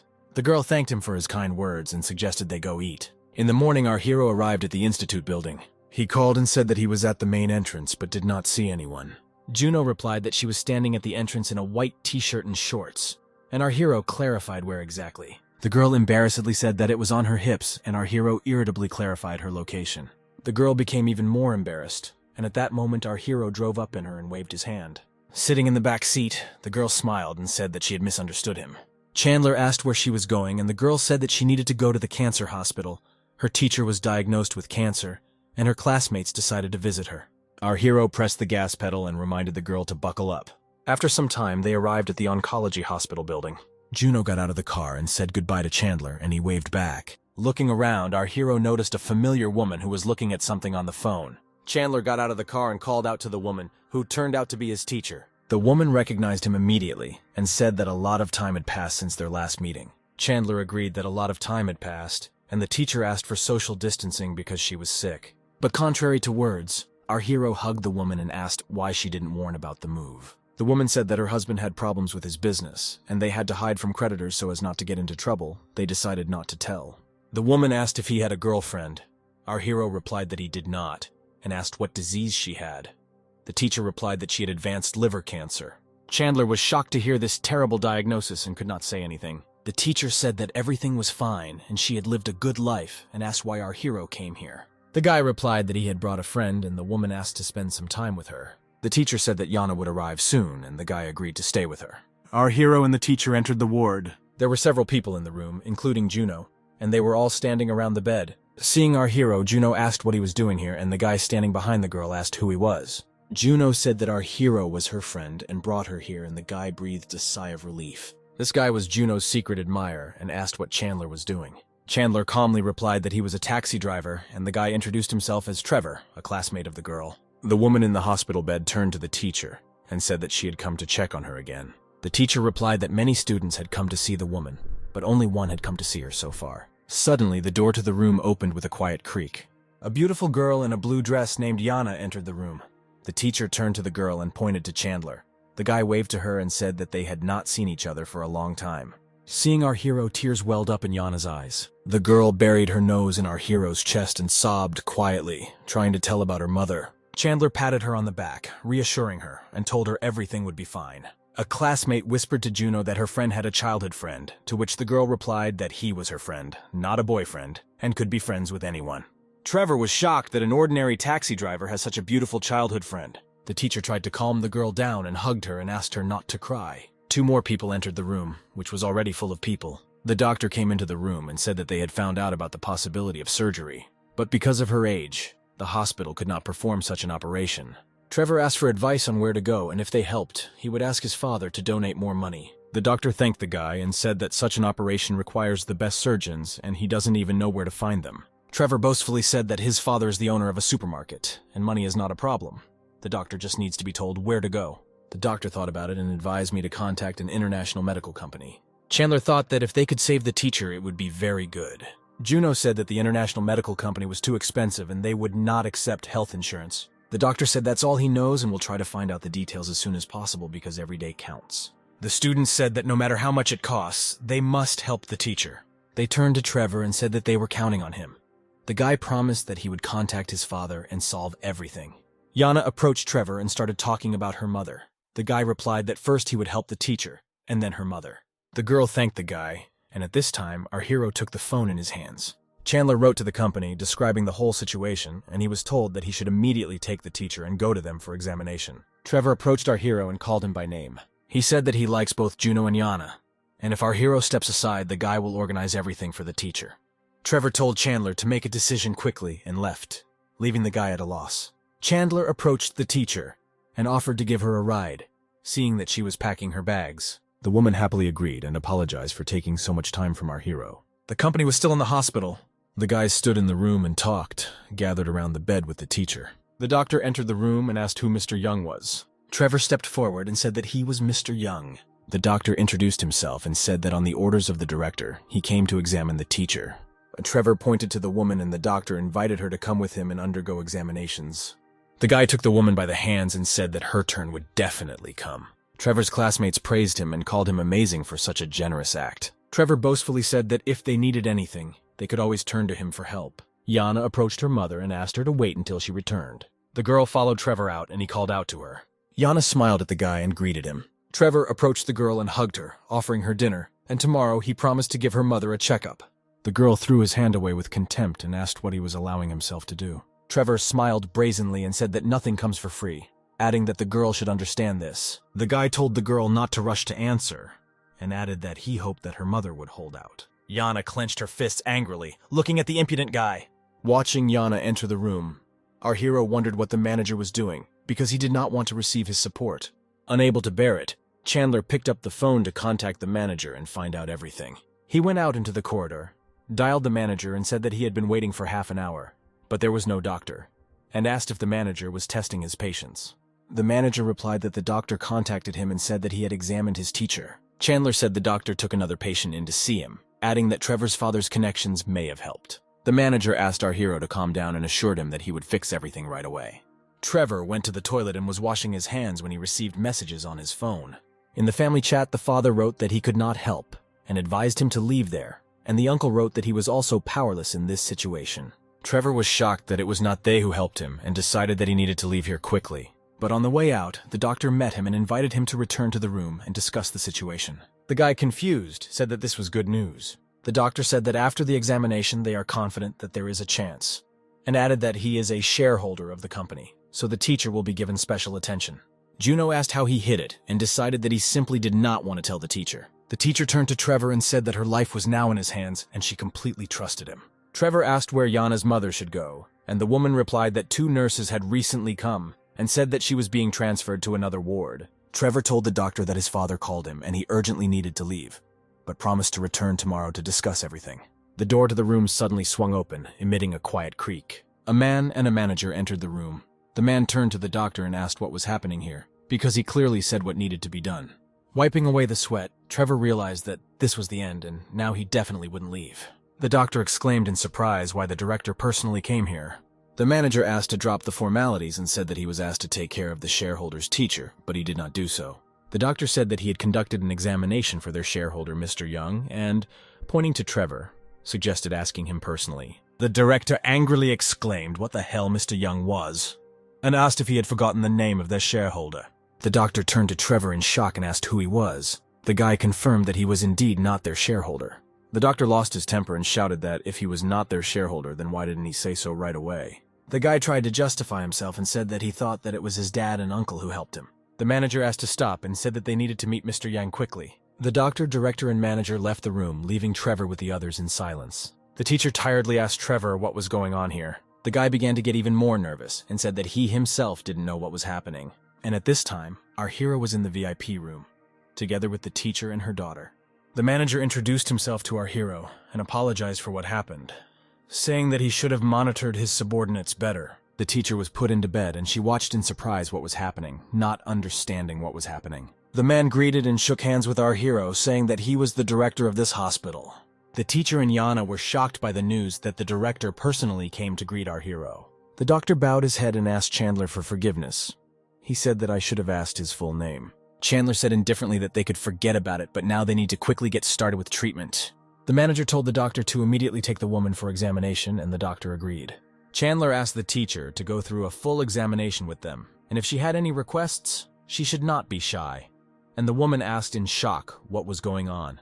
Our hero said that he acquired 20% of an international medical company, and now the woman just needs to wait for help.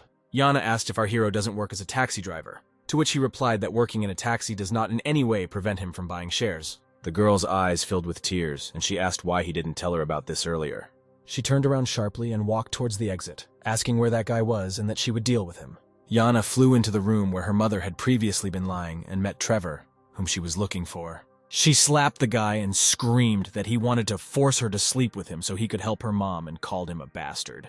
Hearing this, the teacher told Trevor that he should apologize to Yana. Holding his cheek, the guy replied that he was joking and, raising his hand, asked how she dared to hit him. But Trevor's swinging hand was stopped in the air. Chandler blocked Yana and grabbed the guy by the hand and asked what he was doing. The teacher also got angry and exclaimed that Trevor had gone crazy. The guy angrily replied that he was not going to apologize, and that he would ask his father to send people here, adding that if he had enough courage, he would not run away. Yana told our hero that she was very angry and could not restrain herself, to which he replied that as long as he was around, she had nothing to worry about. Chandler said with a perky smile that if someone bullies her, she should tell him and he will deal with everyone. The teacher entered the room, apologizing for causing him trouble, and Yana said that he was still the best hero in her heart. Chandler stroked the girl's cheek and told her not to exaggerate, but rather go with her mother for an examination. The woman and Yana went for an examination, and the teacher came up to our hero and said that she's very sorry about what happened. She said that her poor management led to this and asked for his forgiveness. Chandler said it had nothing to do with her and asked her not to apologize. The woman turned to Juno and asked to help her so that this situation would not affect the treatment. The girl said with a smile that Chandler was her friend, but his personality was very mysterious, and she did not know how he might behave. The teacher was worried and, wiping away the sweat, asked how it all led to this. The manager asked if our hero needed help, and he replied that he could handle it himself. A guy burst into the room where our hero and the manager were talking and shouted loudly, "Enough!" Trevor said that he had already called his father and uncle and they would be here soon. Chandler said irritably that he wanted to see how he would do it. The manager asked how his father and uncle dared to come here knowing who Chandler was, and the guy replied that he was just the third shareholder. There was nothing to be afraid of. The manager with a sly grin said that the guy did not understand the relationship between the company and the hospital. The manager asked our hero not to worry and said that he would get him out of here. The guards took the guy by the arms and led him to the exit, and he shouted that his father and uncle would soon arrive and they would be sorry. Juno was delighted and said that Chandler was truly impressive. The girl asked if he could help with their teacher, and the guy replied that he only had a conflict with Trevor and he would help. The girl pressed her lips to Chandler's and thanked him for his help. The girl asked not to misunderstand her. They are friends, but they can be a little closer, and the guy, blushing, agreed with her. Hurried male steps were heard along the corridors. His father and uncle came to Trevor's aid, and his father asked who dared to be so impudent with his son. Trevor opened the door to the room where our hero was. The guy pointed at Chandler, saying that he was the one making fun of him, and our hero asked if he really came to complain to his parents about him. The father said that he had never raised his hand against his son in his life. How dare he slap him in the face? The teacher told her father that it was her fault. Everything happened because of her illness. The man said that this had nothing to do with the woman and added that only the one who insulted his son was important. Juno said that Trevor himself was to blame. He tried to persuade the girl to sleep with him, and when she understood everything, she slapped him in the face. Everything is fair. The father asked his son if it was true, and he began to get out of it, saying that it was a joke and he didn't want to force her. Chandler said with an evil grin that it was the guy's fault for bringing this on himself. The man asked if our hero knew who he was and how he dared talk to him like that. Chandler replied that he was an ordinary supermarket chairman and asked what he could do for him. The man whispered to his son to pretend that he felt bad. Trevor grabbed his head, saying that it was spinning and that he was starting to feel sick. The guy sat down on the floor saying that he might have a concussion and urgently needed to undergo an examination, and our hero confirmed this with a grin. Chandler said that he understood their plan and offered to talk with his lawyer, Gene. His father asked again, "We are talking about the same lawyer who can put even the other side's lawyer in prison." Chandler said that in addition to being a shareholder in the company, he is a senior partner in Gene's firm. The father quickly asked his son to stand up, and he asked in shock whether this lawyer was really that scary. The man said that there was a misunderstanding and suggested that they forget about everything, but our hero told them to stand. Chandler asked if they really thought they could make threats and then calmly leave, and added that he had already sent a message to the lawyer. The father said that it was all his son's fault. He apologizes and will definitely teach him a lesson. Trevor thought that he was actually his son and did not understand why his father did not protect him. The man pushed the guy and told him to quickly apologize, and the guy was indignant because he was hit. Why should he apologize? There was a tactful knock on the door of the ward. Chandler invited the knocker to come in, and the sight of the man who entered made his father very frightened. Lawyer Gene asked our hero what happened to him. The father froze with horror, not believing that our hero really called Jin. Chandler said if they have any complaints, they can discuss it with his lawyer. Father said that this was a small conflict, he didn't have to invite Jin. The lawyer said that it was not for him to decide whether to invite him or not, and suggested that they go to a quiet place and discuss everything. At that moment, the doctor returned with the teacher, and the father was still trying to get our hero to listen to him. The doctor said that after the examination, they found out that the operation would be successful, and they would draw up a detailed treatment plan. Chandler asked with a smile to take care of his teacher. The doctor told the manager to move her to a VIP room. The woman tried to object and said that she could stay in the general ward. Chandler asked the teacher to simply follow the doctor's orders and added that he needed to leave. Our hero said goodbye to Yana and asked her to look after her mother, and the girl asked if she could visit the guy when her mother gets better. Chandler said that the girl is like a sister to him and can come to him at any time. After leaving the hospital, our hero went on business and passed a bridge. On the way, he saw a girl in a beautiful dress approaching the edge of the bridge. He exclaimed in surprise, "What was she doing, watching as the girl climbed over the railing?" Chandler asked the girl not to be impulsive, and she asked if our hero's family was rich. Our hero embarrassedly said that he was just a taxi driver. Where did he get the money from? With tears in her eyes, the girl said that she was sorry that he was just a taxi driver and had no money. Our hero asked why she was so obsessed with money, and the girl replied that if he were a rich man, he would marry her, and her father would not mind. The girl said that since she doesn't care about marrying someone she doesn't like, it would be better if it was him than the bastard Ben. Our hero told the girl that she was wearing expensive clothes and clearly had no problems with money. The girl said that her father is forcing her to marry someone she hates, and this thought makes her life meaningless. Having said this, the girl pushed off from the railing of the bridge, rushing down. Our hero rushed towards her screaming, carefully. He managed to grab the girl's hand before she flew down. The girl told Chandler to let her go because she was in pain. Chandler, in shock, asked why she was not afraid of death but was afraid of pain, because falling from such a height onto the water was tantamount to concrete. The girl asked to be pulled out so that she could choose a less painful method, and the guy asked her not to twitch. Our hero said that if she's afraid of pain, then she should not die. She is young and beautiful, and she still has her whole life ahead of her. Having noticed, the girl said that besides poverty, he no longer has any other shortcomings. But in this era without money, the rest does not matter. Chandler asked if she had to be so straightforward since he had just saved her. The girl said that he was just a taxi driver, and our guy said goodbye and said that he hoped not to meet again. The next morning at Villa number 8, our hero was still fast asleep when his phone rang. He answered the call, and the caller introduced himself as the girl he saved from yesterday. She said that she had booked his car for today. Chandler asked how she found out the number, and the girl replied that she remembered the car number and used it to find its number in the database. The girl said that she had booked his car today and was waiting for him at the amusement park, and our hero thought that she was pretty smart. Our hero decided not to argue and arrived at the amusement park that the girl named. The girl told him to park the car and they went to have fun. Chandler said that if she didn't need a car, but company, she would find someone else, and he was leaving. The girl asked why he was so serious, because he could have fun and get paid for it. Our hero said irritably that it turns out she was trying to buy it and added that she was leaving. The girl blocked the road and said that she needed a car, and since he didn't want to have fun, they would go and show up. Our hero sighed heavily and opened the car door. The girl said that she would pay for gas and time, and he needed to take her to the outskirts, for which she would pay another $1,000 as a tip. The guy suggested going to a coastal resort, and the girl happily agreed. Moving along the road, our hero thought that this was an excellent opportunity to check the operation of the resort. And our hero's black car was followed by a blue car. The man behind the wheel called and said that the girl got into the car with an unknown guy, and a male voice answered him that he knew that she had someone. The man told the driver to keep watching and if he saw anything strange to intervene. Our hero brought the girl to the coastal resort he was talking about. At the entrance, there were 3 men who, instead of working, were drinking wine and chatting.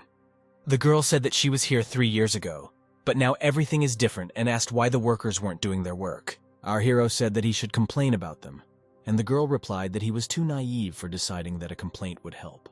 Chandler said that he was paying them money, so they should work, and took out his phone. The girl didn't understand what does our hero mean when he said that he pays them money.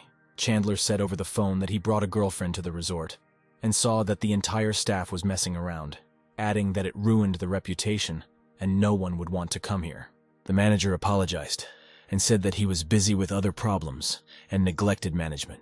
The man said that they would immediately provide him with better service, and the girl asked again what they answered. Chandler asked her to wait a little, saying that everything would change now, to which the girl said that he was too self-confident. The manager's voice came over the loudspeaker saying that the staff would either work well or everyone would be fired, and the men immediately got to work. The girl was shocked that his complaint actually helped. Chandler smiled boastfully and said that they should provide them with better service. The girl said that apart from poverty, he no longer had any bad qualities and asked if he wanted to enter into a fictitious relationship.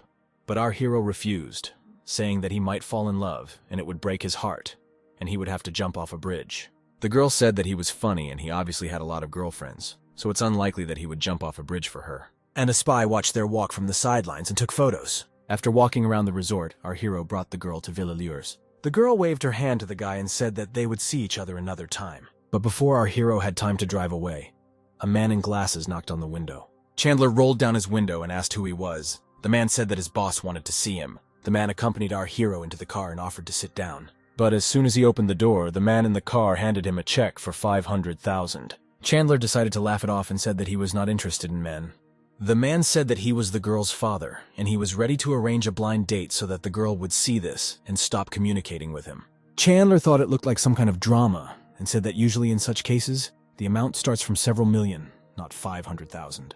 The man said that he should take as much as they give, and if he asks for more, then it is unknown what could happen next. Chandler put the check in his pocket and said that 500,000 is better than nothing. Our hero got out of the car and the man shouted after him that he had better fulfill his part of the deal. Chandler, perplexed by the whole situation, got into the car and drove to the exit of the villa. Suddenly several cars blocked his road and the guy asked in surprise what was happening. A guy with an unattractive face got out of the car, who turned out to be the very Ben whom the girl needed to marry. Chandler said that there were cameras installed in the villa. Was he blocking the road for the robbery? The guy said that he was the girl's fiancé, and Chandler thought it was no wonder why she didn't want to marry him. The guy handed out an envelope, saying that there were 200,000 in it and asked our hero to leave the girl behind, because his family was watching their reputation. Chandler said the guy needs to get creative because leading thousands is too few. The guy got angry and said that this was not a small amount, and if not for their union, he would not have given so much. Chandler said that if the guy gave him another 100,000, he would think about his offer. The guy grinned and thought the proposal sounded great. He handed our hero a check for another 100,000 and he assured that he would not approach the girl again. The guy told our hero that he is very smart, and when he opens his own chain of supermarkets, he will definitely give him a membership card. When leaving, our hero thought that he did not expect to receive so much money without even starting to work. After leaving the girl's villa, Chandler went to place another order. He stopped near the woman and asked if she was his passenger. Sitting in the back seat, the woman said that she needed to go to the garden, and our hero confirmed the endpoint. Our hero pressed the gas pedal, heading to the desired point. Suddenly, the woman angrily asked why they had gone. Not understanding the reasons for this behavior, our hero asked if they were waiting for someone else. The woman said that he should have inspected the car before starting to drive, and he even adjusted the seat and mirrors. And this is already a violation. Chandler said that this was not an ordinary taxi where drivers change, but his personal car, and he checked it before leaving. The woman did not stop and said that our hero bought a license because he was even holding the steering wheel incorrectly. But the guy tried to calm her down, saying that there was no need to worry. The woman clicked displeasedly, and Chandler wondered where such an eccentric came from. She demanded, in order for our hero to drive the car more steadily, he replied that he was driving carefully, but the woman insisted that he drive more slowly because she was already feeling sick. Arriving at their destination, our hero asked the woman not to forget her things.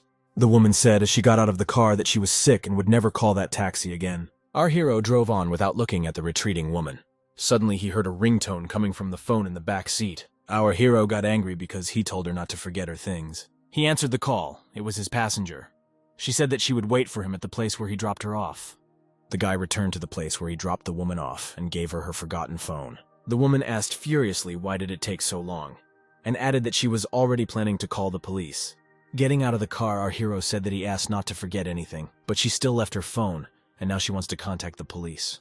The guy told her to call the police so that they could figure it out, to which the woman said that she would leave a bad review, adding that she was the financial director of a supermarket chain, and did not think that our hero would last long in his position. Chandler said she could give feedback, but did she really think the CFO could have any influence on his performance? The woman angrily replied that he should wait a little and see everything for himself. Our hero slammed the door angrily, thinking that it only ruined his mood. I received a notification on my phone that he received another bad review. Chandler couldn't calm down. Angry with the woman, he was going to buy her supermarket chain to see which of them would be left without a job. Suddenly, a girl in a Chinese dress appeared in front of our hero and said that for a new bad review, our hero receives 46% of the shares of the supermarket chain and is now the largest shareholder. Chandler told the girl that she really knew how to please him. The girl also said that if our hero decides to completely buy out the company, he will receive 50% of its value as bonuses. Chandler was happy about this news and said that he would ask Sheila to go to the bank tomorrow and withdraw money. After this news, our hero went to the main office of the supermarket chain. He was met by the chairman and welcomed to their chain of stores. The chairman asked if he planned to hire someone or if he would become chairman himself, and our hero replied that he should continue to manage. The man thanked him and said that he would not let him down, and our hero said that he had a question. He showed a photo of his former passenger and asked if he knew this person. The chairman said that this was their financial director and wondered if she really dared to talk to him like that. Chandler said that she was ruining the company's image, and that if she met someone else, they could have problems. He demanded that she be fired without negotiations immediately. The chairman said that he would arrange everything immediately and asked to go to the office to view the report. There was a persistent knock on the office door. The woman came in and asked why he decided to suddenly fire her. Seeing our hero in the chairman's chair, the woman asked in shock what he was doing here. The chairman said that he was a new shareholder. He showed a video of her driving in the car and decided that this was unacceptable behavior. The woman in shock asked where he got the shares of the company. Did he really spend billions just to fire her? Chandler said that it was none of her business how much he decided to spend, and the dismissal was the company's decision. The woman asked to give her a break, and the guy asked why he would do this. The woman said that even under her leadership the company was losing money, and now the taxi driver was running it and decided that it was better for her to leave now.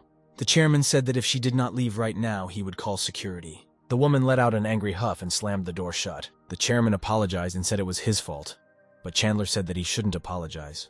But when the CFO speaks about the company like that, it's too much. Chandler asked if the company organized by his father wanted to close under his management, and the chairman said that he was very ashamed. The chairman said that he wanted to use an internal and external supply chain, but he did not have the connections to do this, and our hero asked for more details. He showed documents and said that he wanted to acquire a foreign company, so they could lower prices and compete with other networks. Chandler said it was a good idea and added that they could implement it. Our hero asked if he had a specific goal, and the man pointed to two companies. Chandler said he supported the chairman and offered to negotiate with them. The man said he doesn't know if this will help the company, but in any case, he is very grateful for the support. Chandler went to the exit, wishing him good luck, and the chairman bowed to him, asking him to take care of himself. On his way out, our hero took out his phone and dialed a number. He called Layla's father and asked him to send a girl today to pretend that he was on a date, and the man said that he would come there too. In the evening, our hero arrived at the hotel where the date was scheduled. The girl came first. She immediately recognized our hero and greeted us and introduced herself. She invited our hero to choose what he wanted to drink. Chandler noticed that the girl came with her father, and she also noticed the guy. She approached the table, and our hero immediately told the fake girl so that she did not misunderstand. She was just a client. The girl said that she was Chandler's fiancée, and if she wanted to be his client, she should ask her permission. Layla asked in shock if our hero really had a fiancée. The girl moved away from the table and said that she would not bother them anymore. The girl's father thought that this guy really kept his word. The girl was clearly upset and drank one glass of wine after another, and the fake girl said that since it was all over, it was time for her to leave. Lila immediately noticed that the girl had left the table. A tipsy girl approached our hero and asked where his bride had gone. The guy replied that she had left, and when asked why he was still here, our hero replied that he did not want the food to go to waste. The girl asked why he got a fiancé. She thinks he's amazing and wanted to improve their relationship. Chandler said that Lila had drunk too much and asked her to return to the table. Otherwise, people might misunderstand them. But the girl sat on his lap and said that she wanted to have a relationship with him that was not related to marriage. Suddenly, a male voice said into the microphone that we would like a moment of attention. The guy apologized and said that it wouldn't take much time and pointed to the men with the sign, "Layla, marry me." The girl's father said that she had gone to the toilet but would be back soon. Suddenly, a voice said loudly that Lila was here, and the men turned to the sound of the voice. They saw that Lila was leaning over and hugging our hero, and he was trying to pull away. The father, shocked, asked Layla what she was doing there. Chandler tried his best to push the girl away and asked her to move away. Ben shouted into the microphone, asking what she was doing. His father tried to calm him down, saying that too many people were watching, he needed to be calmer. The girl walked past Ben and asked him not to stand in her way because she needed to go to the toilet. Ben asked the man if he was kidding him, and he replied that he had it all wrong. The man said that he gave our hero money and even hired a girl, and everything would have gone according to plan if he had left with her. Ben said that he also gave our hero $300,000 so that he would not approach her again. Ben said that he was cunning, and Chandler asked what else he should have done, not give up the money. At that moment, the men noticed that Layla was standing nearby and heard everything. Flushed from alcohol, the girl asked what was happening. Ben said that our hero took money from them and brought a woman to stop communicating with her, and asked if she understood what kind of person he was. The girl asked if he really took the money to stop communicating with her, and our hero replied that the total was $800,000. Ben thought, how dare an ordinary taxi driver even think about such a girl. The girl threw herself into the guy's arms, saying that now he is not poor and they can start dating. Ben was shocked, and his father asked how he would look these people in the eyes in the future.